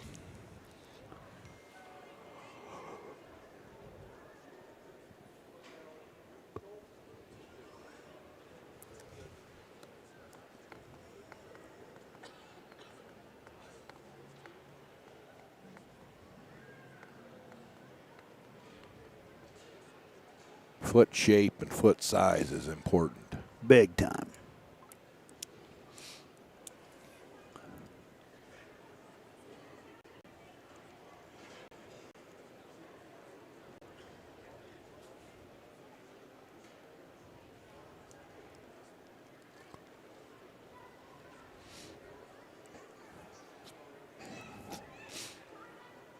My good friend Todd Line in Illinois is listening, so it must be freezing cold. And him being the wimp that he is, he's probably in the house drinking coffee with his wife. Aren't you, bud? Not much farming going on in western Illinois, I'll guarantee you. I bet you put the old V-ripper in the ground there, you'd shear a few bulls. You had the V-ripper in the ground lately, Jake? I haven't had the V-ripper in the ground lately. She don't want to poke in there too good. What? I bet you couldn't get it even scratch the surface today. Oh.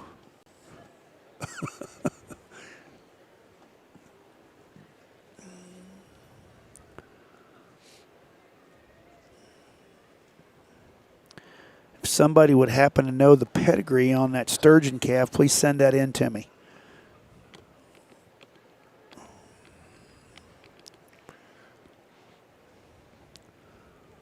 He's a good built one. Just had a message that, and maybe you said that already, Jake, the Cliff girl, they thought maybe he was from Canyon, Texas. Mm-hmm. She's from Canyon. Yep.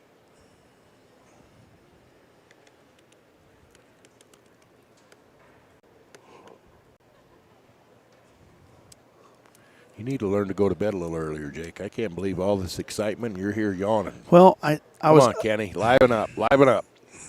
Okay. You don't need to take direction from Newcastle.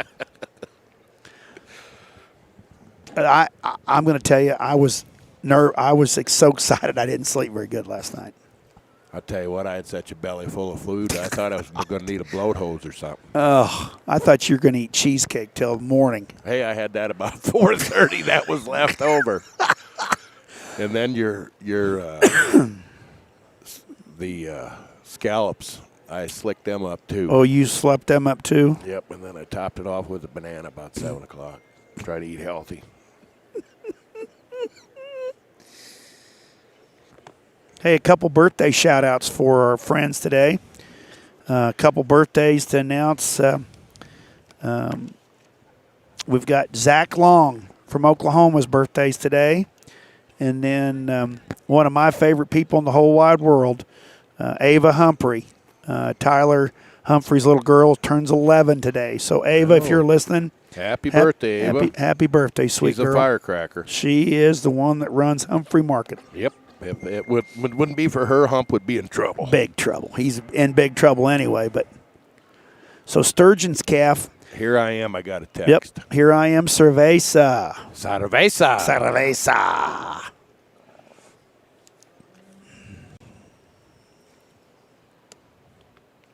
That sounded like a Van Hove pedigree. Little Cerveza back in there. Yeah, I'd say that's what it is. A few Cerveza cows running around the pastures of Madison. Yeah. That bull had a great mother. So So Cerveza would be the out of the 1829 Shell Factor cow at Griswold's, which would also be Wizard's mother. Might be a little lesson people ought to learn right there. How good Harry I Am works on the Wizards too. Huh? You're a heck of a professor. Think you can learn from the past.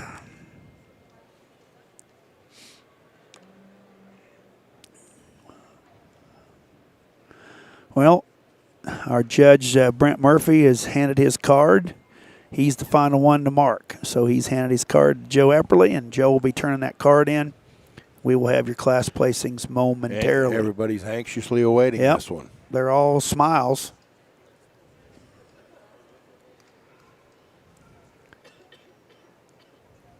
What do you think, Jake? I'm gonna say yellow. Come on, dude. We've had it placed for 15 minutes. Look at there now. Jake's wanting to interact with the judges, and he's getting them all distracted. It'll be a mess the rest of the day. There's a reason you're doing your job and a reason I'm doing my job.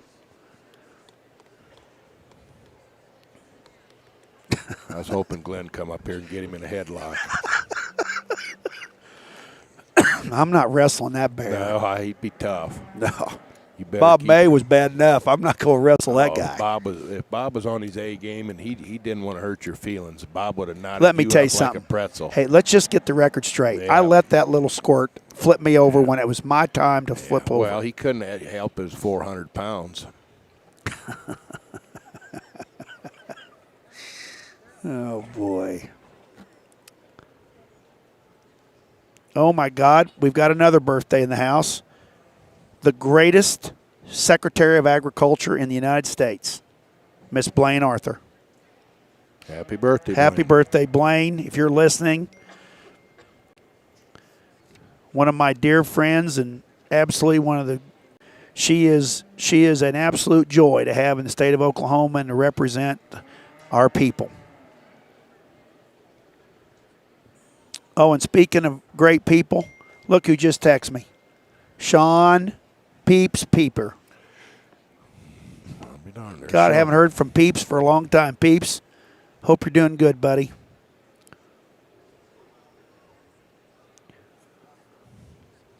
Thank you, Cheryl Van Hove. I just got that update, too. Yep. I'll guarantee you Cheryl will know the pedigrees up there. Darn right she does.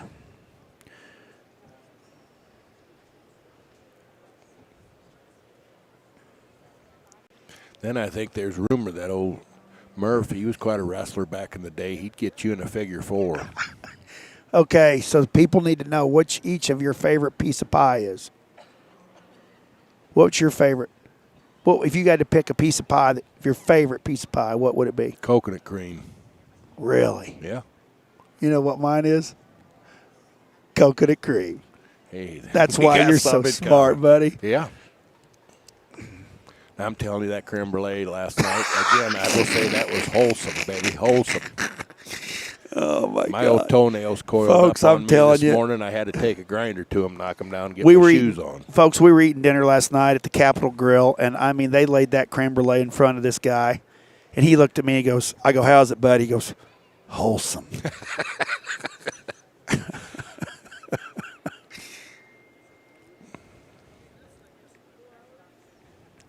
Any of you that have never come to Denver, even if you have come to Denver, and you haven't had a chance to go down to Larimer Street in downtown Denver, there are two restaurants right across the street from each other that are they're smoking good. And that's the Ocean's Prime if you want a really good piece of fish. And if you want a great steak, go right across the street to Capitol Grill. I'm not working for either one of those companies, but I'm telling you, I have found myself in those things entirely too many times this last 10 days. Okay, so Joe is outplacing our class right now, and it looks like he is pulling in, which is going to be 10th in this class. That is going to be Jack Walter. He is going to be 10th. Then it's going to be Cash Pratt in 9th. And then the black and white calf of that Tanya Stromberger, that's going to be eighth. And then the Hale calf is going to be seventh. That's 15:59, Jet Hale. And then the young man, Cal Sidwell, that is going to be sixth. Looks like fifth is the Clift calf.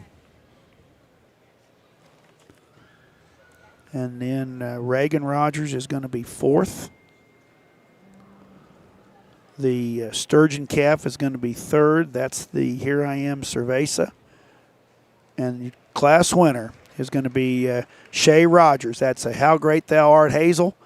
And we're going to have our reasons be given right now by Kendall Rosenstein. So congratulations to Shay Rogers, entry 5027, calf weighing 1397. It's a home-raised Rogers calf, a How Great Thou Art Hazel. Second in that class is going to be Aubrey Belcher, and that is a Here I Am at a 960. Good pair.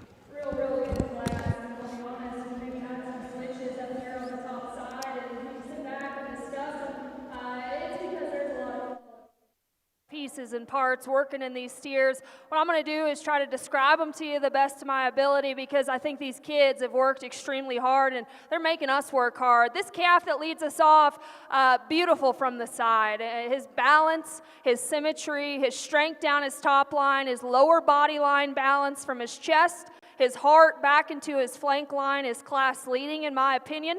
He's still stout in terms of his chest and his forearm, and that matches when you get in behind the cattle and watch him go away. In terms of his upper pin set, his lower quarter, and his stifle, he's not maybe the biggest backed one, but he's still got plenty of muscle in behind his shoulder. You know, from this side, I want to call him sound. He's good in terms of his shoulder angle and the set to his knee, and it looks like his hind leg's going to be totally fine in motion. Every once in a while, he'll pop his rear pastern. Maybe we need to intensify him in terms of that rear foot placement. Again, I'm being critical. That's a very good steer in terms of look and balance and still having some muscle and some base width to go along with it. This steer in 2, he handles it exceptionally good, and he is bigger back than our class leader. He's wider at the back of his shoulder into his loin edge, and he is big in terms of his rear, the rear view of his pin set, down into his twist and his quarter and his stifle. From the side, everything matches. He's still fresh up front about his head shape, his neck, down and through his chest. In motion, he's got to be a little sounder, in our opinion, just in terms of his rear skeleton, his mobility from his hock to his surface there. I'm telling you, he's awesome from the side. He's so fresh in terms of his rib shape, his handle quality, and his extra power. Just got to intensify him at the ground, make him a little sounder structured. This steer here in 3 is probably the biggest footed and biggest boned steer of this particular class. He's awesome from the side. He's a long hip steer that's long up front and long bodied as well. And really everything proportions very good in this particular calf. From the rear view, he's awesome driving away from you in terms of his pin set, his quarter. Up high, to me, he's just a little staler in terms of his handle. As you study him out of the top of his spine and how he drops into his upper rib shape there, again, that's a very, very good steer in terms of hip design. Awesome at the ground in terms of skeleton and skeletal quality as well. Still has power when he goes away from you.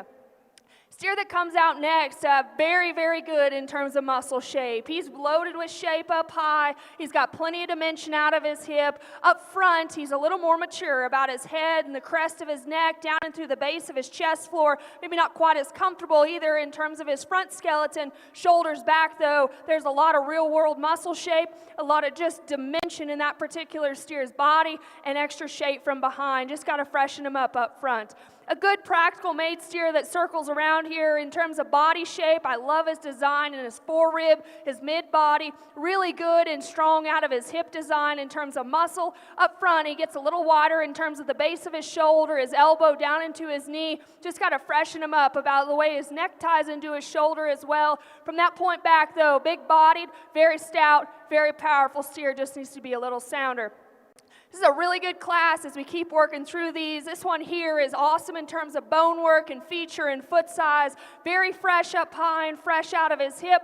Just needs to be more comfortable in motion. Needs to hit us a little deeper, a little softer, a little more practical back into his rear rib and flank.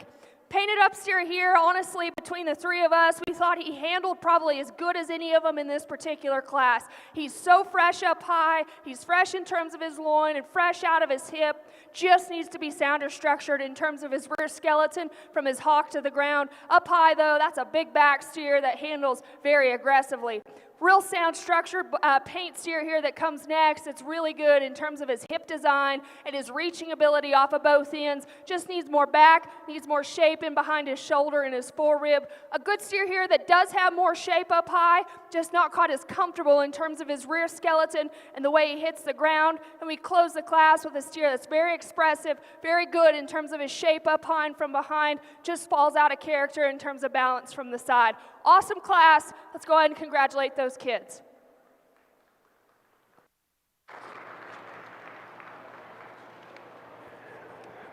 Results of class number 7. In 10th place, Jack Walter. 9th place went to Cash Pratt. 8th, Taya Stromberger. 7th place, Jet Hale. 6th place, Cal Sidwell. 5th went to Cameron Clift. Reagan Rogers was 4th. Skylar Sturgeon was 3rd. 2nd place went to Avery Belcher. And the winner of class number 7 was Shay Rogers. Entering the ring is class number 8. Class number 8 entering the ring. There are 10 steers in this class. Riley Witt, 1427-pound steer. Riley Rod. There, we're back, I think. Jake, fix that, will you? I don't think we're on. I don't think we can hear.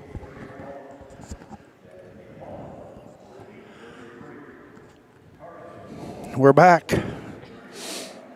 Brad, why don't you give them that placings again? I'll get these. We're slipping. We're slipping. We're slipping. We're slipping. Just give me a second here. Okay, buddy. I don't want to give any wrong information. Okay.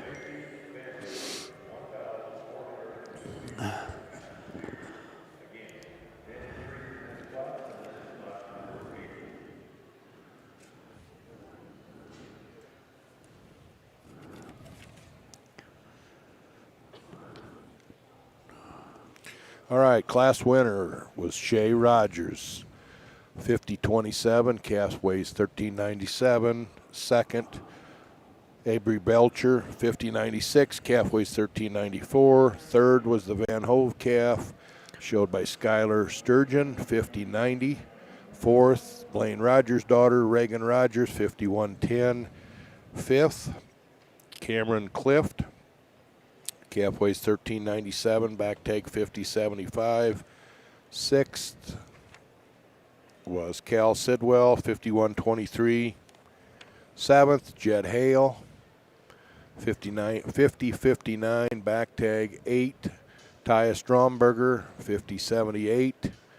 Ninth was Cash Pratt, back take 5098. And 10th, Jack Walter, 5040. Okay, so this will be the last class. So the three that will make the sale in that class was Shay Rogers and Aubrey Belcher and Skylar Sturgeon. So congratulations to those three young ladies for making the sale. So this class is Class 8. This will be the last class that will be taking three to make the sale.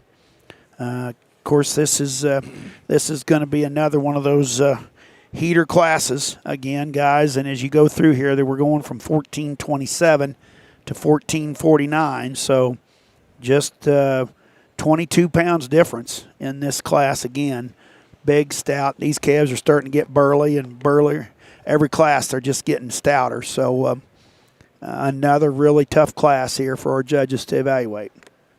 A little more color here. We got a couple. A kind of a gold, a kind of a blonde, and kind of a gray smoke. Then a black and white one down on the far end. Yep.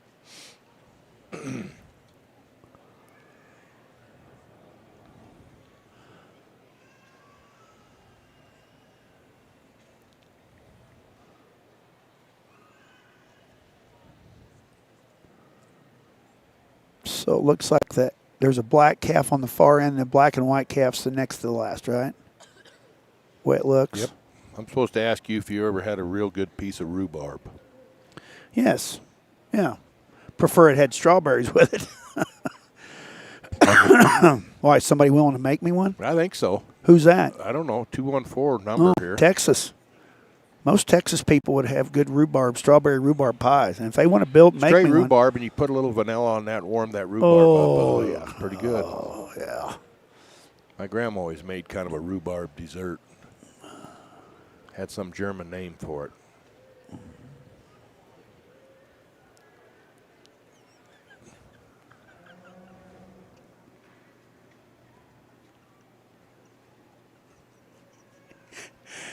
Oh, boy.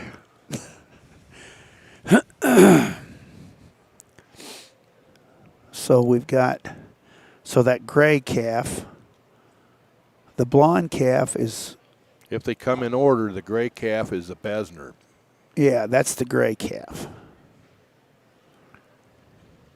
Trey Goretzka would be that lighter blonde He's that calf. blonde calf. And got the yellow shirt on, right? Yep. No?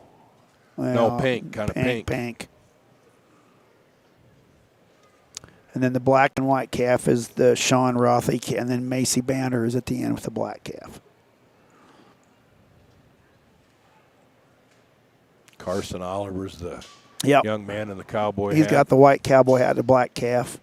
Destiny Potter is the gold-colored calf. Yeah, they're now we're coming down the line here. So there is Carson Oliver, and then there is Trey Gretzka with the blonde calf, and then the gray calf right there. That is Ellie Besner, again from Texas, great Texas family. And then the two calves on the end. How about that shape on Riley's calf on that quarter? I know it.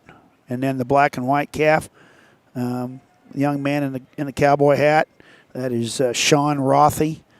And then the black calf on the far end, the young lady in the pink sweater.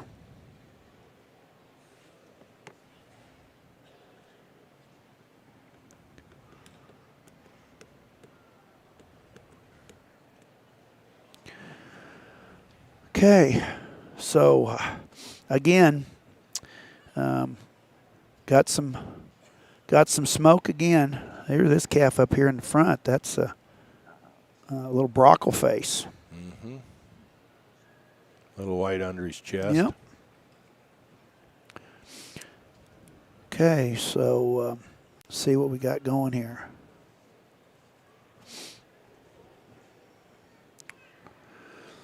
I did not know this. This is a great little trivia question, but the last 5 winners at the National Western Stock Show, the last 5 Grand Champion steers have come out of this class.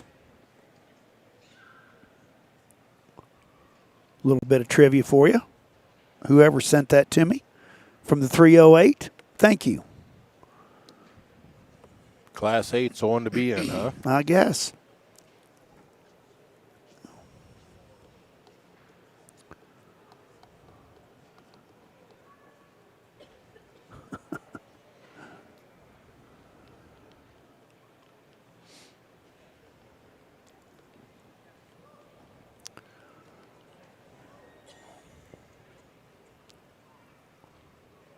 These calves are so good, Brad. Isn't it? The presentation is getting better. Unbelievable. I don't know if it can get much better than it is, but the presentation is great on a lot of them. On every one of them. Okay, so we're going to put these in motion. Somebody told me that fact that you just stated that wasn't right. Well, and then somebody sent me the wrong information. I'm sorry. I'm just going from what people are telling me. We're kind of getting shot at today, ain't we, Jack? Well, that's fine. That's fine. That's what we do.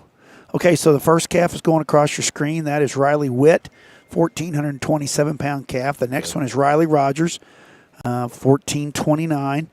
The next one, that young little girl in the white shirt, that's Madeline Norvell with a 1,429-pound calf.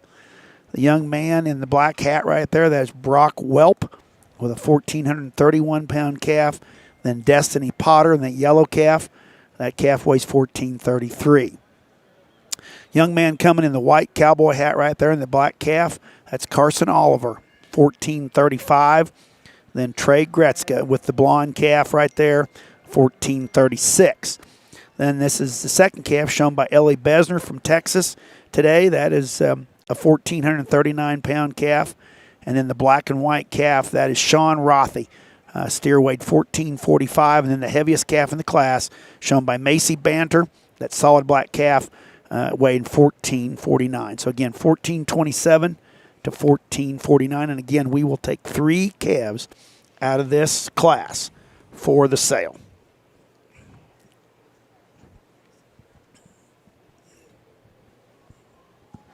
Starting to get a little more deviation maybe on body types and softness of middle and maybe some structure things. There was probably more calves that resembled each other out of that last class than any class we've had. You're right. There's a little bit more difference of types and kinds in this class. Now that young lady in the pink there, it looks like they maybe outweigh her by 75 pounds. Yeah, that calf doesn't look like he's the heaviest calf in the class, does he?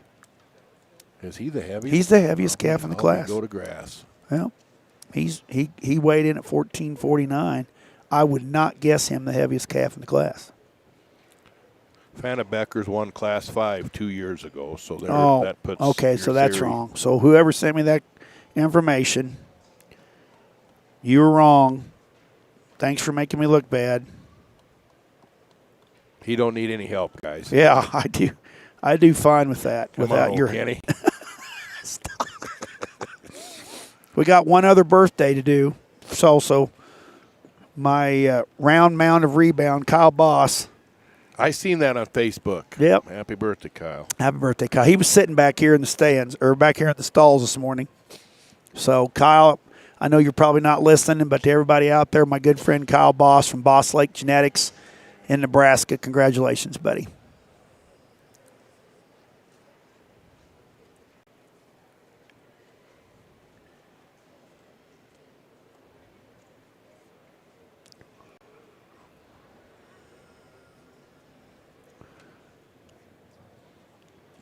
Another one that I want to mention, good old boy, an Indiana cowboy, Hereford man, Bruce Everhart. Yeah. Yep. Bruce Everhart. Met him. He was doing a little trucking. His sister lives in Manning. Yeah. Married to Dave Weiss. Oh, really? Brother-in-law to Dave. Weiss and son Hereford's been raising Hereford Manning. for many, many moons. They've been out here have been coming out here a lot of years. Right. Yeah, and then I don't know what I was thinking. Croy was in Class 6 last year. So that whoever gave that information, you need Class 6, that was Class 6 was last year. Yeah, Class 6. Croy was Class 6 last year. Yeah. Whoa. I got one trying to lay down. Okay, so Geyer said the year Ashton won, he thought it was Class 5, weighing 1330. Huh. Okay. Now, that was a Hartger's calf. That was a Hartger's calf, yep. So it looks like they've they're going to start pulling these calves out. They kind of pull this top cut out and kind of work this top cut. I think each judge, from what I understand, they kind of go to Joe and they each kind of collectively kind of pull one or two calves. Each judge kind of does. And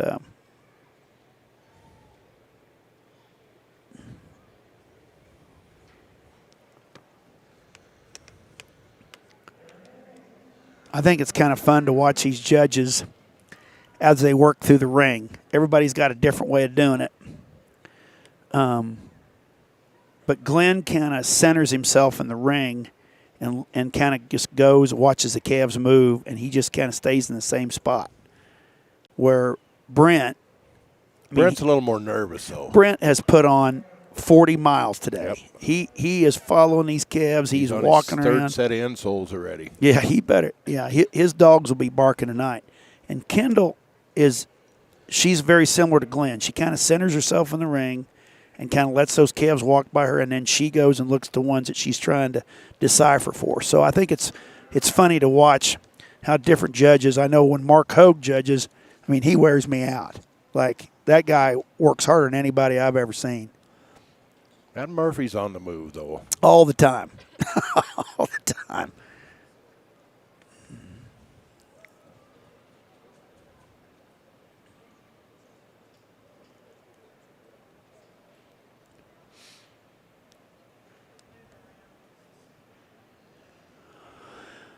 Okay, folks, as the camera has scanned over here to the front of this class, the calf that's up here in the front of the class, that's the calf from Riley Rogers. Now, I may be wrong on this, and correct me if I am, but I think that calf came from Justin Muck. Justin Muck. How great. How great. Maternal made. Maternal made, right.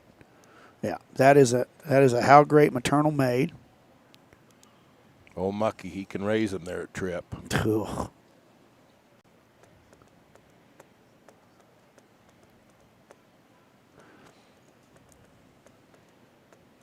Look at the ears on that one. I know.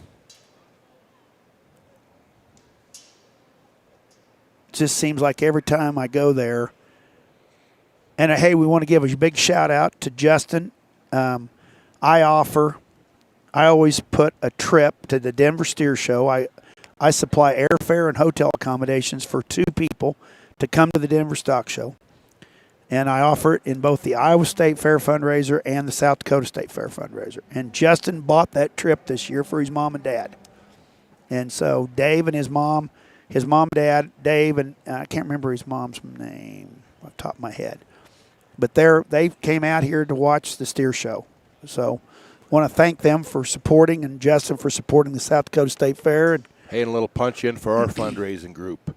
Our Iowa State Fair Beef Supporters Group, that sale is coming up. I think it's the 2nd of February on SC. Yep. And there's all kinds of items from high-end embryo packages, lots and lots of Griswold semen. And there's feed products. There's things like Jakey offers that Trip. Yep.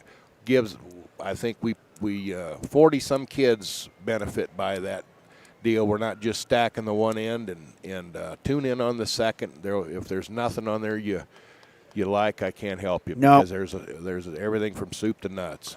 It is a great way to both those states. Just to take the pressure off them families, and hey, a lot of people make a living in this industry, and if we can't kind of support it, we're being pretty hypocritical. Right. Also, big shout out to Keegan Bonsack's birthday's today. Congratulations, or happy birthday, Keegan. Okay, we're starting to put these cattle in motion again.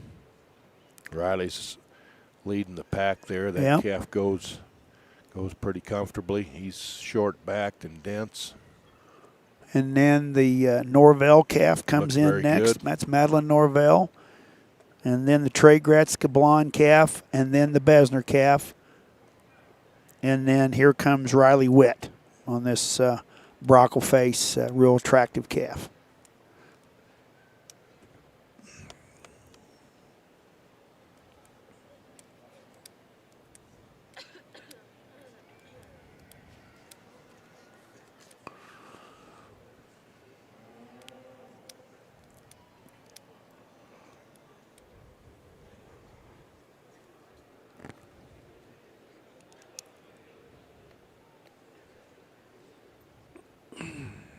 Still getting more text on the Class 8 deal, Jake. I know. I'd say we were far from close on that. I do too.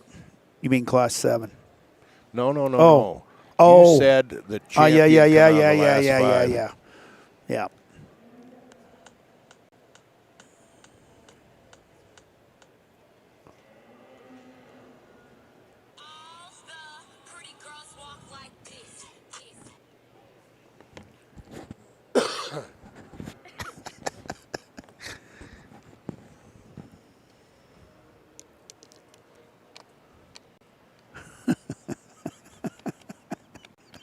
What?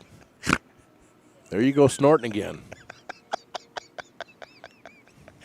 Hey, when you got friends like that, who needs enemies? Yep. Ernie Wallace, there is no mute button on ringsidelive.co.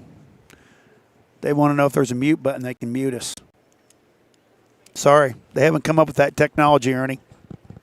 Just have to do it on your computer. Yeah, want to mute me. Yeah. Considering the source, though, I'm going to talk more now. Yeah, just turn the volume down, Ernie. Or didn't they teach you how to do that in southern Missouri? What's your pick here, Jake? Or can't you focus? No, I can focus fine. Well, I'm going to tell you that I'd like to combine these first two calves because from where we're sitting, this Rogers calf's got a killer look, big pipes, needs to be just a little softer in his forerib. The calf behind him maybe needs a little shot of look, but he's got the big body.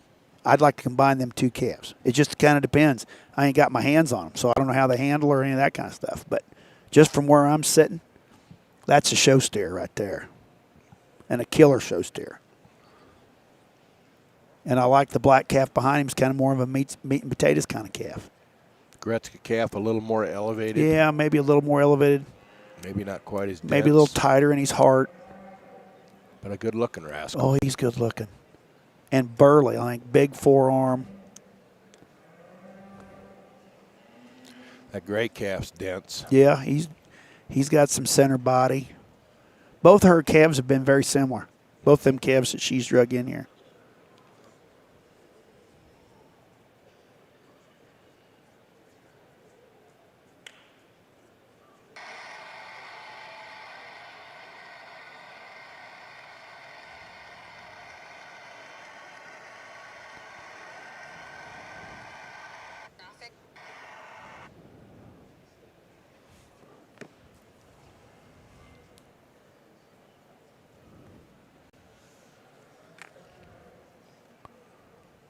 Look at the feet on that calf, though, of Riley's. That thing's got a big old foundation. Yeah, he's probably at the ground as solid as there is. That calf's got a big old top in him too, though. Those calves are similar. The calf behind him's just a little softer Looks like middle. he's a little longer Yep, sided. a little maybe. probably.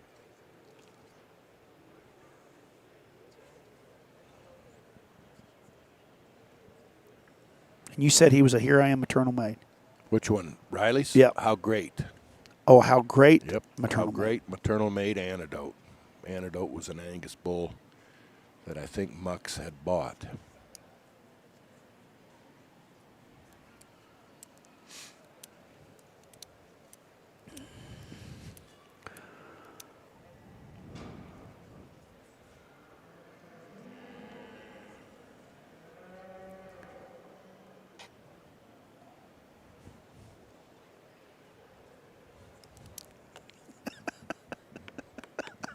God, these people are hilarious. They are. Why, what are they picking on you again? Oh. I've got this really good friend that lives in Maquoketa, Iowa, and she likes to just jab when you're wrong. Go pick on your husband. Quit picking on me.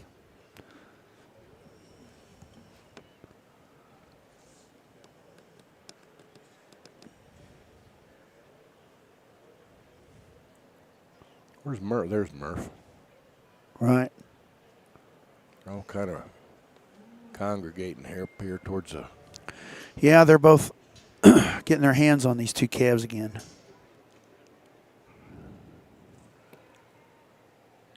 I don't know.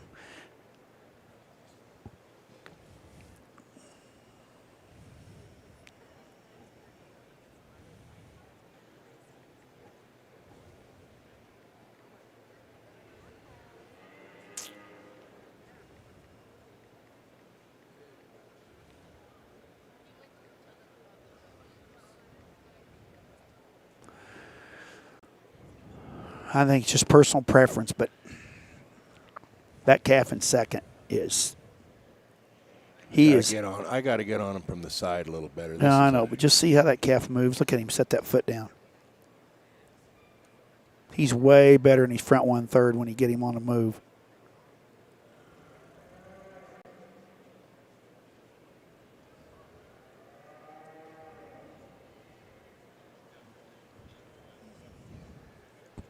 What?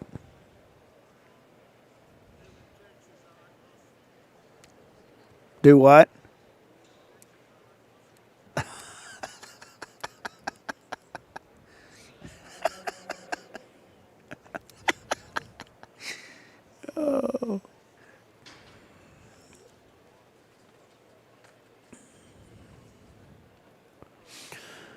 Well, Glenn Martin has turned his card in, and Kendall and Brent are still chewing the fat on these two calves up front. I think they've kind of got them placed.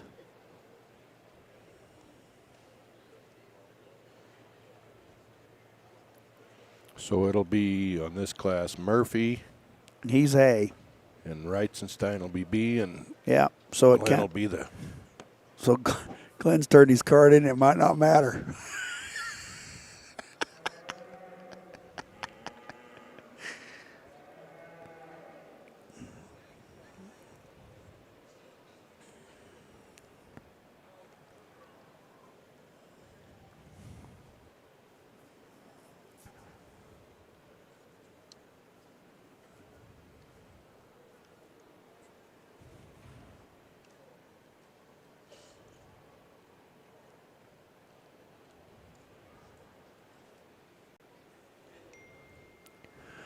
Okay, so it looks like the judges have turned their cards in. So we're going to have our results momentarily. But that is one stout pair of steers right there, Brad.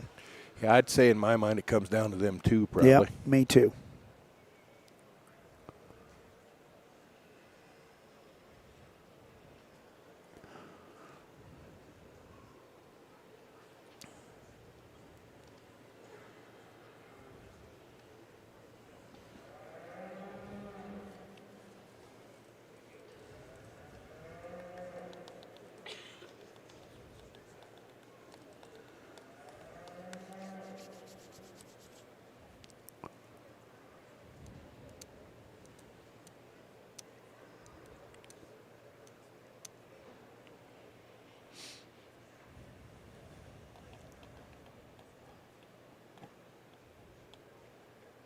Again, for those of you at home, this will be the last class that we will take 3 from.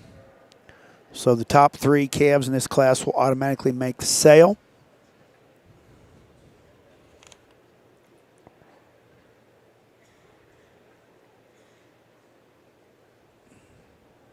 Just a tidbit of information. It looks like 123 entries total. 123 steers. Average just of talked- just a little less than 10. Guess how many people are listening to us? I don't know. Over Probably- 2,500. Probably too many, Jake. Yeah. But it's cold outside and everybody's indoors today, kind of warming up. Besides, to me, this is the granddaddy of them all, and this has been just a great, awesome show. And for it to be the very last time we exhibit steers on this ground and on this dirt here in the Stadium Arena in Denver, it's a sad day, but it's also a very exciting day, knowing that next year we'll be in that new facility, and it'll be really fun to be able to have a brand new facility for us. Probably be some more modern amenities. And Right. Yep.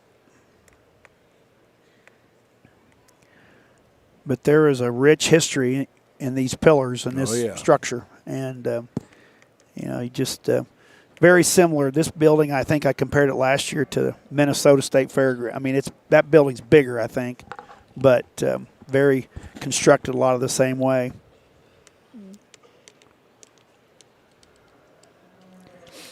Yeah, somebody just sent me a text that Ernie Wallace is probably watching on his flip phone, so he probably doesn't have a mute button on it. Are you getting more text? Just a few. Gotcha.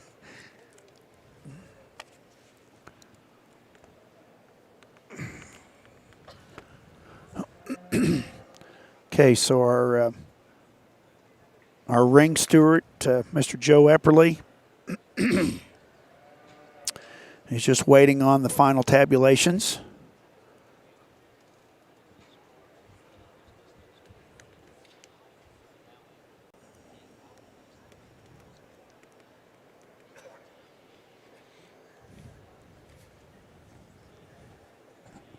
Looks like he's going out and start pulling them. Yep, looks like he's going to start pulling them. So looks like he is going to pull, looks like that is Brock Welp. He will be 10th in class. That is entry 5068. That calf weighed 1,431 pounds. Then looks like he's going to pull Macy Banter. That's entry 5054. She'll be ninth.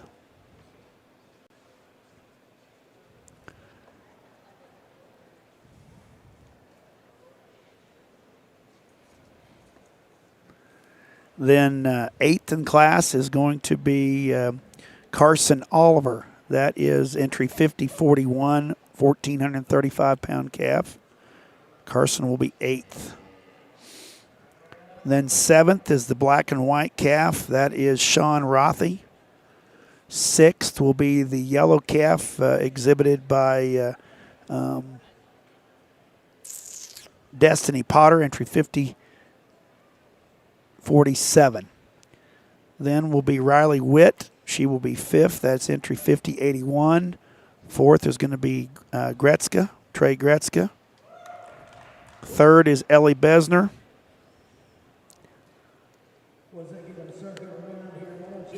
And your first place.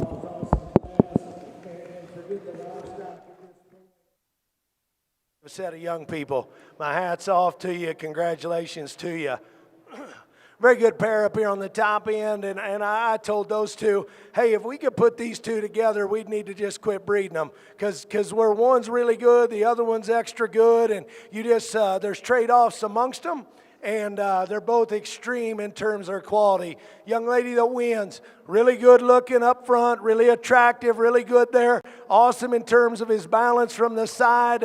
One that's square and wide pinned. And of the pair, he probably is a shot wider right when you get right up on the top side of his hip. And his pin set there, he's probably just a shot more genuine, if you will, when you go to the ground in terms of being opened up in the base of his chest all the way back to his twist. I thought this was really, really close. I had him inverted, as you can all see. I'm behind him 110%. Here's where I guess I thought maybe we could change him just a shot. I'm a huge head guy, stoutness of head, and shorten that one's nose up, stouten his forearm, and that's the trade-offs amongst them. That's not at all saying anything bad. I believe in the process. We talked about it. This is an incredible one to win this class, incredible one to be second. My hat's off to you. Awesome job, young lady.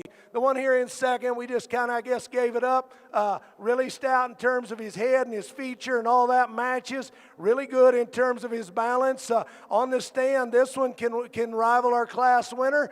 That one probably is better when we ask him to go in terms of just balance and look. This one can flat get out and reach and go. Huge feet, huge bone, really big up high. Awesome in terms of a round-bodied one. Get right into the cattle. Maybe just one that could have a shot more width at the ground when they go right away. But a very, very good pair that all three of us are extremely in on.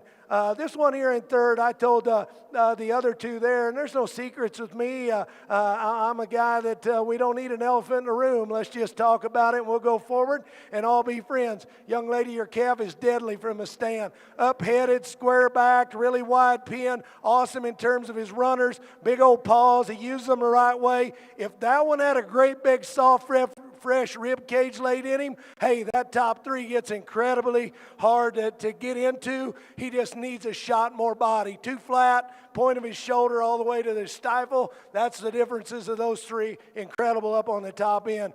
Oh, Yeller, very good calf. He's better right in the center of his body than the one right in front of him. He's still attractive. Compositionally, he's good. He handles good. You get into the cattle, need to stouten him from his underline to the ground. Just make his feet, his ankle, his bone work stouter to match that big old fresh rib cage he's got. At times, he wants to dip his pins, not maintain that same look of balance in terms of his posture of his hip and his rear leg as we ask him to go compared to the three right in front of him. Hip forward. Awesome cattle, big square withered, soft right in the center of him, up-headed, good calf right there, young man. Just need to change the posture of his hip, his rear leg when we ask the cattle to go, and just stouten him. We're going to run in this particular class. The Bronco-headed one, just good solid livestock. He's got length, he's square up high, he's got muscle. You get your hands on him, he handles that way. He still gives you a nice look of the cattle right behind him, especially old Yeller and the spotted one. This one's just more mobile.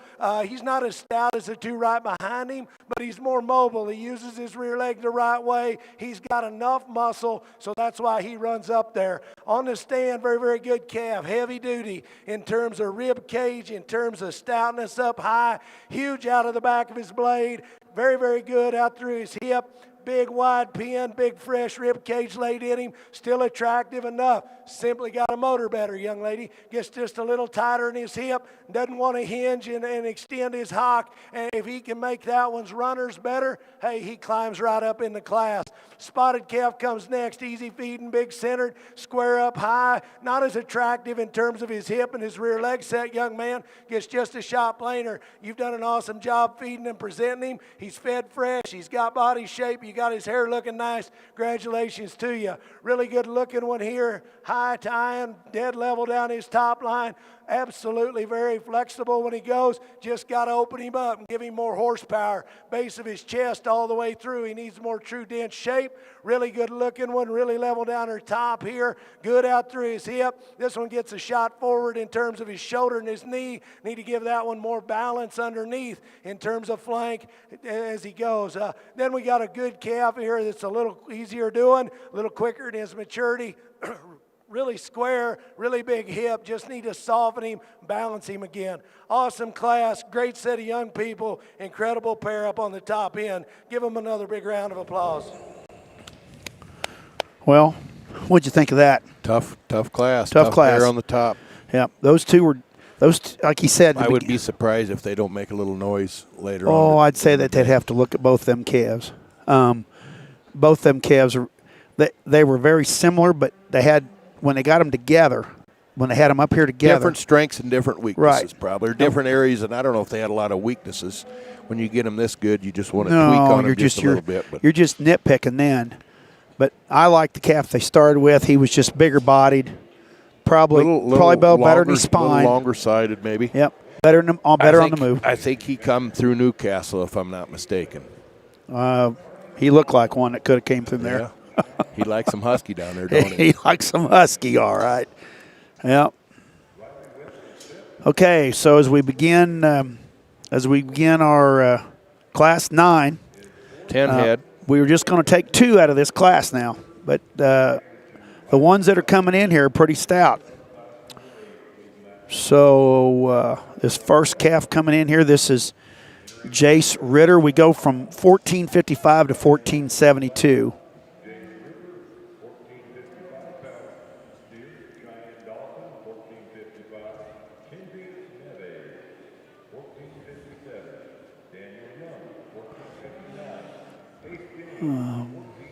That's a baldy calf, too. That first calf's got some white on his head, didn't he? Yeah, strip right down the forehead.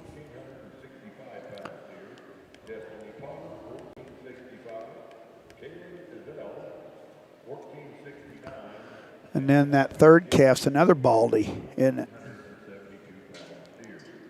Kenzie Neve. Kenzie Neve from Texas.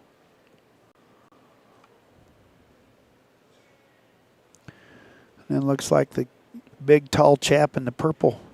Daniel Young, and we got the other half of the James partnership, Ace, Luke's son. He's got the white calf. Yeah.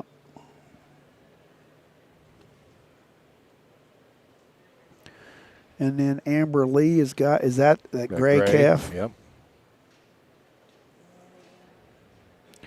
And then the Shala family. Parker's got, is that a yellow? That's a yellow calf. Yep. And then Destiny Potter's got the big stout black calf. Looks like he's solid black, and then we got a black and white one. Kaylin Easel. And then another black calf on the far end. Looks like Cassidy Schofield. So again, we go from 1455 to 1472. So just again, 20, less than 20 pounds, 18 pounds, or 17 pounds difference is all. 17 where I went to school. Yeah, Jake. 17. Excuse me. Come on, Kenny. Easy. Okay, we can stop the Kenny business. Okay, I know you think it's funny, but it's not. It's not funny when he says it. It's not funny when you say it. I think it's real funny when he says it. I don't think it's funny ever. And he don't miss a beat. Boom, away he goes. Oh boy! Would you rather have Kenny or Bruce? Did he text you that? No, I come up with that one. Oh, you. God. We don't need to go there. All right, we'll stop. Yeah, thank you. Maybe one here a little later today. Okay. Oh. I tell you, somebody had a big old pile of them nachos up ahead of us before, and it kind of got the old hammer mill fired up. You are full from last night. Yeah, I still am, but it's just, I'm a good eater, Jake. I've never seen anybody put it away like you can. Not like I used to be way better than I am. You start getting north of 50 and everything starts shrinking. Talking about my stomach. Oh my God. Oh. Oh.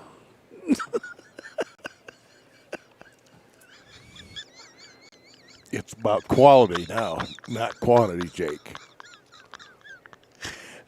Oh my God. Oh, I knew this would come to this. It was going to get me giggling. Oh my God.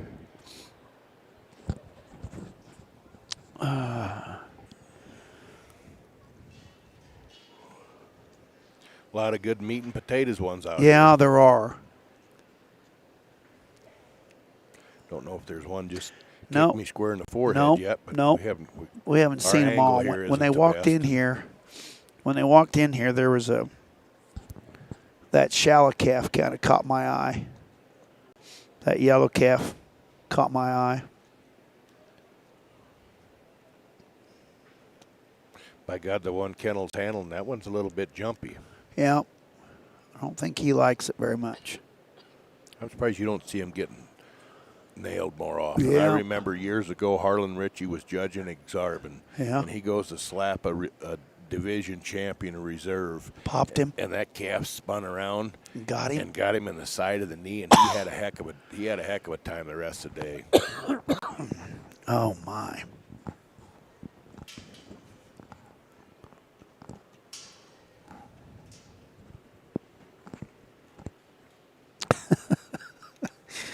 Oh, I'm trying, peeps. I'm trying.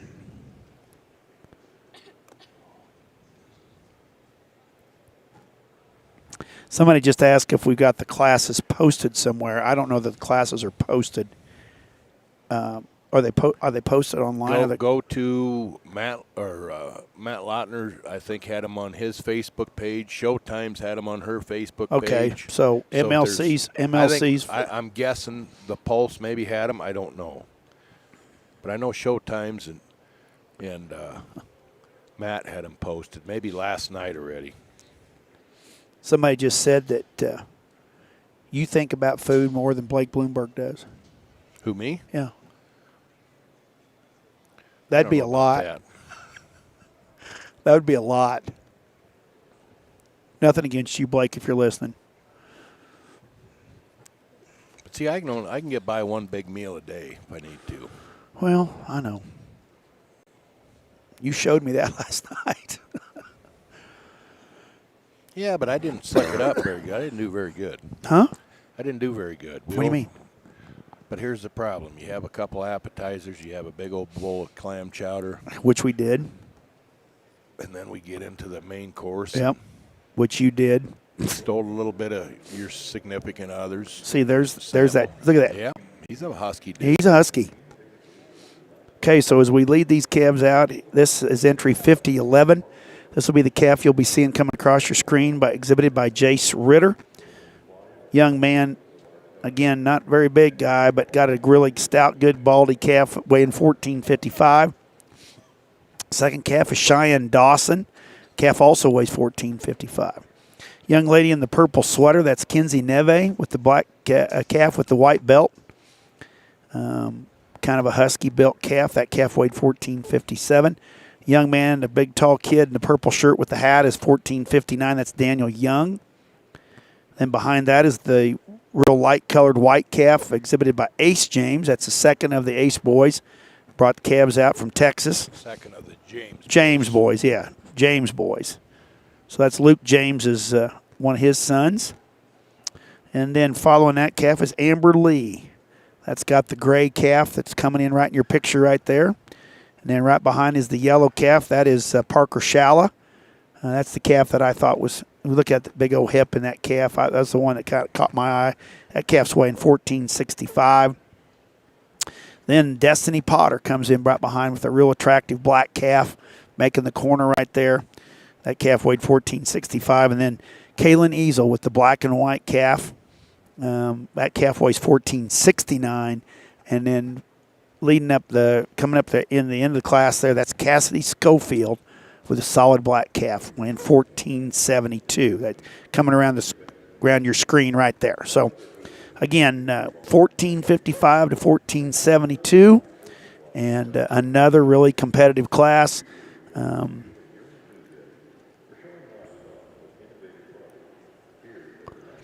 And again, folks, if you need to see the classes, I know the Showtimes girls had their posted on Showtime's Facebook page. I think you can go to MLC's Facebook page. I think Matt had them posted on there also. So I think the Showtimes I already seen. You might have to scroll down a little ways. They were last night.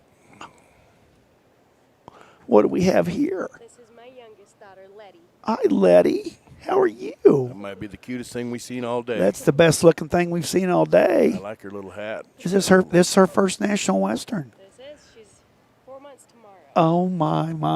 Yep. Well, she's starting out right at the steer show. Yeah. Oh my! Been here for several weeks. I bet you have.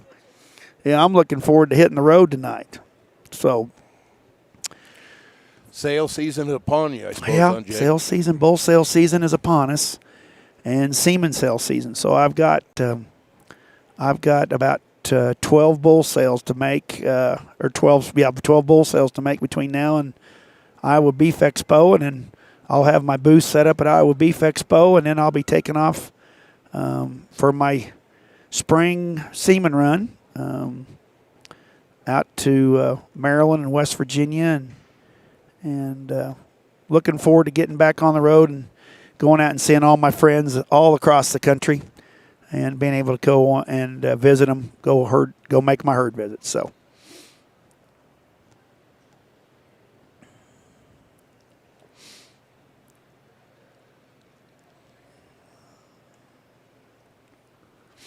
Okay, so we're walking these calves. They're going to put them in motion one more time and get a chance to see these calves on the walk again.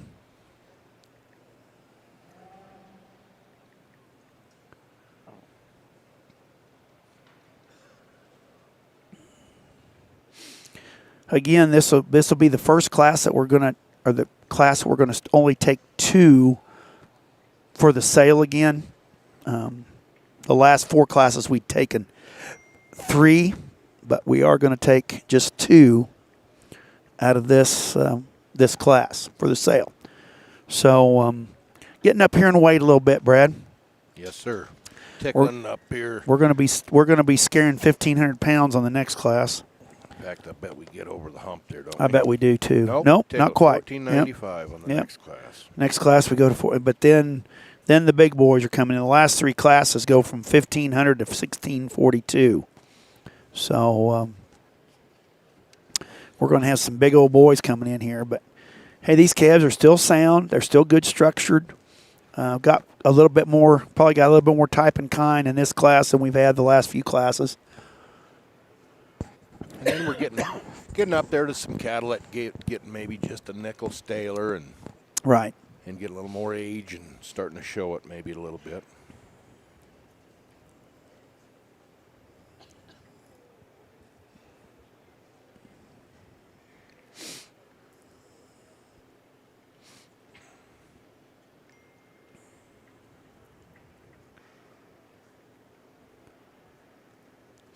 Okay, so I got, for those of you that are history buffs or you guys like a little bit of history, I can't think of a better person that I've ever known that would know more Denver steer history than this guy. But I got this sent to me in 1984, which would have been the only Denver steer show, that the first and only time that Denver didn't have a junior steer show. Was not aware of that. It was an open steer show. Denver had the junior show of all species in October of 1983, and they named the 1984 show the World Champion Steer Show, which was open to junior exhibitors and was a jackpot show. 50 head of the toughest steers showed up. Joe Louis judged it, and Newman from Texas had grand. You suppose that was Kevin? I don't know.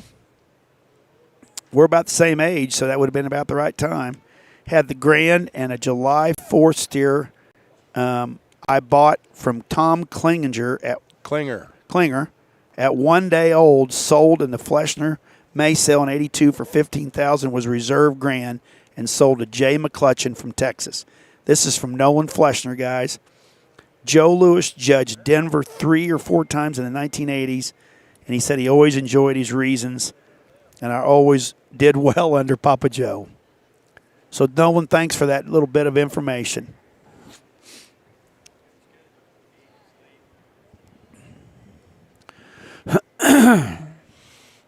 Okay, so they are putting these calves in motion one more time here. Looks like, have they pulled them? No. They haven't pulled them at all? I mean, they did a little bit of adjusting. Yeah, they did. They kind of pulled their top cut out again.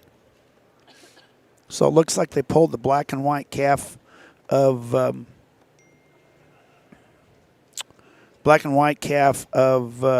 Kaylee Easels.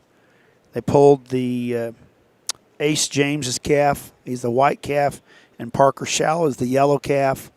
And then that's the Jace Ritter calf that's in 4th there. So they made their first pull. I'm sure they're going to walk them again here. And then I think somebody texted me that the Shala calf is an in-God monopoly that Nolan Ferguson raised, the Ferguson boys, and maybe was in the top 5 at the South Dakota State Fair. Oh, really?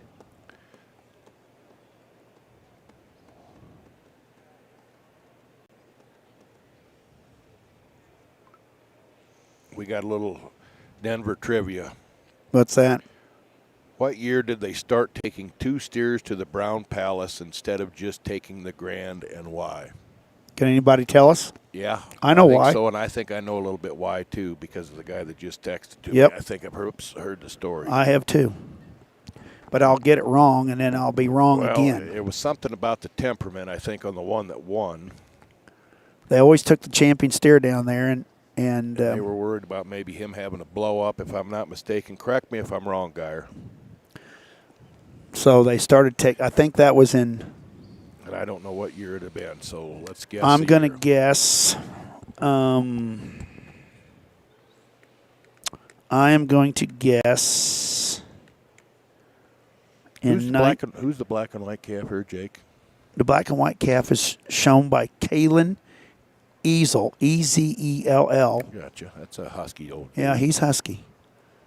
That black and white one. Yeah, that black and white. The calf up here with a belt on him. Yep.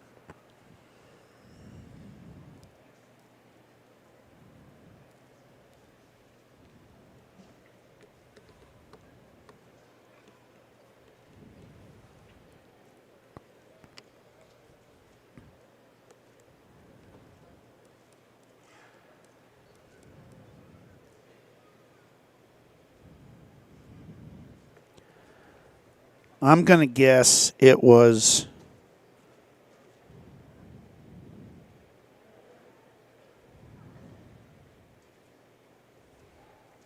I'm going to guess it was 2016. Am I right, Dave? I think we got some information coming in. 2007. 2007. And I think- Somebody just texted me in 2013 they took 3 to the Brown Palace because the Grand and Reserve both had rings in their nose.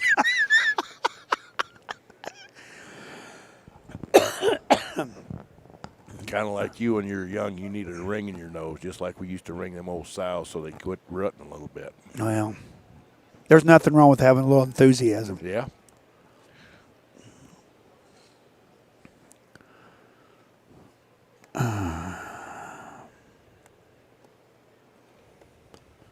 So what is so interesting in here when you look back on some of these steer champions, like I've got all these steer champions. So like in 1936, the champion steer was exhibited by Joe Beaupre. So I assume that was Mark's grandfather. I bet that's Mark Beaupre's grandfather. Calf weighed 1175, and he brought $1.05 a pound. I want a fun fact. My steer was the one that went with Kai Steerwalt that first year to the Brown Palace. What year? What year was that? Could have been 07. Could have been, it's whatever year Kai won it. Kai won it I in. think, Copus might have been reserved. No, honey, I think you're wrong. I don't want to say you're wrong, but No, I could be, but I think in 2007, Lance Unger won the steer show. the year Kai won it. Well, no, because I know Dave Geyer's steer was reserve, and they went because that calf was a little fiery, and they wanted a companion for him. The year Kai won it, I won a class, and then I got to take my steer down with him because his steer was crazy. Really? So it might have been, what year is that one? 7, 9. So it could have been that one. It's probably that one. Huh. Sorry, giving you. All right. So keep up the good work. I'm going to come take a picture of you guys here. Okay. Make sure you're all right. Okay.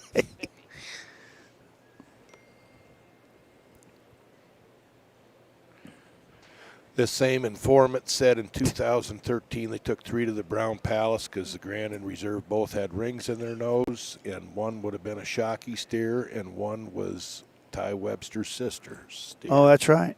Yeah. I don't remember. I wasn't here. I'm just I'd telling have you. been here, but I don't remember that.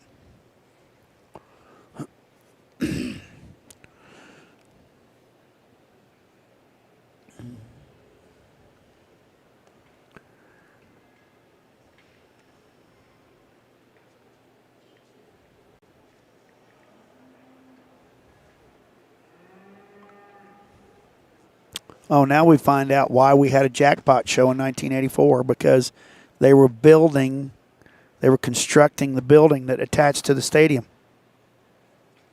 They weren't done with it. And about what era was it? That was Denver where they dyed the white one black, right? I believe so. The one from Kansas City. And that would have been Been in the late 70s. late 70s or early 80s.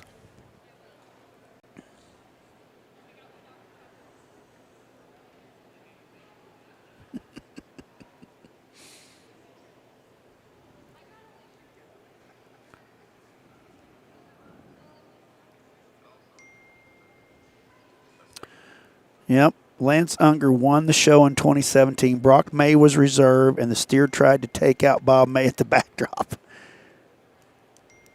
And did take out Lance's dad in the makeup ring. So they were all scared to death to go to the Brown Palace, so they said, Going to be like a bull in a china shop. they're going to take 2 of them down there for a buddy. 2007. Yeah, that steer was 1972. His name was Big Mac, the white calf. They got dyed. 1972.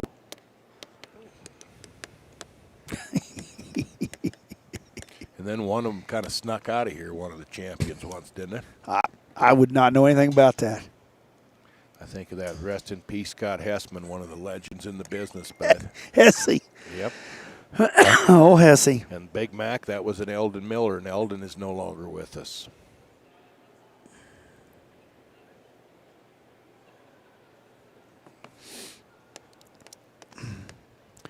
Well, they're chewing their tobacco a little thin on this class too. They've pulled another steer up there close to compare them a little bit, so they've got the. I'd like to see them first three walk again. I would too. They've got the black belted calf of Kalen Easel. That calf weighs 1469. Then directly behind her is Ace James from Texas on a 1,462-pound calf. And then slammed in the middle of them is Parker Shala with a yellow Not in calf. the middle of them. He's right behind. Yeah, he's right there next to them all. So they've got them three calves pulled out. The judges, looks like the judges have got their cards turned in. So little tabulation, and we'll have you a final. We'll We'll have get you, the skin. yeah.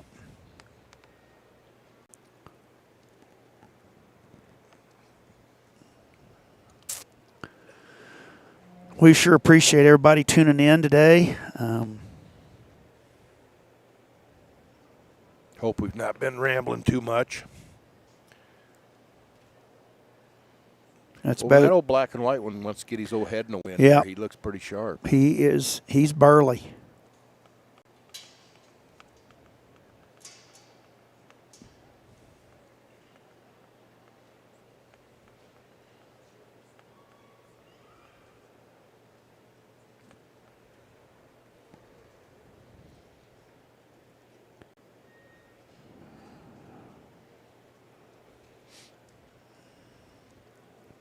Oh, that's the Neve girl in front.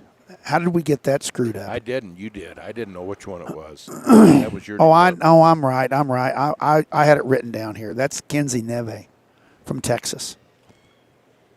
Kalen Easel's got the black and white calf that's third in the back.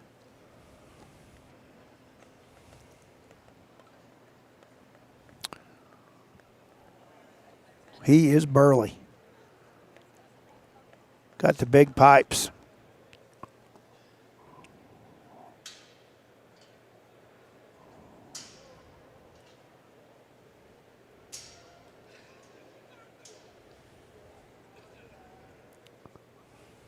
So we've got Kenzie Neve from Texas, Ace James from Texas, and Parker Shala from Iowa.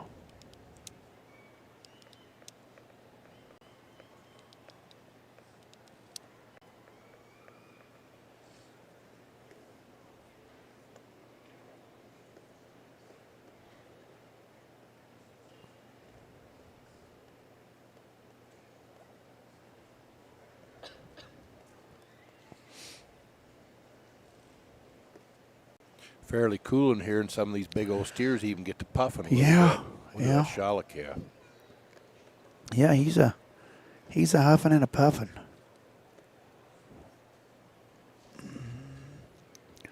Boy, we got a lot of people listening because they are correcting me.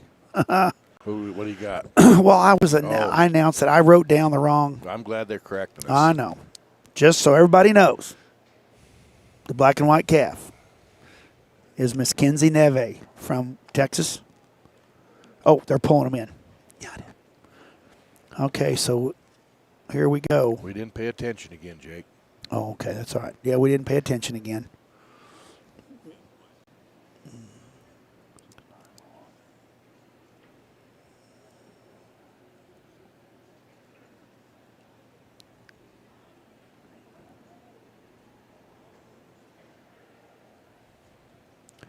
Joe is pulling these calves out. Looks like it's coming down to these three calves right here.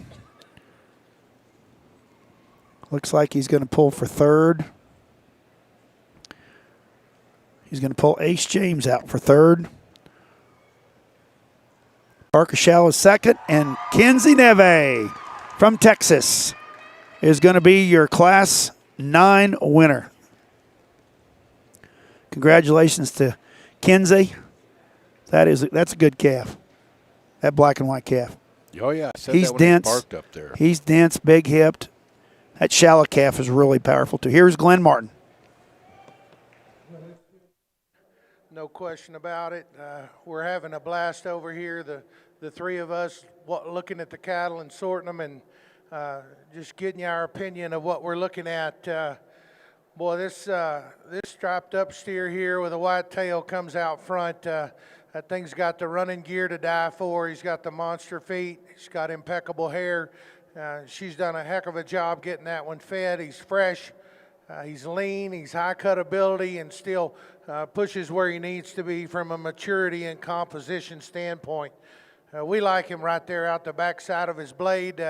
He's big. He's opened up. He's fresh. We like his squareness, his flexibility, his set to his hock comparative to the 1 and 2.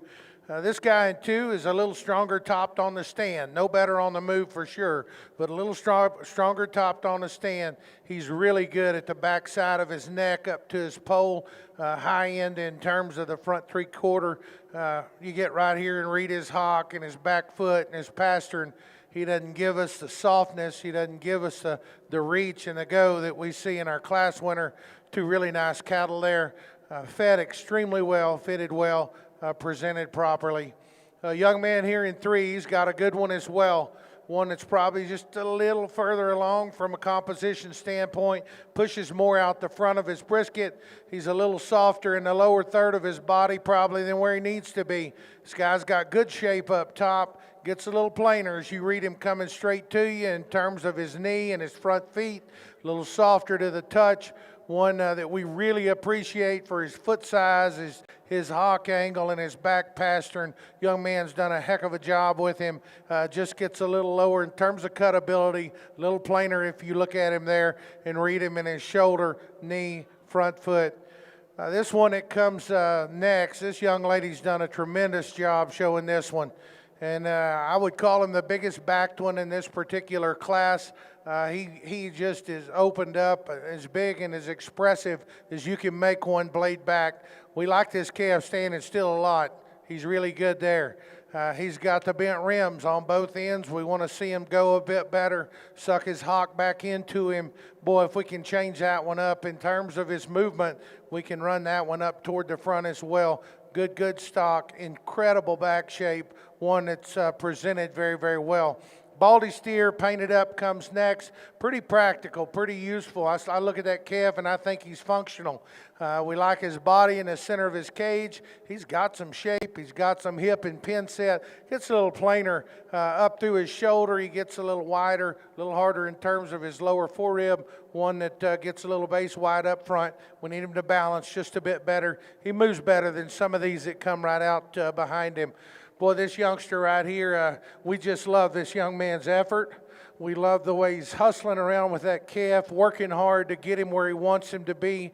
I just can't say enough about the effort he's put forth. That thing is monster topped and got the big engine, big caboose. Doesn't move well enough to get further up in the class, but a good one there. Young lady comes next, had a little halter issue. She's got a real practical steer, sound, functional, a little flatter in terms of his rib cage, coming and going, need more stuff. Young man with the hat's got a big extended one, good in terms of his growth curve. He's hard backed. He's a little lean in relation to his body weight. Young lady next has one that's pretty sound and practical, a little flatter from end to end. Have to have more shape in this particular class, young lady. Round out the class with one that just gets a little stilty, both ends of his skeleton, a little harder centered, not enough muscle. Put your hands together. Congratulate those young people on an outstanding class. Well, folks, again, Glenn Martin giving the reasons on Class 9. Your class winner is entry 5106, Kenzie Neve from Texas on a 1,457-pound calf.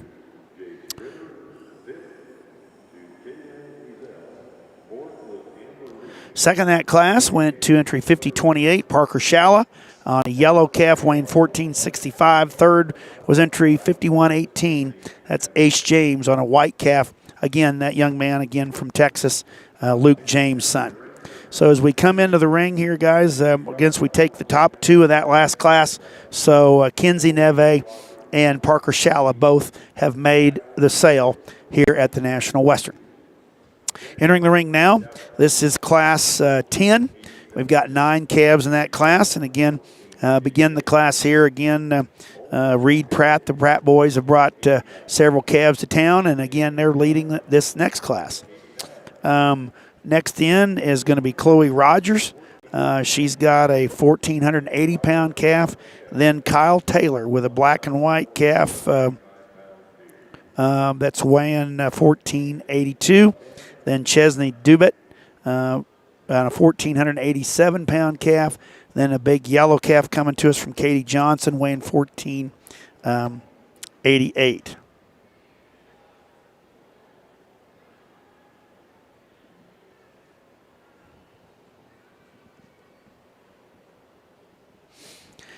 Then another couple black calves come in here. Owen Hockaday, when a couple of these calves weigh 1,489. And then the last 2 calves in the class, Kinsey Bremer with a 1,492-pound calf, and then a gray calf at the very end, Briar Blanchette. So again, 10 calves in this class, or 9 calves in this class. This is class 10, and we go from 1,477 to 1,495. So next 3 classes, we're going to be in the 15s and 1,600-pound weight calves, and the big boys are on their way. But we've got another set of calves under 1,500 pounds right here, and again, 1,477 to 1,495.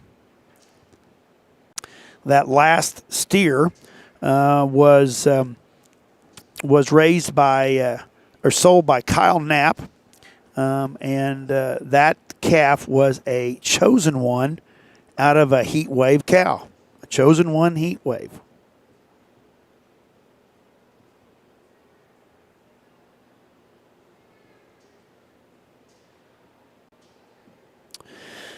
Okay. So again, 9 calves in this class. And again, we go from 1,477 to 1,495. They're getting bigger, Bradley. Yes, sir.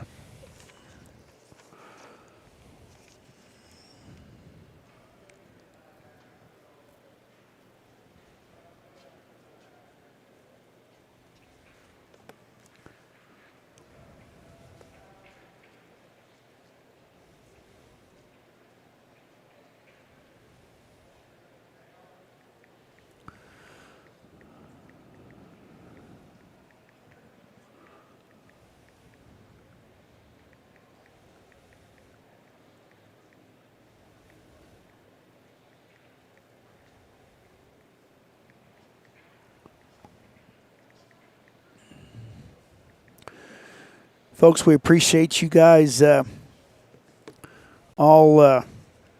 We're on the downhill slide. Yeah. What do we got? We got 4 classes left. 4 classes. So that calf that won that last class also won at the Heart of Texas Livestock Show. Oh. Yeah, so somebody just texted me. The winner of that last class was Kinsey Neve.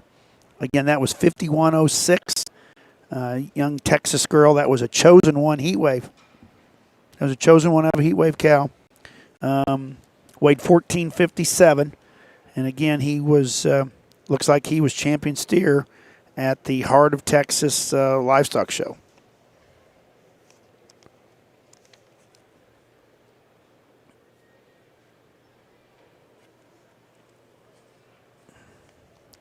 So congratulations, Kinsey. And for those of you at home that are not keeping up, primarily Q-Dog. Q-Dog's been probably busy lambing. He's not lambing. Or getting go. Jane, his mom's out there lambing. Yeah. Actually, I think he's in Sioux Falls showing pigs.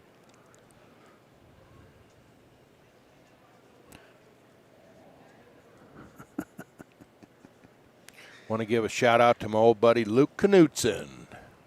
Oh, really? Oh yeah, you bet. Luke's become quite a showman up there in the northern part of Iowa. And hey, I mentioned Dad had a really nice little club calf sale last year, and I mentioned in that piece of history about the steer show in '84 from Nolan that was won by Newman. That was Cody Newman. That's Kevin's sister that won that. So I apologize. And just for the record, Luke Knutson said Bills by 20. Really? Yep, he just wanted me to pass. How much of that does he want? He said it's 5 figures, or you don't want to mess with Fine. it. Yeah. Oh, 5 figures. You bet. Fine. We're not messing with the chump change. Okay.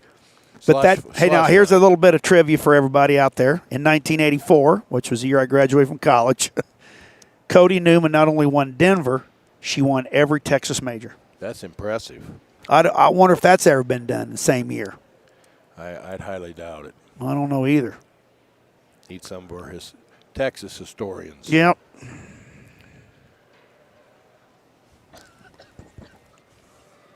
We get so much history from these people. It's so good to hear from everybody, and I'm glad everybody's enjoying. I hope they're enjoying the broadcast today. Just think before they start doing this broadcast. I know. Shows. I know. You know, just think of the grandparents and aunts and uncles. Oh, I know. I want to shout out to my mom and dad. I think they're watching. They're watching and listening. And they're again. We want to thank all of our friends at ringsidelive.co. Again, you can go to ringsidelive.co, call all your family and friends, and have them watch the steer show tonight at 6 o'clock. We will be bringing you the champion drive. So, again, as the calves start, we put them on this go here. Again, this is Class 10. We've got 9 calves in this class. And what an opportunity, again. Awesome set of cattle here. So,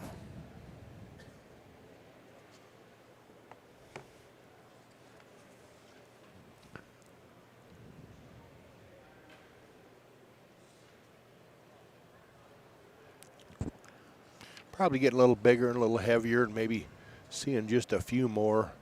You dang sure like to tweak on their wheels some, but it's hard to, when you get to take them 1,500 pounds, they probably ain't going to get out there and move as nice as you'd like.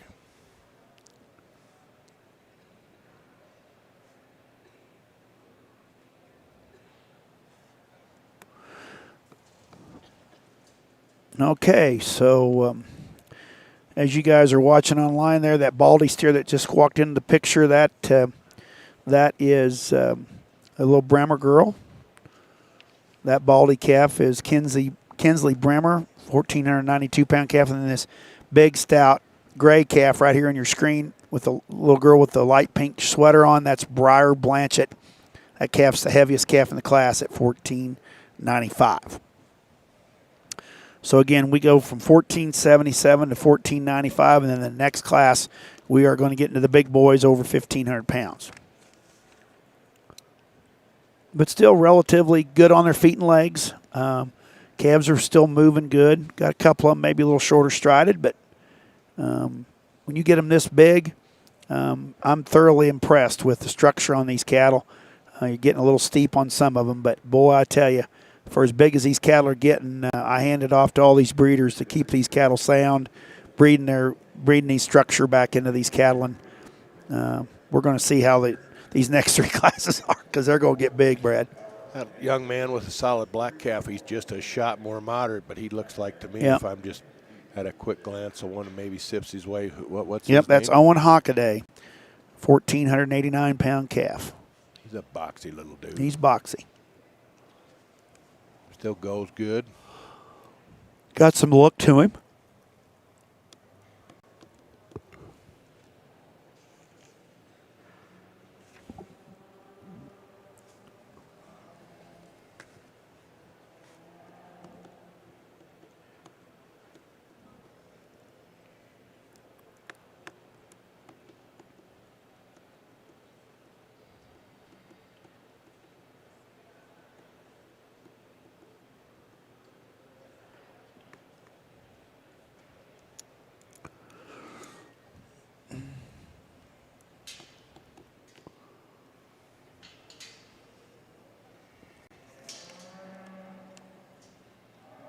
And he's kind of the moderate one in here, isn't he? Yep.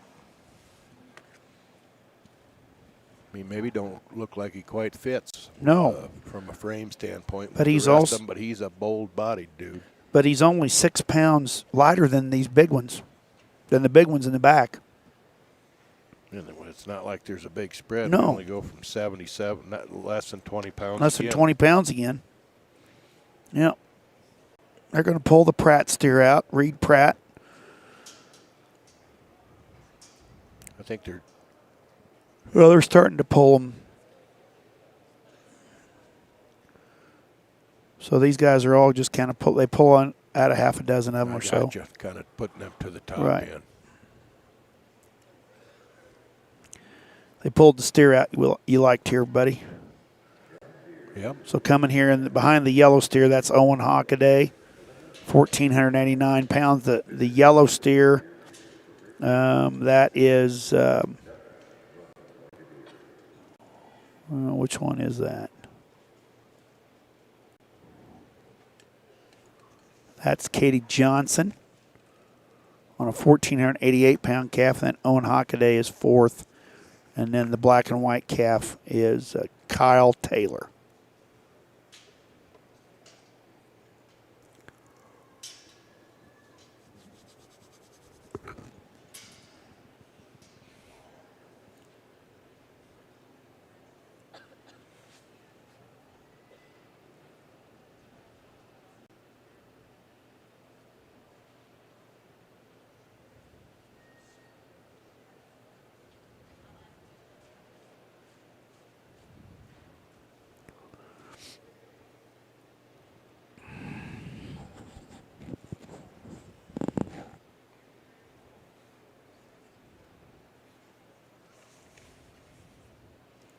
We'll be inching up towards 6 o'clock, closer than you'd imagine by the time we get done with Yeah, three probably. more classes. Probably will. Be a little break in there, though.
Okay, so the first calf, of course, our camera is still showing that big burly gray calf. Camera pans across there. We'll kind of get you these first calves up here at the front of the line here.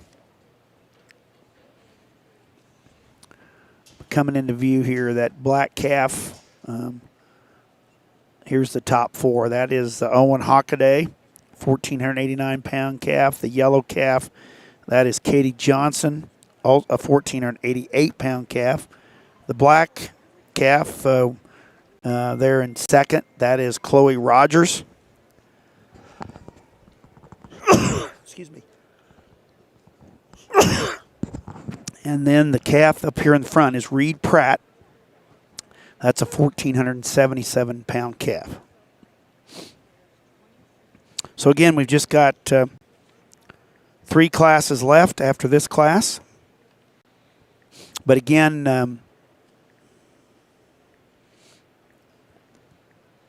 at 6 o'clock tonight, they'll be rolling the green carpet out here in the stadium arena for the last time. And we will be selecting our champion, reserve champion,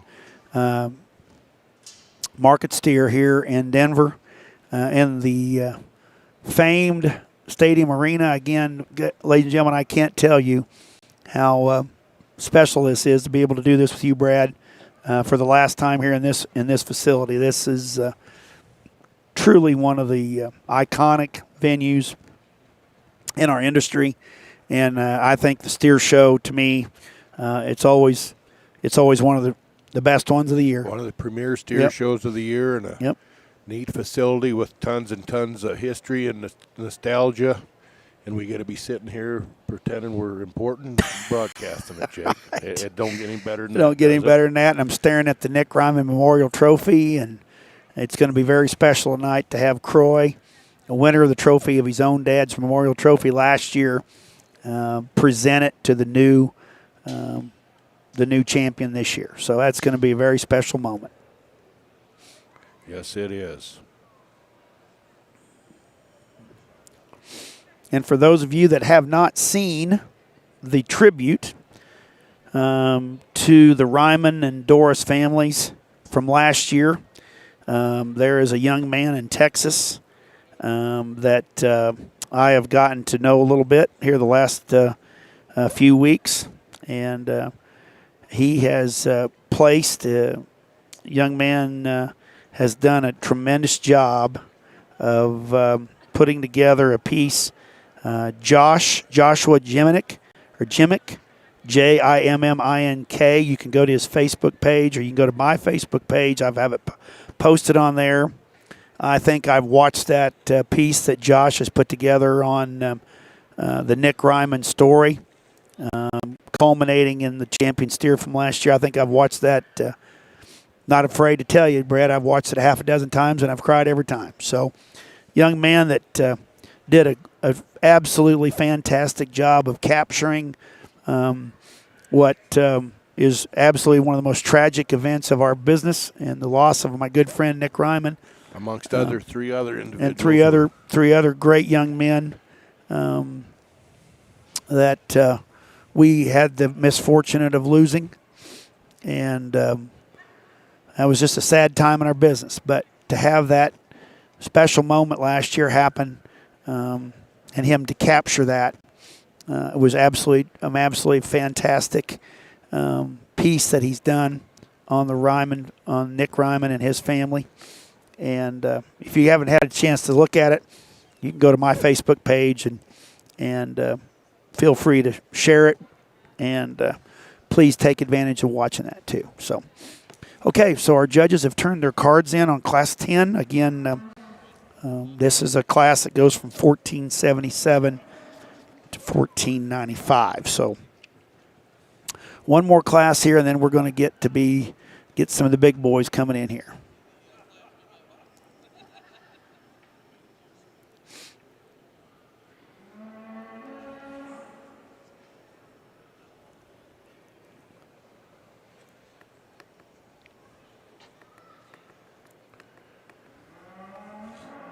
Looks like Sully's even making a little money up here off the judges. They're blasting a little hocus pocus on their hands, trying to get the paint off.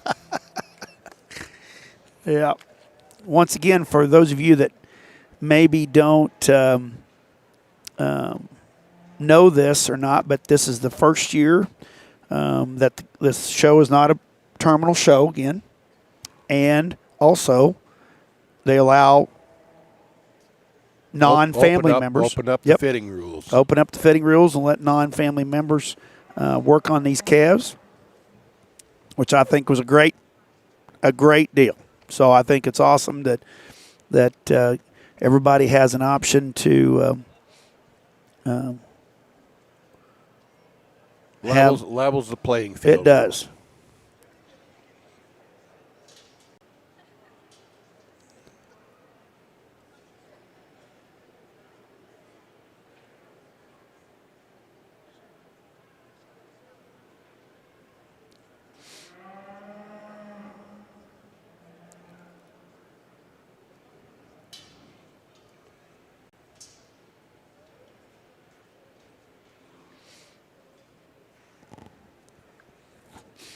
Okay, so Joe Epperly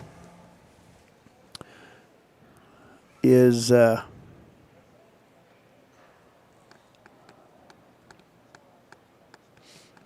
writing those placings down. He'll be getting those placings, and then he'll be going out into the ring and pulling our class into place.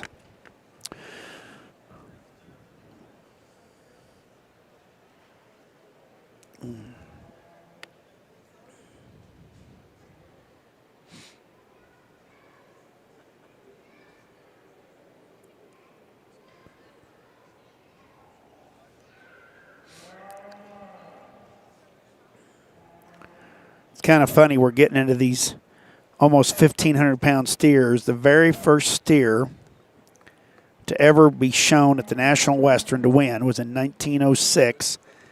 The Colorado Ag College won that. Calf weighed 1150.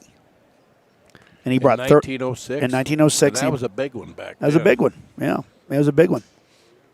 Okay, so Joe Epperly is got our class placings, and he is coming out into the ring.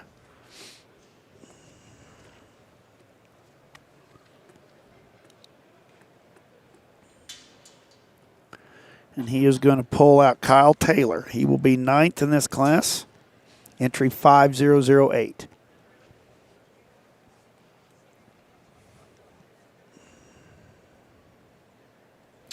And then Chesney Dubit, entry 5061, will be 8th.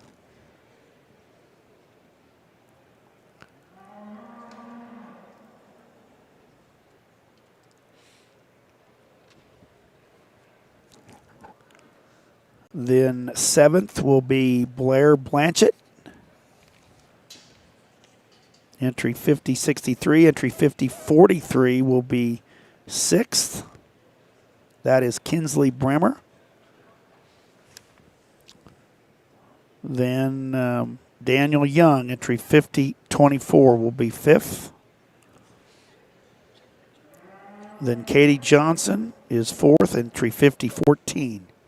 3rd is going to be Chloe Rogers. 2nd and 1st is going to be Reed Pratt. Congratulations to Reed Pratt, Colorado Cowboy, on a 1,477-pound steer. Congratulations to Reed Pratt, and we're going to get our Owen Hockaday, you forgot to mention. Yeah, Owen Hockaday will be with the 2nd. steer Right. mentioned earlier. Yeah. Here's Kendall Resigstein. Well, another really good class here and a good top pair of steers, and I'll be honest, I think they're pretty different just in terms of totals, but I think they're both good cattle. Between them, I guess for me, the steer that leads off is just a little more striking from the profile. He's neater and just a little more youthful about his head, his neck, and down into the base of his chest. He balances awesome from the side in terms of top line quality, length out of his hip. He's just a nickel fresher if you get on top of this pair and study him out of the top of their spine, how he drops down into his upper rib shape and all the way to the ground. Still got a big hip working in him. Now, for me, what made it close is he's not quite as comfortable in terms of his rear leg and how he sets on the ground here. He needs to be sounder, and that's where the steer in second has the advantage. But this one is so good from the side in terms of freshness, youthfulness, handle quality, still having plenty of muscle. Young man in second, he's done a tremendous job with this steer. Very stout, very powerful steer up high out of the back of his shoulder. He too is big hipped up high in terms of his pin set, his lower quarter and stifle. He's sounder structured than the steer that leads off. He's bigger footed. He's bigger in terms of his ankle, and that allows him to reach and go more comfortably from hock to ground. From the side, he's just a little staler and plainer about his head, his neck, down into the base of his chest. Not quite as fresh as you study him up high and feel him over his last rib there, but that's a big-bodied, practical, stout-made steer that's got a big, useful hip and hind leg. The one that comes out in 3, I guess to me, 3 and 4 was pretty close, and these steers are fairly similar. This one does have a little more shape up high. He's better in behind his shoulder and blends his shoulder smoother into his body line as well. He's big in terms of his upper hip. He's got plenty of stifle shape and still real nice from the side. In motion compared to those two that precede him, a little straighter in the angle to his shoulder and the set to his knee, and from behind we can relax him in his hock. That thing's got an awesome presence, big hip, and like I said, I think he has just a little more shape up high than the Gold Steer. Gold Steer is awesome from about his loin edge back. He's awesome in terms of his handle. He's big and round and shapely into his lower quarter and stifle. Gives you an awesome look. In behind his shoulder, he's got a little more at the base there and just a little more peaked in terms of shape up high. Need to pull him apart in terms of his full rib, and he too could be just a little more comfortable in motion. Big hip though, real neat from the side, beautifully presented Gold Steer. This one that circles out next, big, long, extended steer that gives you a nice, fresh, and youthful look from the side in terms of his lower lines. His upper lines are good, really fit and presented to a T. Just needs to come with more base width if you bit in front of him in terms of his chest, his knee, and same goes from behind in terms of width from hock to ground. But that one from the side gives you an awful good look, just needs a little more down low. Baldy steer here again, this young lady does a tremendous job. Real practical made steer that's deep and soft and very good about his center body shape, forerib to flank. He's long out of his hip. Just needs to be fresher up front, needs a little more muscle shape when you get in behind the cattle and watch him go away, but certainly a nice practical made steer. Big bodied, very easy feed and look in this steer that comes out next. Got a big round shape and his upper body shape all the way down, just a little plainer, if you will, from the profile in a deep class here, but certainly practical. Very sound and useful hip and hind leg in that particular steer, just needs a little more muscle. Black and white steer here again, young lady, you've done an excellent job. I believe this is her first time to the stock show, and she's done a great job. Real shapely up high, real expressive in terms of his muscle shape, and big in terms of his limbs. Just needs to be more comfortable when the cattle go. Same could be said for this steer here. Long, extended steer that's very smooth about his shoulder. Just needs to open up with more shape, more real dimension out of his hip as well. Very good class. Let's go ahead and give those kids a big round of applause. Another really good class there, Brad. Again, winning that class is Reed Pratt. Reed Pratt from Colorado. 1,477-pound calf. And second was Owen Hockaday, calf we really like. You like the dense. That was a dense calf. He weighed 1,489. So those two calves will make the sale. Okay, we're ready for Class 11. Just 3 classes left, folks. Class 11 coming into us. Of course, leading this class is my good friend Blake Nelson's daughter. This is Paisley Nelson from Platte City, Missouri. This calf weighed 1,498.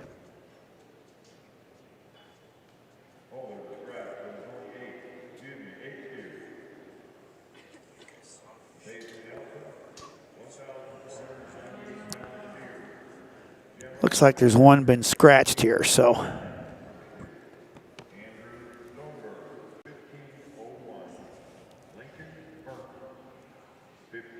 Which one scratched? I don't know. There's. I know that.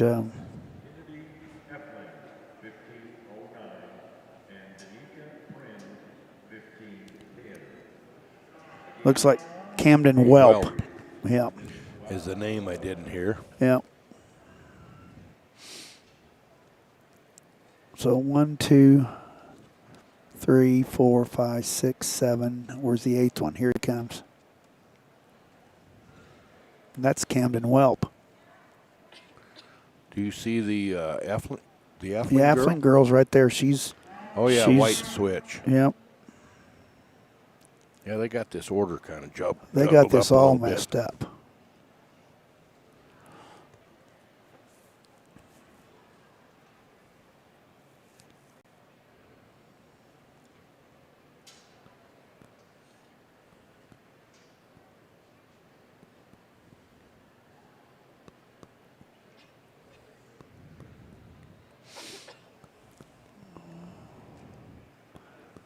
Yeah, this is all messed up.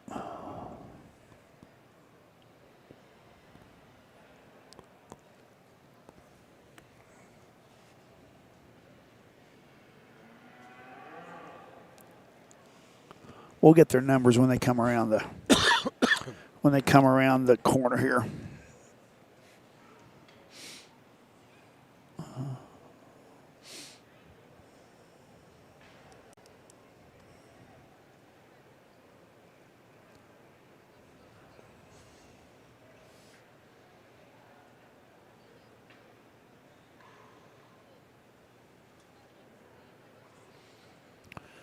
Okay, let's see here. We're still getting text messages here from everybody. Mine's kind of quieted down. Yeah, mine has too.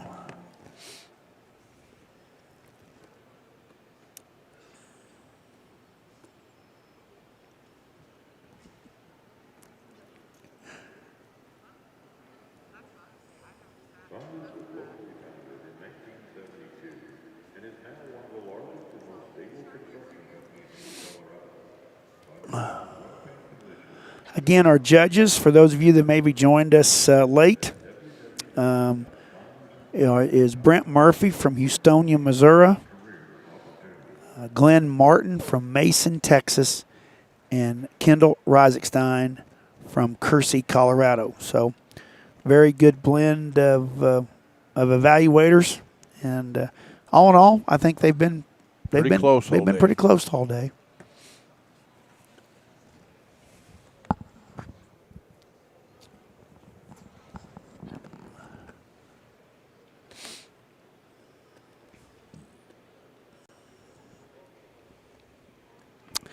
Appreciate everybody tuning in and giving us their 2 cents worth today, helping us out with some of these pedigrees. I know everybody likes to know the pedigrees. If we can find them out, we'd sure like to bring them to you. Or where the calf originated, maybe. Yep, where the calf originated from. So thank you for that.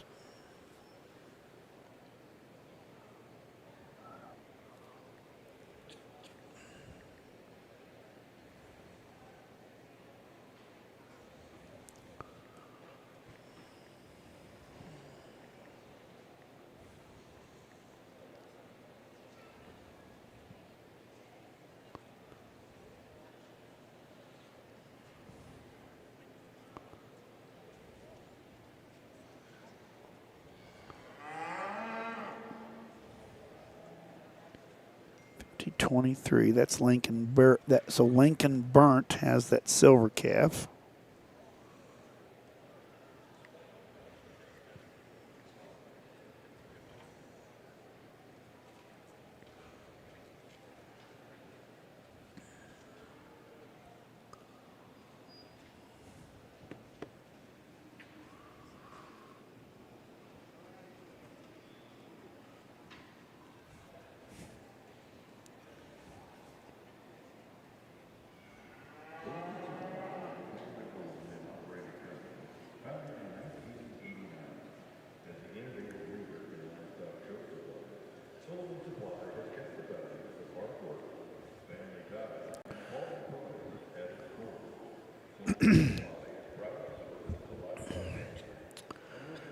Okay, our judges are about to put the cattle in motion.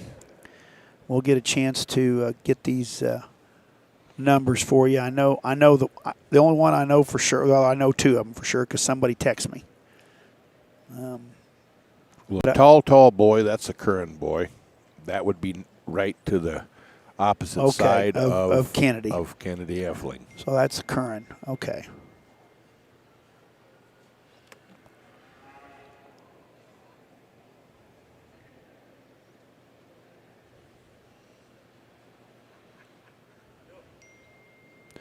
Okay, as you guys are watching this, that is 50-23. That's Lincoln Burnt. He's got the white calf, and he's moving in to place there. That calf weighs 15.05 on that big silver calf.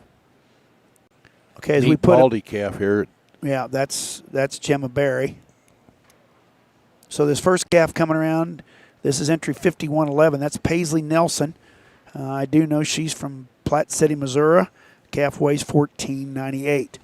Then you've got 50.91. That's Gemma Berry on the baldy calf weighing 14.99. The next calf is 50.23. That's Lincoln Burnt, a silver calf weighing 15.05. Then you've got Kennedy Effling from Highmore, South Dakota. That's entry 50.30. It's a calf with a white switch. That calf weighs 15.09. Then you've got Kai Curran. That calf weighs 15.06. The next one is that Danica Prinz? Could that's be. Danica, I thought I seen that's 3. Danica Prinz with the white socks.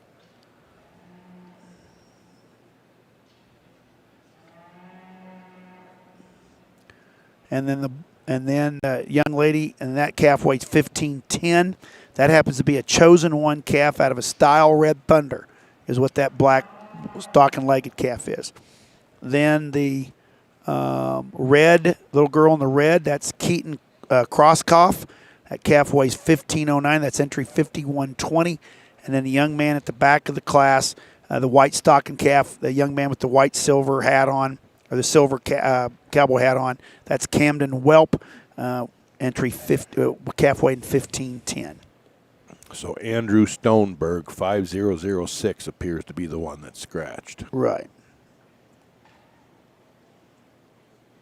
Hey, there ain't much the matter with this old baldy calf here. Meat and potatoes and still goes pretty Right. good. Yeah. Really good build. Getting a little lazy on her.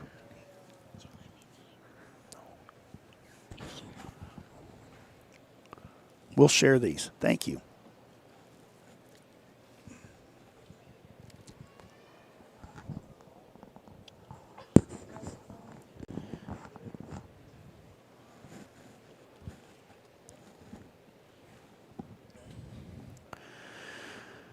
Okay, so the cattle are put in motion. Again, we go from 1498 to 1510. So as you're watching there's Paisley Nelson, a calf weighed 1498. And the next calf coming around the ring here, that is Gemma Berry, calf weighing 1499. Then the silver calf behind that is Lincoln Burnt. You're right, that baldy calf is really good. That calf's sound. Not wanting lazy on her. Yeah, getting a little lazy and doesn't want to cooperate real good. And that silver calf is exhibited by Lincoln Burnt, 1505. Then Kennedy Effling, 1509. Then Kai Curran, 1506.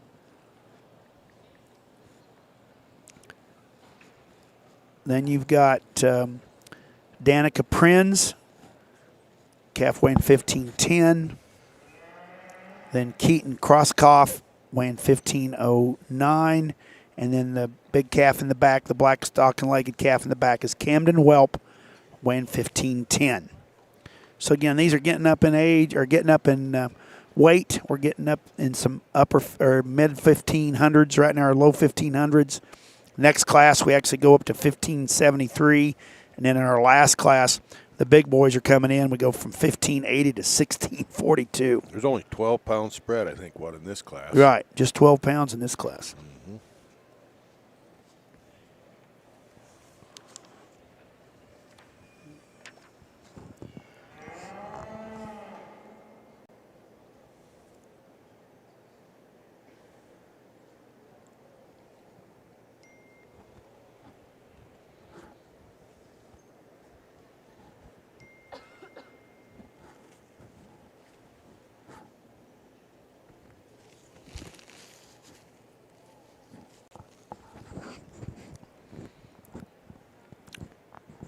Okay, our judges have started making their pull.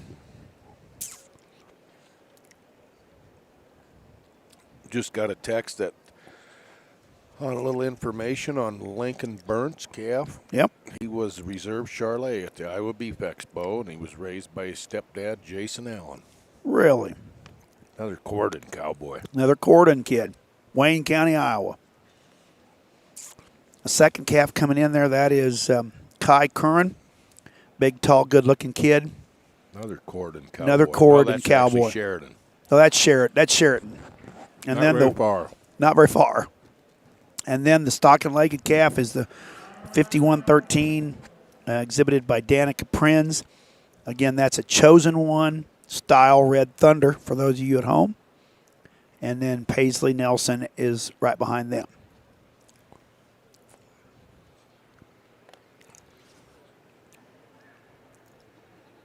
Kennedy Efling's calf was raised in the great state of Illinois by my good old buddy Moose Johnson.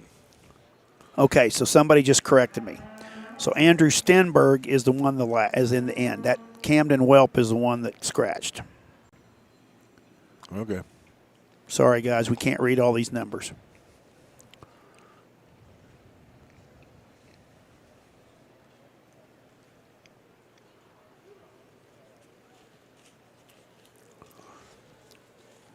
So this is Camden, or this is Andrew Stoneberg, who's in back here. I didn't think that calf looked that heavy. So the Now, how calf, can you tell something was 20, 12 I can tell pounds? 10. Yeah, I you can tell bet. 10. And You got some tremendous eyes, Jakey. The only thing you can evaluate is you're a little bit better with the heifers, I'd say. okay, so this is Andrew Stoneberg in the blue shirt and the silver hat with the good-looking black and white calf right here.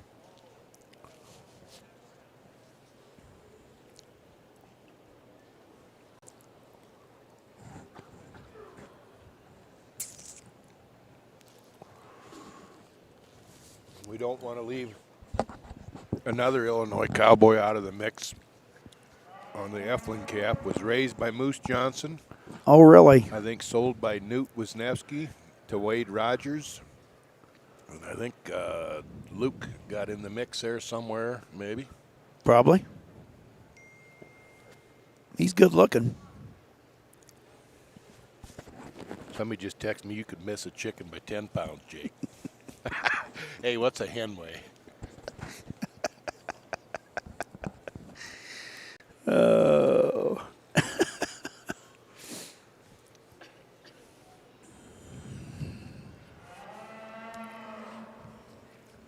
So again, the camera is on Andrew Stoneberg, that black and white calf again, weighing 1501.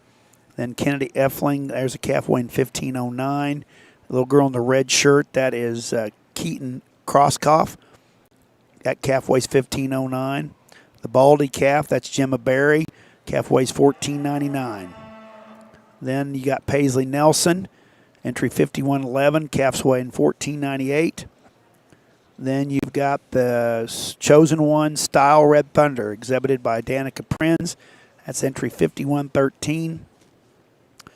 And then the calf, the black calf, next is Kai Curran. Again, another good Iowa kid. And then in the front up there, the silver calf, that is Lincoln Burnt on the silver calf that was, you said was champion Charlet? Reserve Charlet.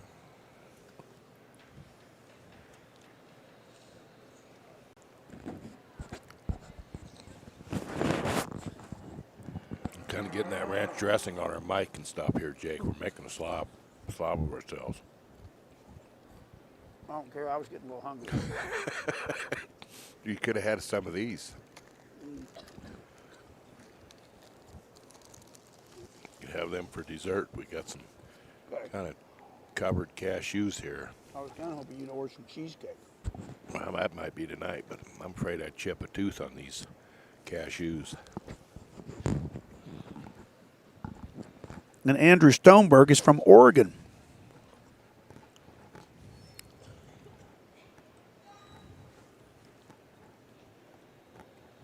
You know, some of them western states are really cranking up the heat. Utah and Idaho and several of those western states. Oh, yeah.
Okay, I just was texted that Lincoln Bent, who's got the Charlet calf up here at the front of the class, is a stepbrother to Jackson Allen, who was our Class 2 winner. So kind of on bookends here. Yeah. Got a little one and a big one, and they may both win their class.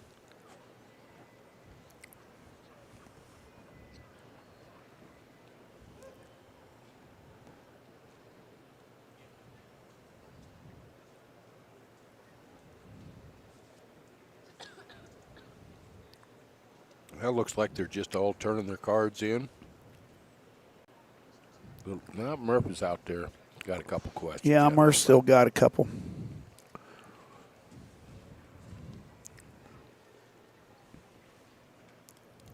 Murph's not going to turn that card in until he's 100% confident he is not going to do it.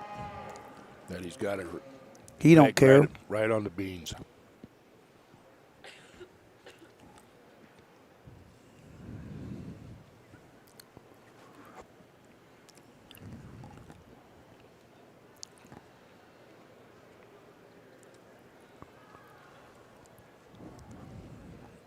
A little more hocus pocus going on. Yeah. We're going to have to go get another can.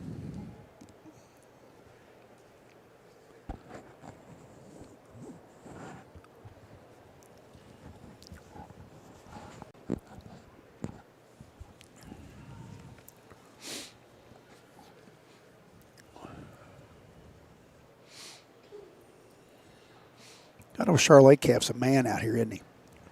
You know, and there's one there for that kind. He can handle 1,500 pounds. Right.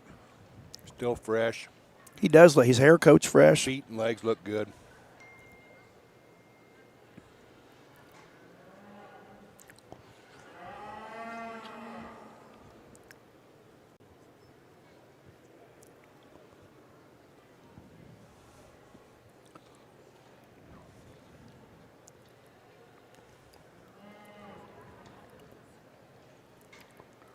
Just had a buddy of mine text me that I really must have paid attention in my English class. Shout out to my English teacher, Lori Shannon, for my speaking abilities and stuff.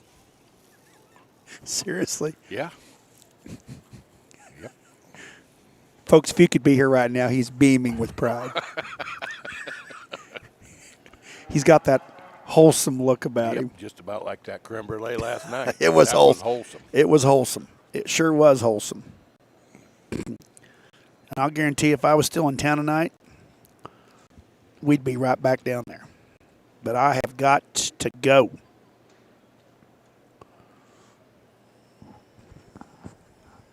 You going solo, or are you going to bring cocoa and cinnamon along? No, I'm going solo.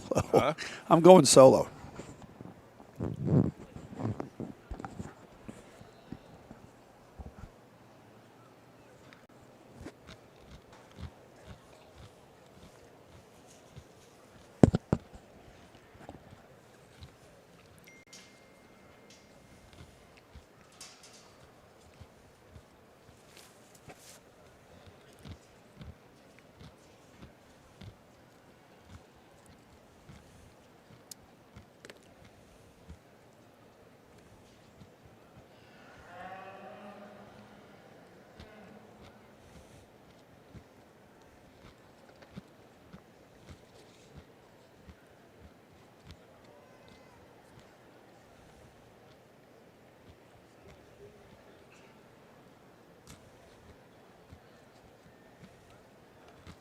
If you hear some crunching in the background, that's not a bunch of wild hogs there chewing on some acorns. That's Jakey on these chicken nachos here. I was getting all shaky. That's just because you haven't had a drink yet. I quit drinking. What? I quit drinking. How long? Well, so long that I can't remember the last one I had. I can remember the last one I had When was that? about 22 and a half years ago. Really? Yeah. Yep. Night before Thanksgiving. You remember that? Oh, yeah. Bowling league night.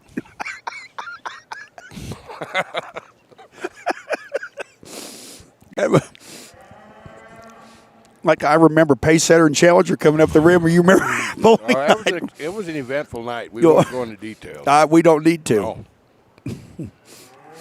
By God, it woke me up, though. All right. Here we go. Joe is pulling them in. Looks like the 8th is going to be Andrew Stoneberg. Then Keaton Crosskoff will be 7th. Kennedy Effling will be 6th.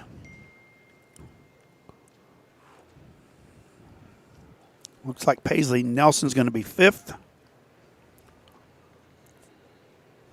Then Danica Prinz is going to be 4th. Gemma Berry is going to be 3rd. Old Baldy Steer ends up in 4th. Look like our Charlet is going to win it. Yep. Congratulations to Lincoln Burnt.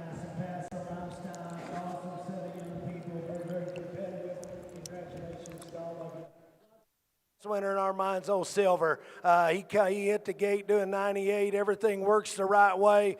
Toes and nose all point forward. He balances as good as any in this particular class. Get your hands on him. He handles extremely good and fresh up high. That's a big square withered one. He's not as dense as some of the cattle right behind him, probably because he's a freckle longer backed, if you will. But that is a square backed one that's square over his withers, all the way down his loin edge. Got a rear leg that don't quit. He's got presence. He's well presented, well fed. Congratulations to you. The one here in second, a little more moderate in his kind, if you will. Maybe doesn't look like he fits this class, if you will, just in terms of sheer weight, but good livestock as well. Big right in the center of his body. He's still got width. Runners are good on that one. He can get out and motor. I flopped this pair, and you all see it, and that's all good. I thought maybe he wanted to run downhill just a shot and maybe be a little bit washed out right up over his withers and his blade. I wish if we were going to make a moderate, we'd make him just a little statter right there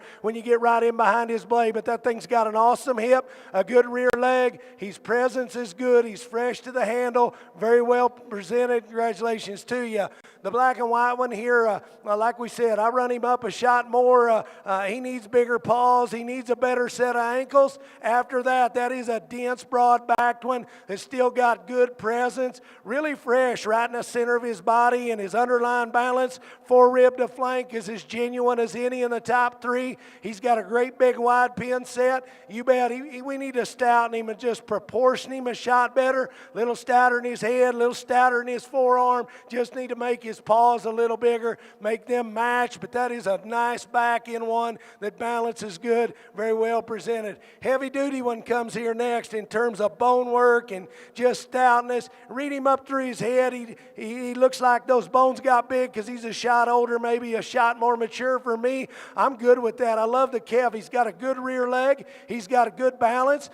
To make him that stout in his head, that stout in his shoulder, the point of his blade, that stout in his forerib, that stout in his bone work, need to open him up in terms of his body cavity. Gets too flat right in the center of him for all that horsepower he's got all the way around it. Just need to crack him apart in his forerib, give that one more shape. Awesome rear leg. He gets here and beats a couple denser ones because he's mobile. Good looking one on the stand. This one can push him pretty hard. Very, very fresh, very neat up through his front end. Really good and square down his top line. Awesome in his hip and the shape to his hip where his tail head sits. We get him on the stand. He wants to open and get just a shot more upright up front. Young lady gets every ounce and then some out of him. When we get him parked, we ask the cattle to go. He's not as comfortable. He can't genuinely and comfortably cat around the ring with the least amount of effort in terms of where he holds his head above the top of his blade and gather his front end together. Wish he was a little stouter behind and set his foot down, drove off of it. Underline up, market animal all the way right here. Big wide withered, big stout down his loin edge, awesome in his pin set.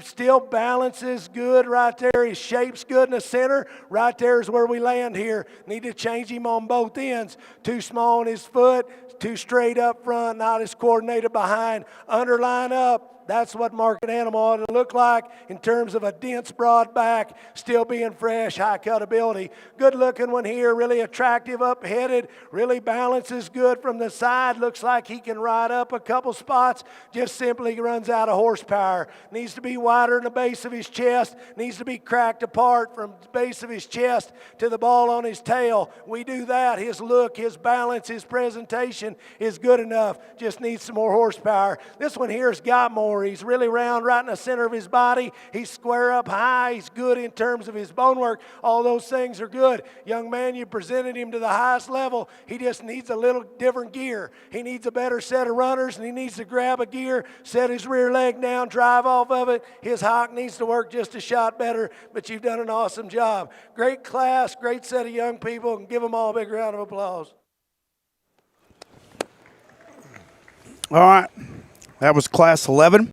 Again, winning that class, Lincoln Burnt on a silver calf weighing 1505. Again, he is the stepbrother of a young man that won Class 2. So congratulations to that family. 2 class winners at Denver. That's hard to do, buddy. That's a pretty good feat. Little trivia for you, Jake. Okay. Luke Knutson, and I don't know what he's got up his sleeve here. He's wanted to know if you remember who won Class 11 last year.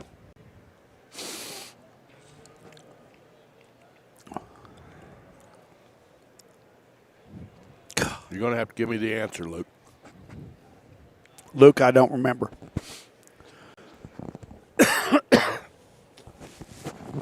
I'm sorry, I don't remember.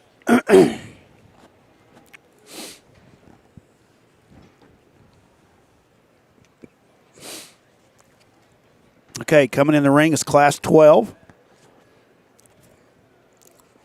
First young man in the ring. Again, no stranger to the steer game and showing cattle. It's Cutter Dorsey, 1,515-pound calf. Sadie Wampler is next.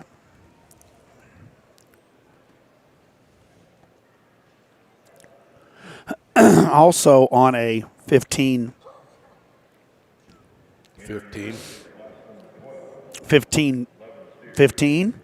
Then we've got Denver McKay. Nope, Denver there. that's not Denver. Well, they are not coming in, and There's Denver in the there's pink. Denver in the With the pink. gold.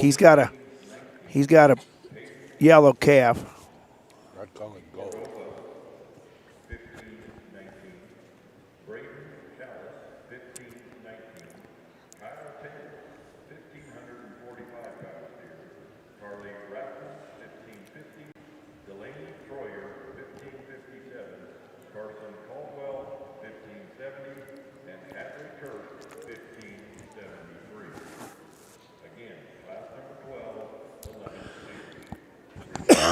Well, we're going to have to just wait until they make the turn here. Now, these calves are a little closer. These are burly. Of course, they need to be. Shoot, they're weighing 1515 to 1573.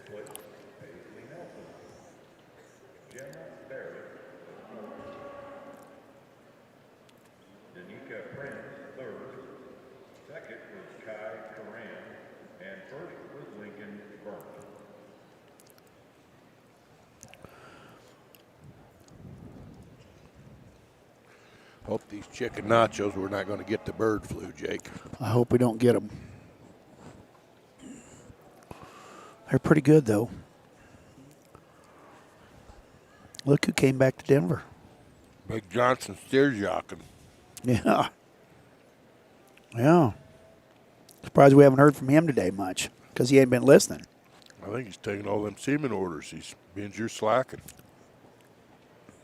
They all got to go through me, son. Oh, you're the boss?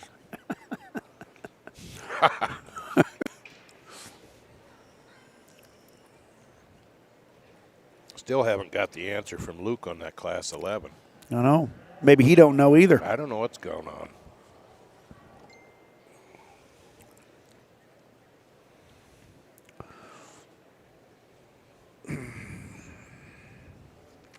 So what are you doing running? You're saying it was really hard?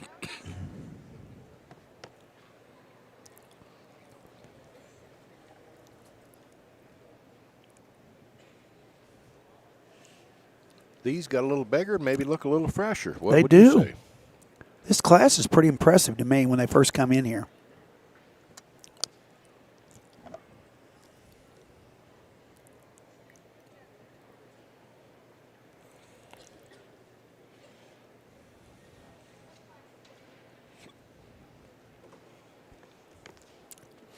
Well, it's about 3:30. it's only about 3:30, so we've only got 2 classes left. So we'll have there's going to be a little time here, folks. But at 6 o'clock this evening, if we'd sure invite you guys all to be coming back on to ringsidelive.co for continued coverage of our selection of our National Western Grand Champion Market Steer. Again, this will be the last time that we bring our green carpet into the center of the ring here in the famed Stadium Arena. So, again, it's been a joy to be up here today with my good friend Brad Otto, and to be able to do this with him. It'll be something I'll remember for the rest of my life. To say I was in the Stadium Arena the day that we selected the last steer here, and I think, I know I start telling some of these old stories, and then everybody starts texting me and making fun of how old I am, but I can still remember the first time I ever saw those mountains coming down I-70, and the feeling I got coming down into the stock show. It's a feeling I love to have every year. I've missed one Denver stock show since 1978, so I have thoroughly enjoyed my time here at the National Western and look forward to it every year. And if I do have a regret as a show dad, we only exhibited 1 year out here. Really? I think it was 17. Had a class winner. It was a year Skiles win.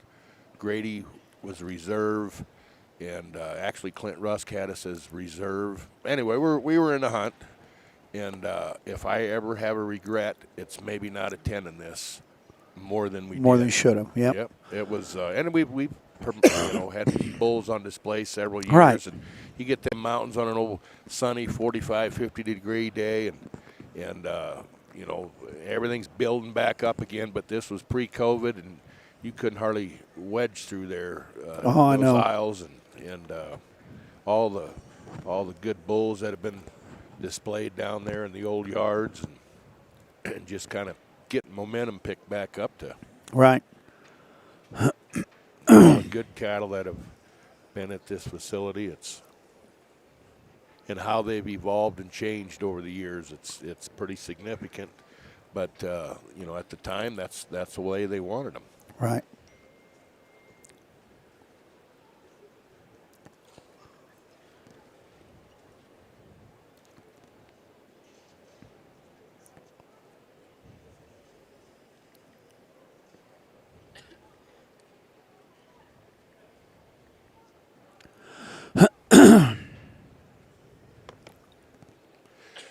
I can remember years ago, old Ty Hollinger, they used to have a pin of 5 show and sale, and Ty, he was no spring chicken back then.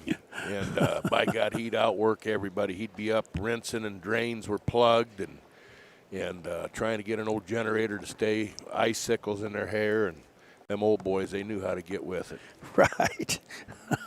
Dwayne Hilbert, I remember he had a pin of Who Made Who's out here. One of the first years those things started coming out. Yeah. They were unique for their type and kind. I don't even know if they have a beater calf. Oh, yeah. Do they? It's this weekend. Yeah, it's this weekend.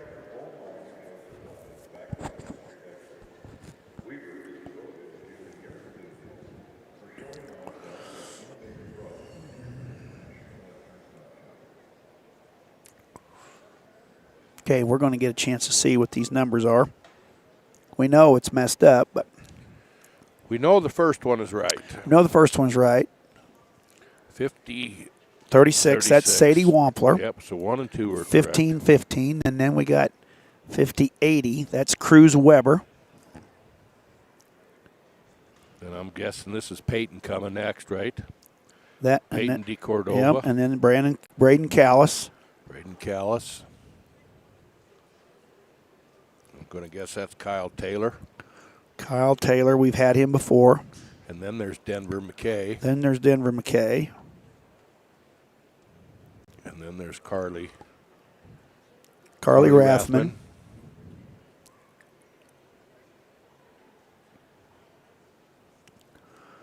And then Delaney Troyer. Delaney Troyer has got the pink shirt on. And then Carson Caldwell. And then Carson Caldwell with the red steer. And then the last one is Hadley Cursed. Big old yellow calf.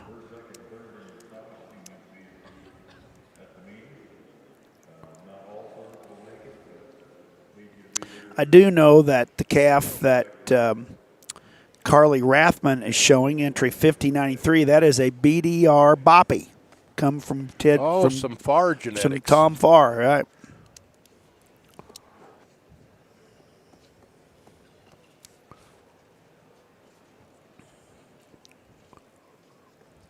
You talk about a donor cow that works her heart out, that Boppy cow. They've had how many out of that cow?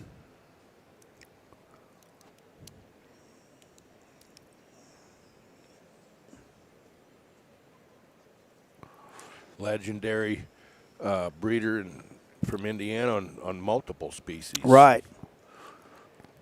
Great hog breeder.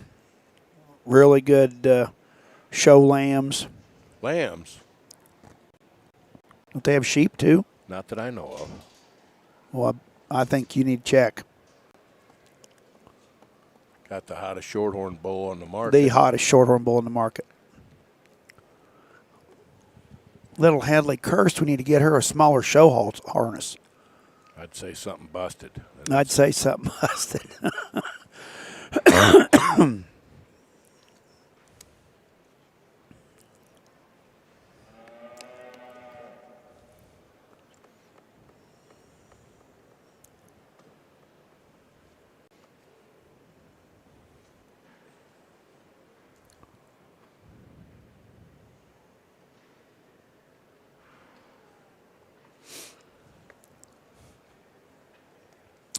So again, this is class 12. We have 11 entries in this class. And following this class will be our last class of steers for the day. And then this evening about 6 o'clock Mountain Time, which would be 7 o'clock Central Time, 8 o'clock Eastern Time, we will be broadcasting our champion drive. We'll bring all 13 class winners and seconds into the ring. Of course, we'll roll the green carpet out, set the white fence up, and be able to bring all of our champions into the green carpet. So it's quite an event. Be a lot of dignitaries here. The crowd always is huge for that, and it never disappoints. One thing I'd like to comment, they all got little different styles on their delivery. Yeah. But all three of the judges, grandma and grandpa at home, young kids, I think we can all kind of detect and understand what they're seeing, and versus talking over everybody's head, so you can't make heads or tails or want to sound super intelligent, kind of like you do once in a while, Jake. But I do think they all three of them are very talented on the mic. They all got a little different style, but what they're saying, you can see. Right.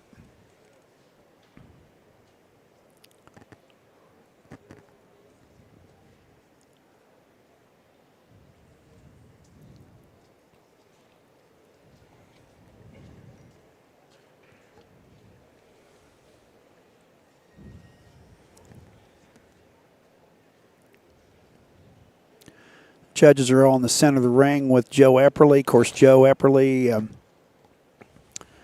great volunteer here at the National Western, has been in this role as the kind of the surrogate judge and the ring steward for this event for several years, and appreciate Joe and all his help with putting on this event.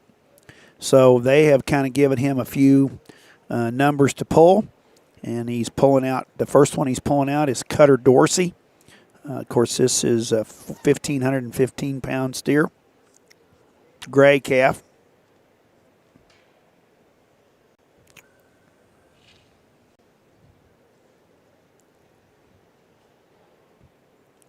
The next one they're pulling out, this is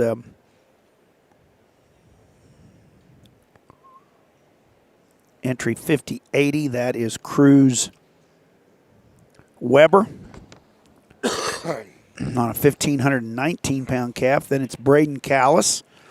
Of course, the son of Brandon Callis from Minco, Oklahoma. Braden steer weighs 1519. Then they're pulling out the dark yellow, dark kind of gold colored calf. That is Denver McKay. Calf weighs 1516. And then Hadley Kirst on another yellow calf weighing 1573.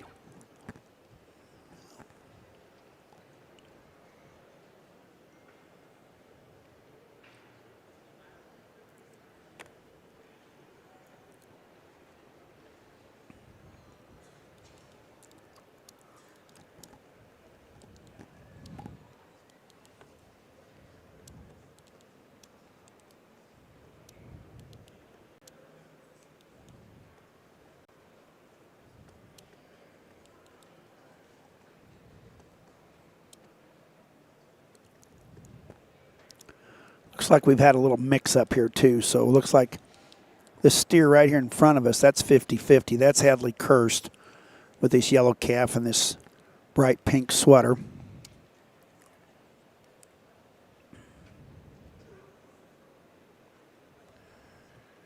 And in the light pink shirt, 50-46, right behind her with the black calf, that is Delaney Troyer. I think the calf up there that got pulled, that is Carly Rathman.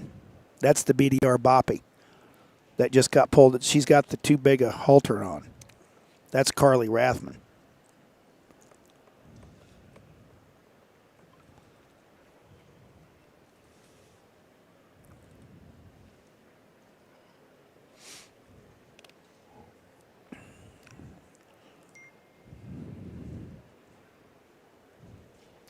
I'm sure we'll get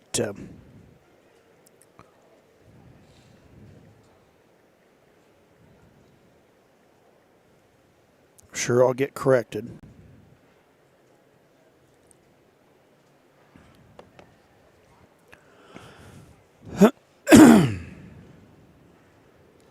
Yep, I did.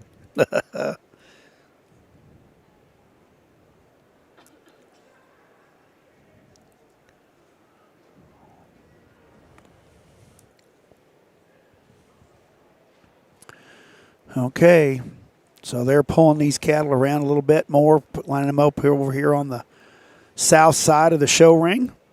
Again, we've got Cutter Dorsey, we've got Cruz Weber, then Braden Callis, then Denver McKay, then Carly Rathman.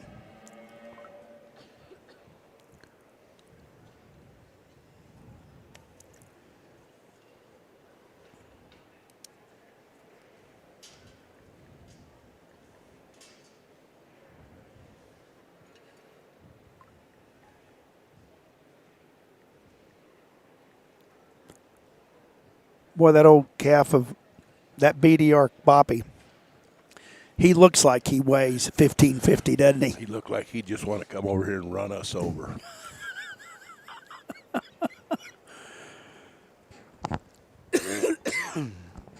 Yeah, he does.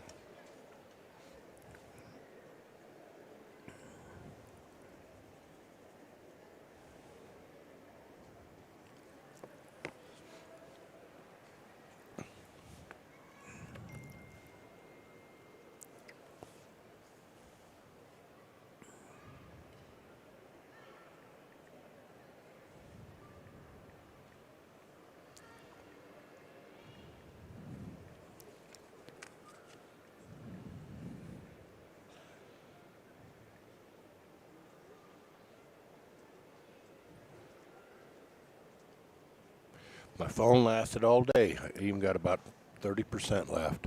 Yeah, I do too.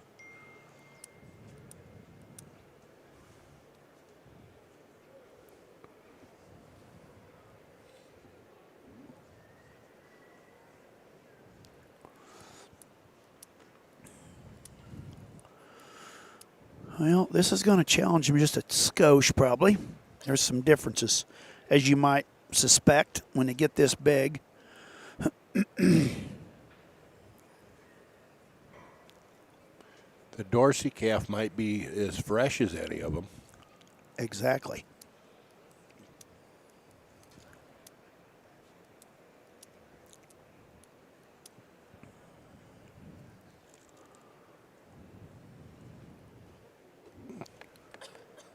He's kind of dead-headed, and he's trying to get his head up.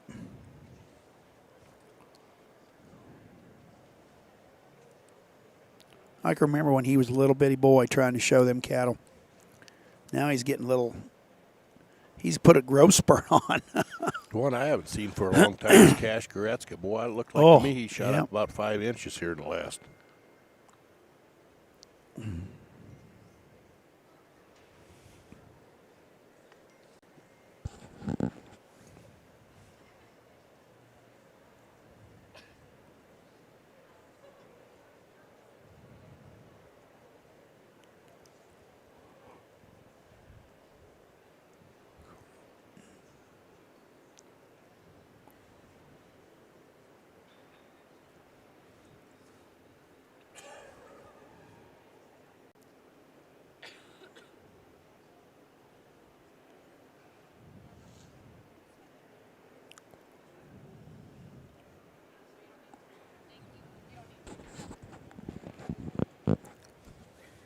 You know what that steer is that Carly Rathman's showing? Yeah, I do. Really? Yeah. Who used to show it? I'm not sure that's public information, so that's why I kind of kept it to myself, Jake. Oh. Well, if you know something, why don't you say it? You haven't stopped you all day. You might be surprised what I know that I haven't Well, said. well, that's why you're here. Well, hey, I don't want people casting stones when I'm walking out this door here. Well, I don't know if it's public information or not, but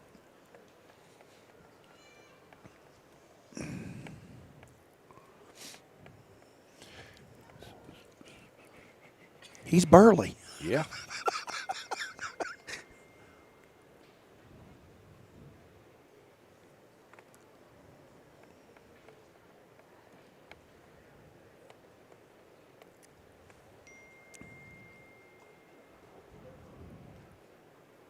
Well, for as big as these calves are, they're still really good at the ground. I mean, Pretty good, really sound. You'll see one of them here and there get Right, but just I mean, a little watered up on a hock or something. these first 5 or 6 are really nice.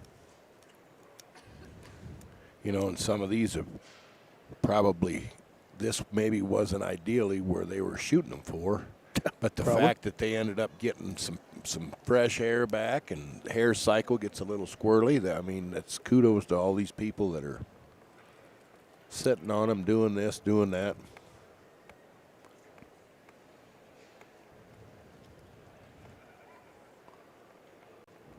So Glenn must be the. I got off kilter. I didn't take a picture the last time. Glenn must be the A judge because there's going to be an odd number.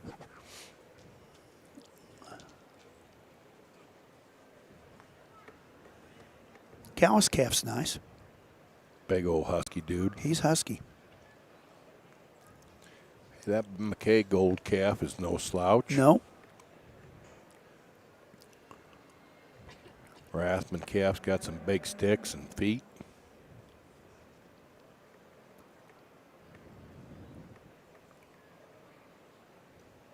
Out of the 5 they pulled, only one black one. Only one black one, yeah.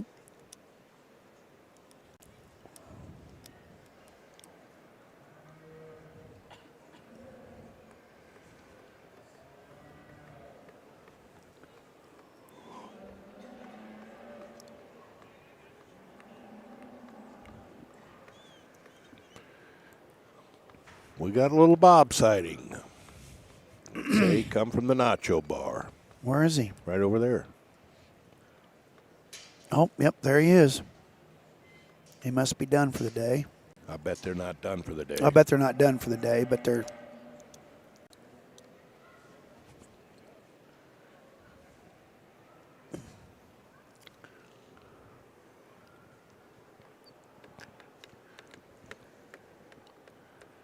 If that ain't 3 amigos. Oh, my God.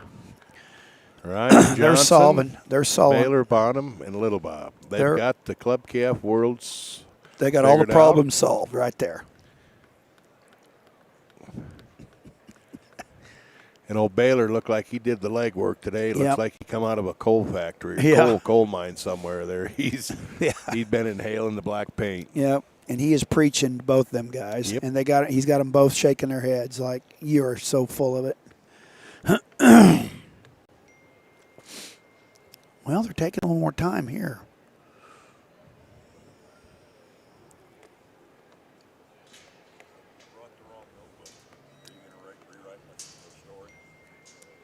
For Ryman's?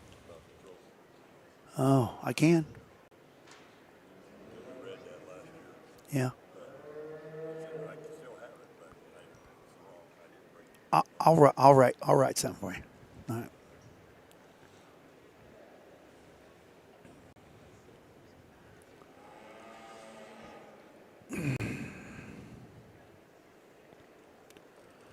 I don't think it warmed up outside because it's chilly in here today. A little bit. Had somebody question, do you think the colored cattle have an advantage out here in this ring, maybe as opposed to other venues like the Iowa State Fair? I'm not sure about that. This ring's not the brightest. You know what I mean? Yeah. When you're showing on dirt like that, I think sometimes Even the colored like Louisville with the green chips, it's just a little brighter, and I think the lighting is probably a little different. And I think the yellow cattle look better on those green chips than the black cattle. Could be. Where here, I think the black cattle, it hides more. I think it's darker, and you get those cattle got a big body and a good silhouette. They have a little bit more of an advantage. This is personal Look opinion. maybe a little more three-dimensional. Right, probably.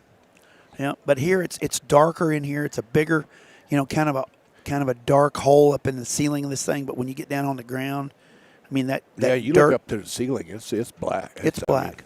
But them dark cattle like that calf of Braden's that he's pulling around. I mean, it's almost the same color as the dirt. So they kind of. So are blend. you saying you think it's a disadvantage? I think or it's a disadvantage to have the colored cattle here. I think it's a bigger advantage to have colored cattle on those green shavings. I think they look better. I just think they're more attractive on the green shavings. Where I think the black cattle have an advantage here. Just personal opinion. Or the lighter colored one. Like that white one that Ace James had, or even that light color, even Frosty last year that Croy had. He was a little lighter colored. You could just, that calf was just so attractive out here. Yep. Get hung up on this cord yet. Might break a leg getting out of here.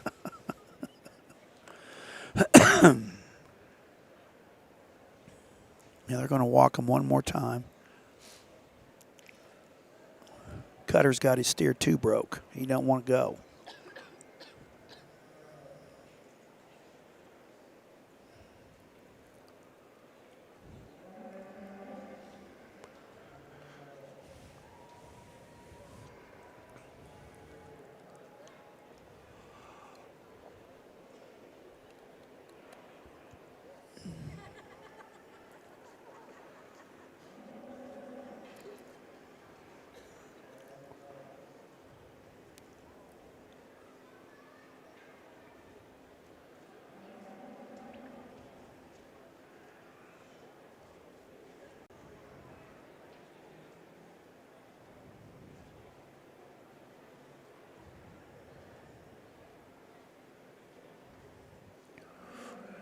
So the calf of Braden Callis's, that's an Adam Pryor calf. Gotcha. Raised in Woodbine, America. In God? In God, I think.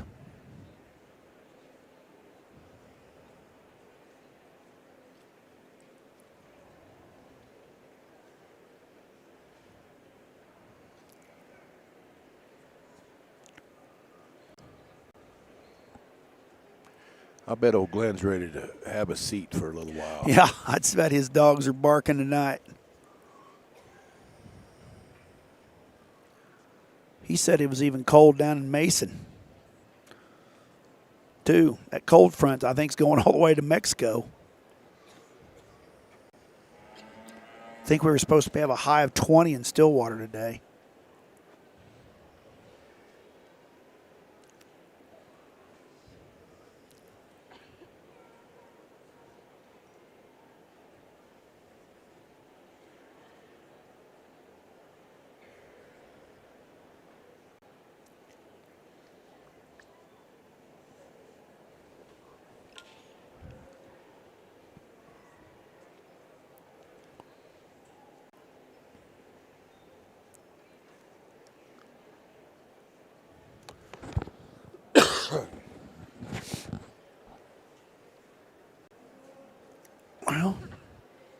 Looks like, once again, Glenn and Kendall have turned their cards in.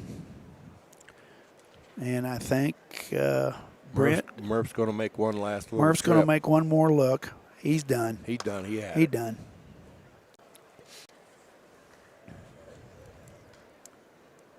I tell you what, they all must have big bladders because I don't think any of them taking a break. I don't think they have.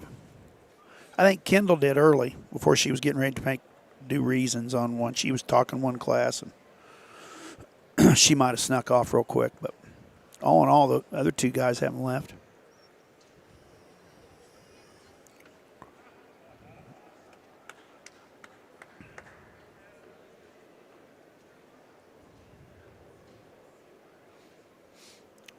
That calf of Braden's an In God Foo.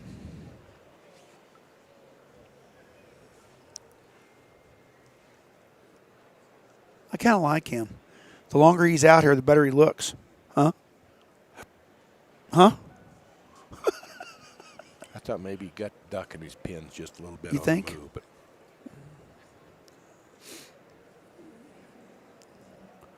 Cutter's calf's definitely the freshest looking, but Braden's would be close second. Yeah, you're right. He ducks them just a skosh, doesn't he?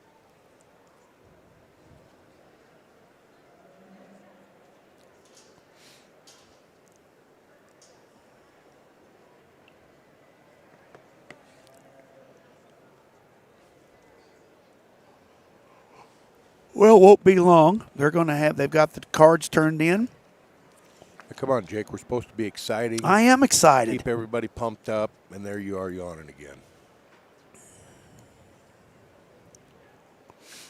Oh, there's a heat wave going on in Stillwater.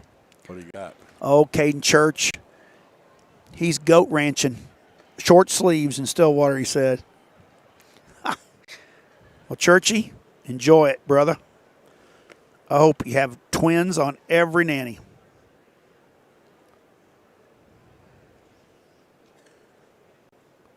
Hey, we got 31 degrees at home. You do. I'll bet Mama's in a two-piece.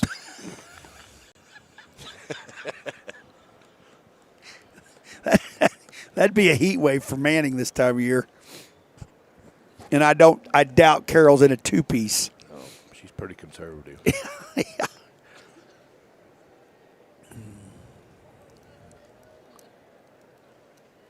Been the most color of any class we've had in a while. I'd say, yeah, about 50-50. Yeah.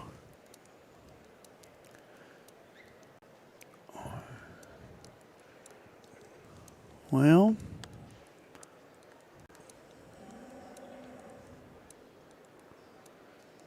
longer these big old boys stand out here.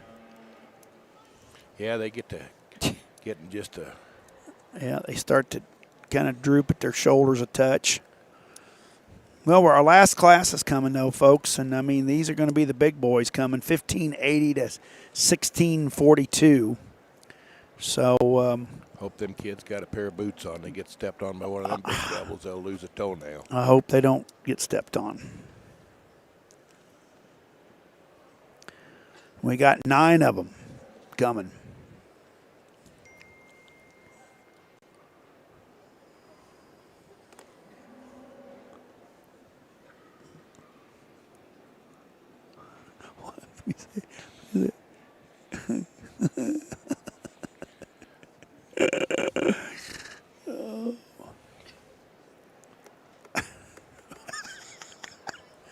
Carol, that wasn't me. He started it. He's got the script. He started it, Carol.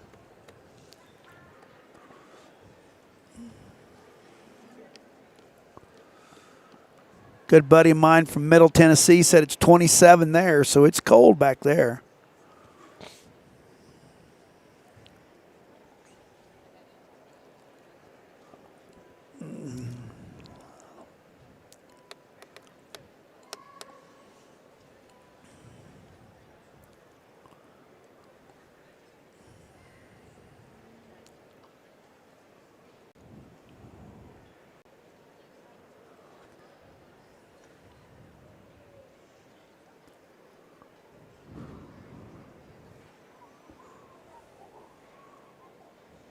bet these boys want to get back to their stall, stick their head in the feed pan, and lay down. I bet they do too.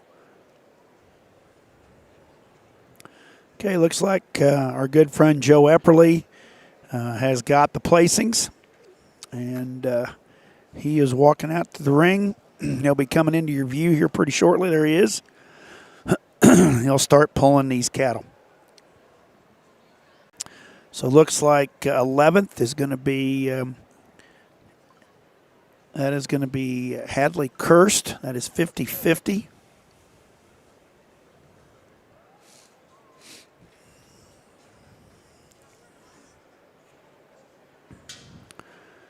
Tenth is going to be 50-07. That's Kyle Taylor.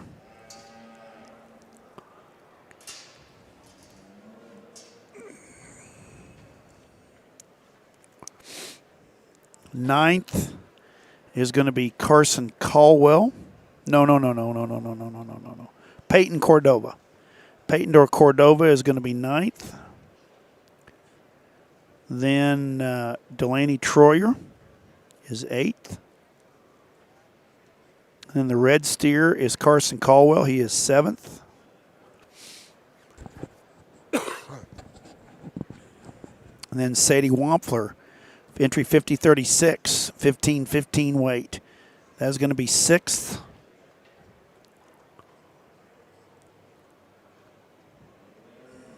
And then Cruz Weber will be fifth. That's entry 50-80. Fourth is going to be Cutter Dorsey, the big gray steer. Carly Rathman's going to be third with the BDR Boppy. And it looks like it's down between Denver McKay and Brandon Cowles, couple Oklahoma boys.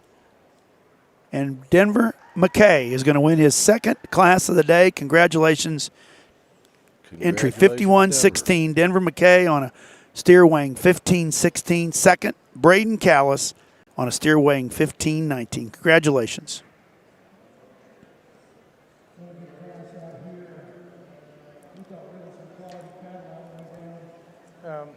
Sure enough, muscular cattle that we had to work with in here predominantly, and we thought that there was a little bit of sort just in terms of where they fit together with the fat calf look we're looking for. And land on this pair up here, and the red white-tailed steer goes ahead and wins. He did so here at the surface in terms of his softness of skeleton, his ability to reach and go, his length of hips a bit better than the one it comes to. For us, we thought that was pretty close there, but a nice place to start. One that just fits together. He's open in terms of his back shape right there, blade back. He's big, he's fresh there. We wanted to change him in his forerib, and certainly we think that the better one comes too. In terms of rib cage and body type, we really dig this one. We like him better on the stand. We think he's more open in terms of his forerib and cage. He's fresh backed, he's big, he's square out through his hip and pin set. He just came to us a little more rigid as we set him in motion. You can read him a little more rigid in terms of his hock and ankle placement. He comes maybe a notch shorter hipped than our class winner, and we think if we just lengthened him there out of his hip, made him a bit better in terms of hock angle and reach, we could just be more comfortable with that one. Yellow calf comes next in class, and we like the look of this guy in terms of his long neck, his fresh back shape. He's got an incredible hip, a lot of side shape and dimension, a quarter. Thing's got a nice turn in terms of his rib cage and depth of body. Gets narrow as you read his chest floor to knee. When you set that guy in motion and step in behind him, boy, we really want to pull him apart. He wants to close down low at the surface. We want to just make him a bit stouter and more dimensional in terms of natural width coming and going. Nice gray steer comes next in class, one we think has real meat animal shape. That thing's fed appropriately, he handles good, he's got the right kind of condition and conformation we want to see just from a composition standpoint. He gets a little plainer neck, gets a little deeper chested, flatter in his lower forerib, gets a little shorter hip than some of these that come out, but we do appreciate the meat animal shape. That thing is good in terms of how he's organized in the center of his body. He's got a ton of shape and touch to him. Black steer comes next in class, bigger, more elevated kind of calf. One that we really appreciated the look at the back side of the neck, one that's strong in terms of his top line. Gets a little frailer down low, gets a little narrow in terms of his chest floor, flatter in his cage.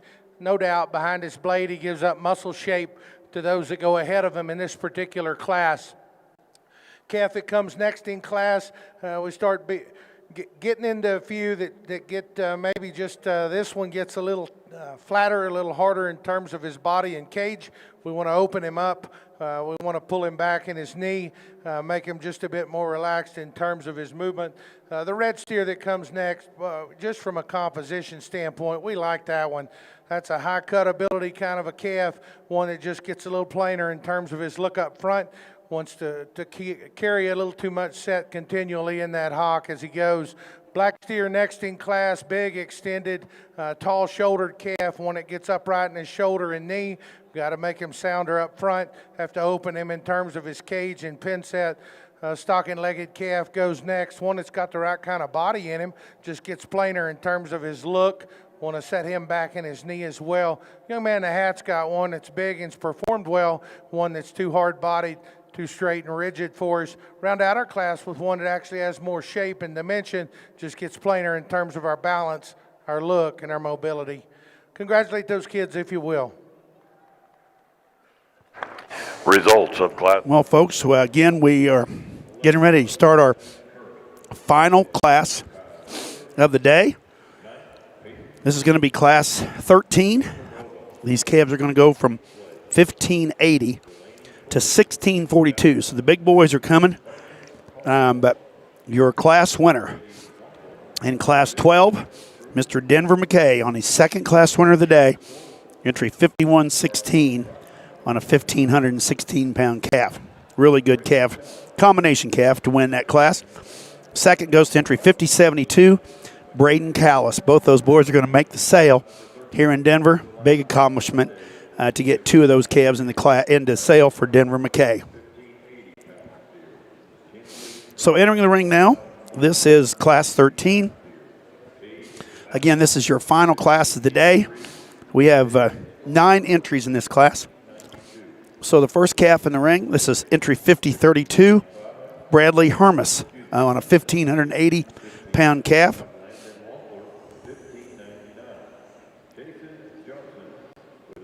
Second calf is the cute little girl in the pink sweater. That is Kinsley Bremer with a black baldy calf weighing 1,582.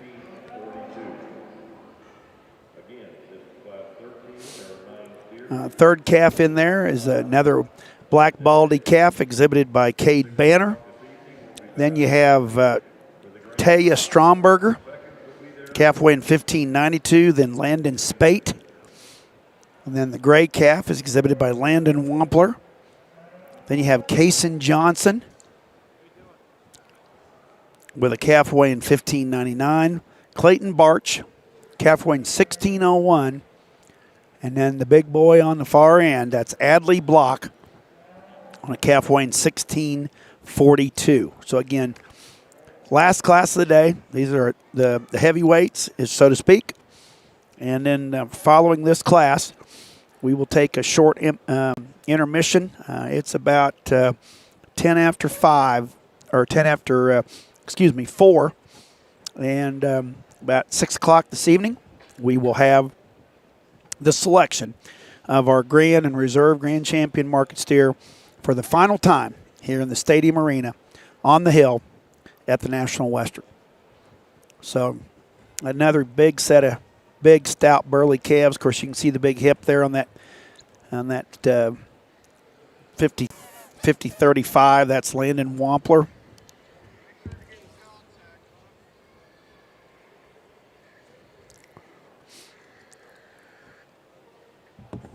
So got a couple baldies, and then mostly just big black ones in this class here, Brad. And one gray. One gray, yep.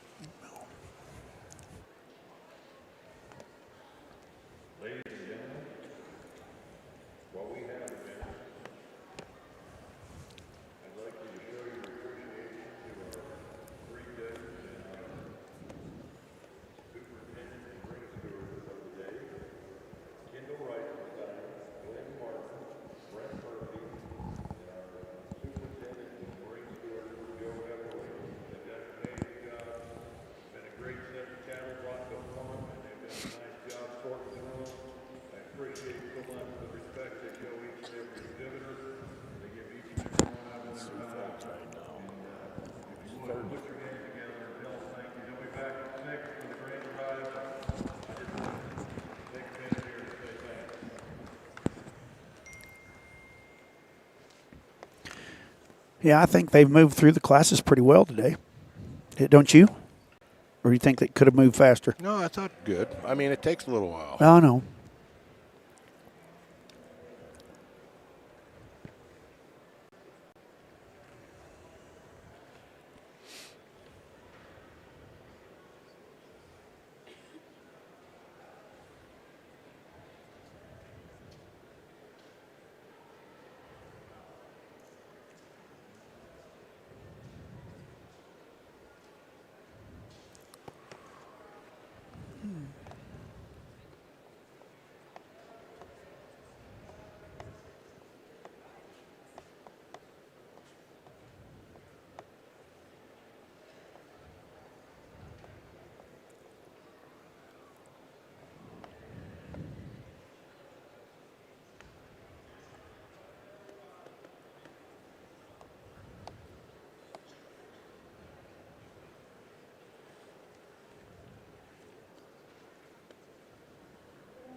Where are you off to next?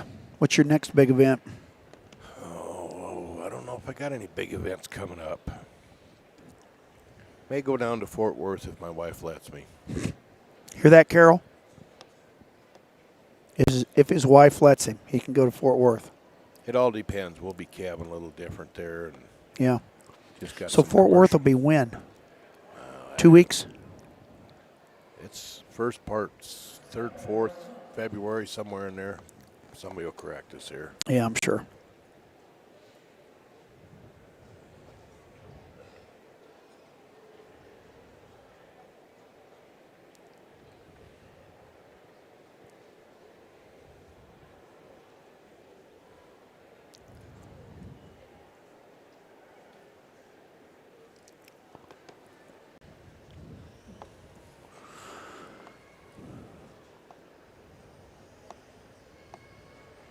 There's big old ribeyes out there. Yeah.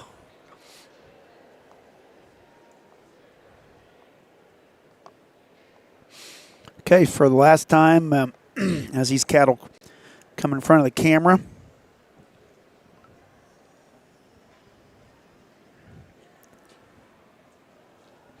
Young man coming across there in the black cowboy hat, that is Bradley Hermas, calf weighing 1580.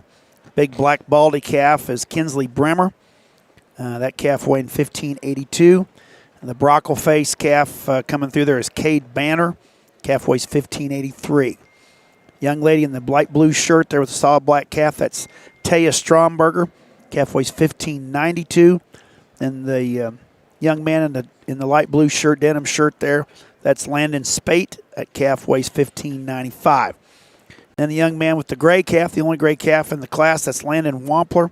Calf weighing 1599. Young man and the bigger, taller kid with the black hat and the light blue shirt, that's a 1,599-pound calf exhibited by Kaysen Johnson. And then the last two calves is Clayton Barch on a 1,601-pound calf. And then the young lady at the end of the deal, the biggest calf of the class, biggest calf of the show, big black calf weighing 1642, exhibited by Adley Block. Got the information we needed, Jake. Fort Worth is the 6th and the 7th. Thank you, Mr. Petzold and Mr. Foreman. 6th and the 7th. Yep. And if somebody loves watching these cattle shows and you want to do it over 2 days, I went down there a few years ago and just sat back and ate nachos and drank Diet Pepsi and watched cattle come in the ring, and it was a lot of fun. It's a lot of fun. And there's a lot of them. A lot of them, a couple thousand, I think. Yeah. Right? Yeah.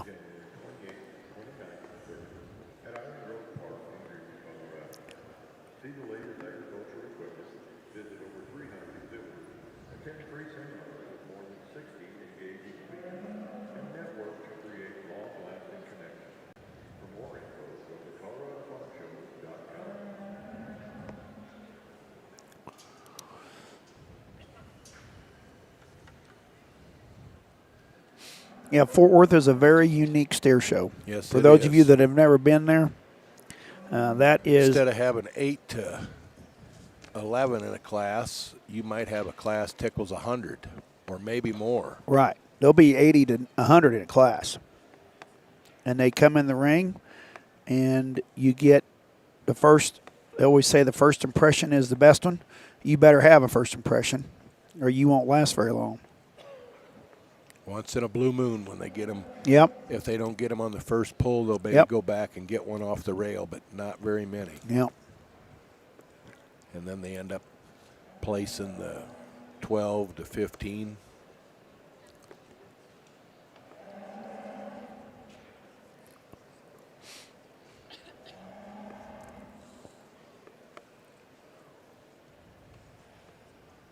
That's kind of a sharp, motley face calf there, isn't it? It is.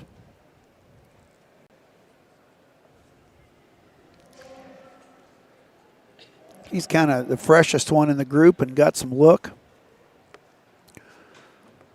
That's a calf shown by Cade Banter. Everything kind of stays together. Right. That gray calf isn't a bad calf. No.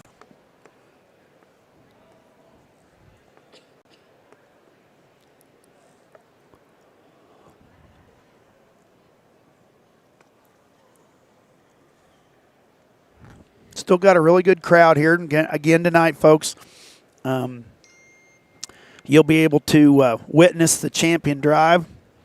And, of course, the Nick Ryman Memorial Trophy will be presented to the champion steer by Nick's oldest son, Croy, who won the show last year, which I think is going to be a very, very fitting way and very memorable way to close out a historic building such as the Stadium Arena.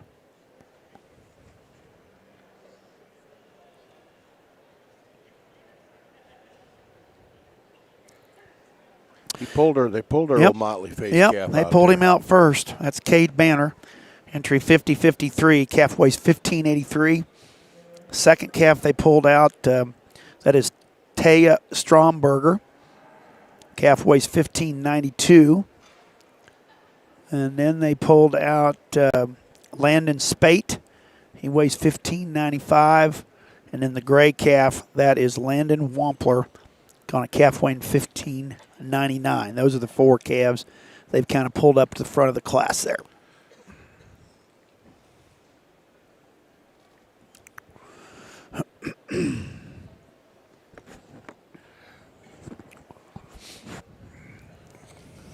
All jokes aside, Jake, I've had a lot of fun. I appreciate the invite. I know I'm kind of taking the back seat. I was not the first choice, but I've been a lot of not first choices. Dude, I wouldn't have wanted to do this with anybody else. I'm glad you made it. I just wish I could stay and go to dinner with you tonight. It'll be all right.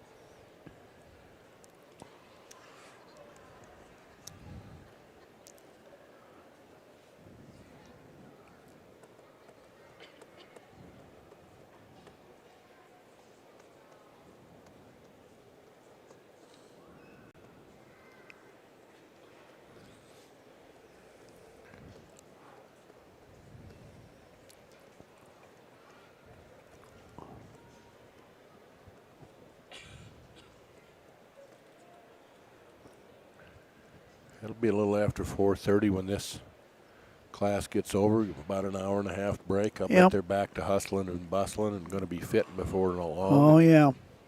You suppose those early calves, they broke them all down, probably? I just got a Snapchat of one that was in Class 8 getting broke down. Oh.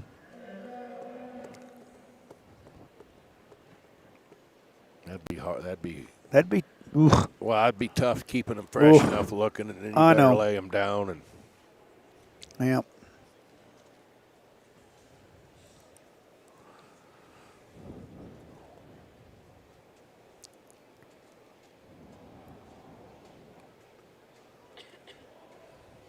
They ever let you know who won Class 12 or 11 last year? no, it was Luke Knutson hadn't let me know.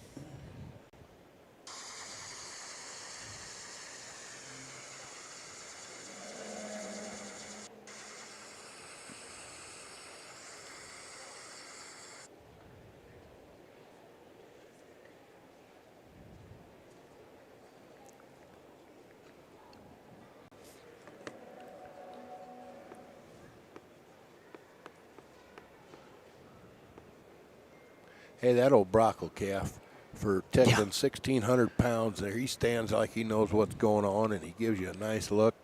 And he's symmetrical. Yep, balance is good. Young man does a good job. And that old calf behind him is a big old 4 rib in him.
That old Lincoln you got 4-wheel drive, Jake? Mm-hmm. That's good because you need it. You're going to hit a little slick stuff up there, I'm afraid. I hope I don't. You'll have her in the rhubarb on its top. You got that whole pack so full of so much stuff, that liquid nitrogen will be trickling on there, and the next thing you know, you'll come up bald. It'll burn the top of your head right out. Or if it sucks all the oxygen out of there. Yeah, don't say that's serious. Yeah, I know it. Griswold always makes me carry a hammer under the seat of my car when I'm traveling. In case I'm in a wreck, break the window out. Yep. Well, we got one ready for a nap out there. What we do? Oh, yeah, one down. Man down.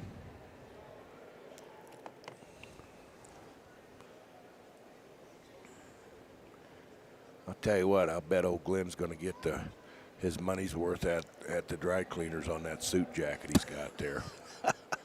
He's trying to stay neat with the hocus pocus, but I'm not sure how good it's working. I bet he's starting to second guess.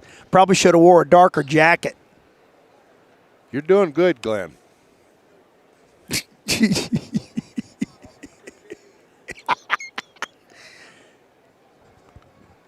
And for everybody that says you don't get your hands dirty, they're full of it.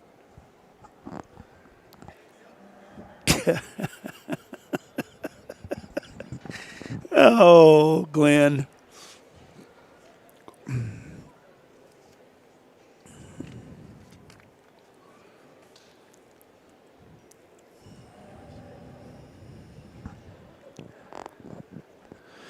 Well, we've got Brent Hey, what was Murphy. that time, Jake, that you forgot to put your car in park? Who is sending you that? I don't know. You run in front of, was it Sale Barn in Sioux Falls or where? God. Was that when they yelled steak sandwiches are done? I was in a hurry. The it was steak before sandwiches were done, and them homemade cookies they give away there. And old Jake's tummy was growling. No, that isn't quite the story. I had a lot to do that morning, and I had 2 guys wanting to get semen from me that morning, and I did not put my car in park before I got out, and it coasted into the building. And $1,100 later and a new bumper on that high-dollar Land Rover is why I don't drive a Land Rover anymore. Well, I don't even know how to spell that. You're kind of in the dignitary. Oh, that was an expensive little brain fart.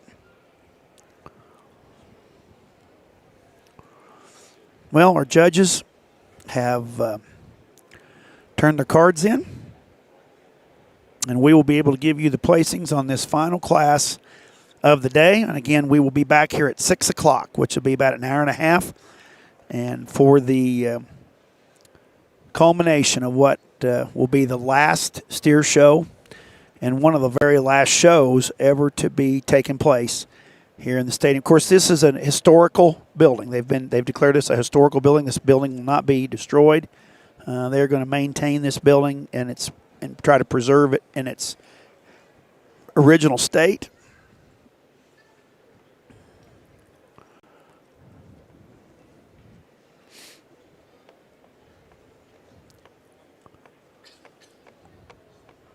I just hope my little friend Kendall Rosenstein doesn't get too emotional tonight, because this is, of course.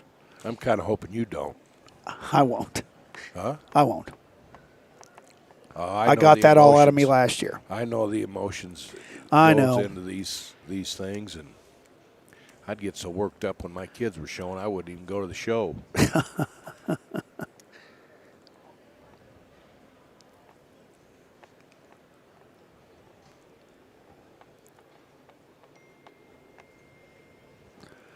Well, we've put a baby to sleep in Minnesota. Our comments are so exciting.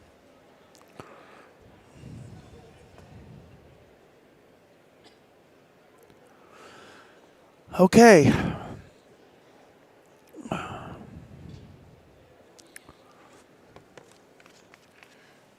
Well, we're getting the final Yep. tabulations of the final class of the day.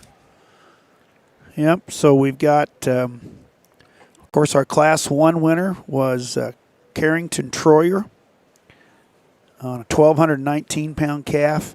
Our Class 2 winner was Jackson Allen on a 1,238-pound calf. Class 3 winner was Braden Tabor. Of course, Colby and Sarah's little boy on a 1,305-pound calf. Class 4 winner was McKenna Skinner on a smoke-colored calf from Bryan, Texas on a 1,319-pound calf. Class 5 was Denver McKay, his first of 2 class winners he's had today, on a gray calf, weighing 1,357. Then Cash Gretzka on a cream-colored calf on a That's Right out of Donor 6 from Gretzka's, entry 5017 on a 1,377-pound calf. Of course, Class 7 was won by Shay Rogers, Rogers Cattle Company on a How Great They Are at Hazel, weighing 1,397. Class 8, your class winner was Madeline Norvell on a 1,429-pound calf, a really tough class. In that was one of the toughest classes of the day. Class 9 winner was Kinsey Neve. Black and white calf. Black and white calf, yep. Really good calf on a chosen one out of a heat wave. And then Class 10 was Reed Pratt, right here from Colorado, on a 1,477-pound calf. Class 11, Lincoln Burnt on a silver Charlet-colored calf. And Step Brothers. 11, right. The sale. That's right. That's right. You get to come for the final drive. That's quite a deal. And then Class 12 was Denver McKay again on his second one on a really cool colored dark gold calf. And so now we're at Class 13, and they're placing these cattle, starting to pull them in here.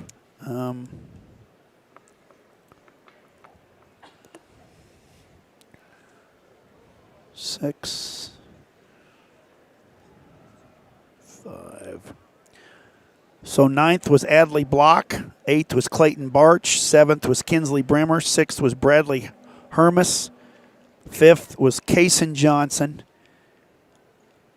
Oh, now they're pulling our broccoli in. I'll be dang. Cade Banner is going to be 4th. Landon Wampler is 3rd. And your first place calf, this is Landon Spate on a 1,595-pound calf. And second is going to be Taya Stromberger. Congratulations.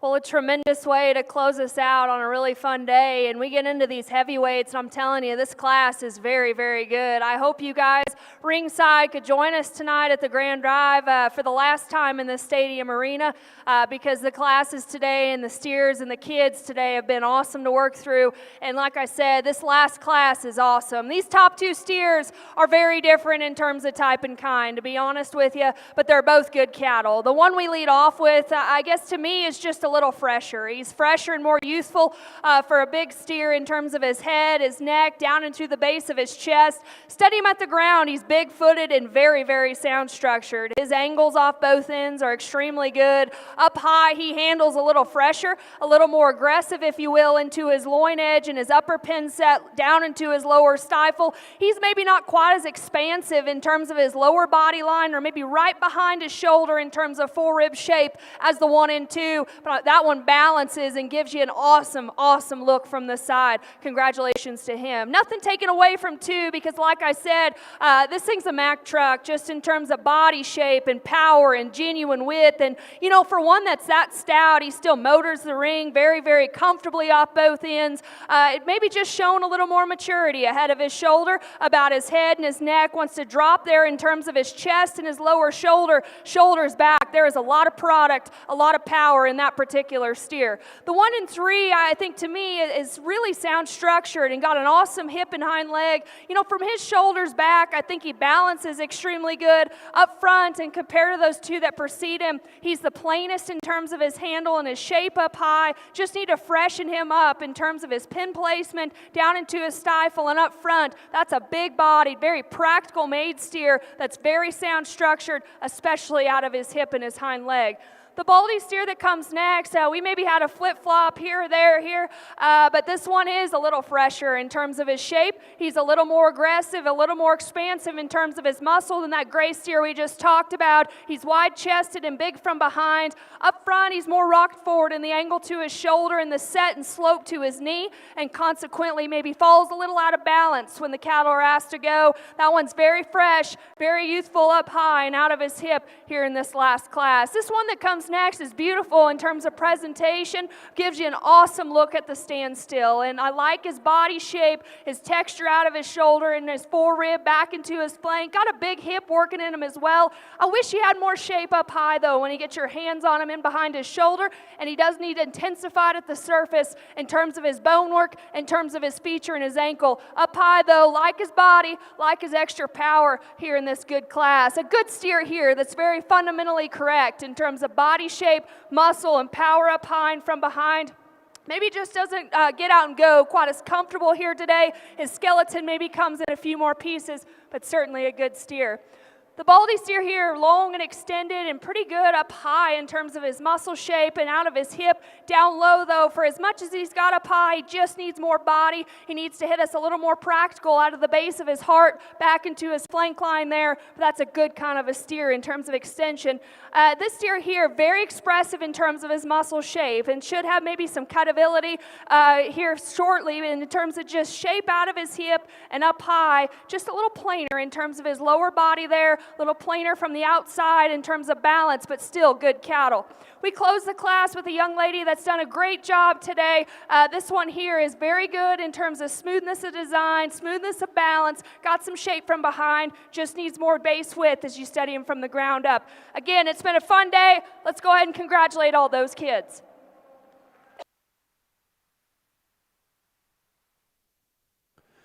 Well, ladies and gentlemen, hey, as we conclude our final class of the day, of course, your class winner was Landon Spate, 1,595-pound calf.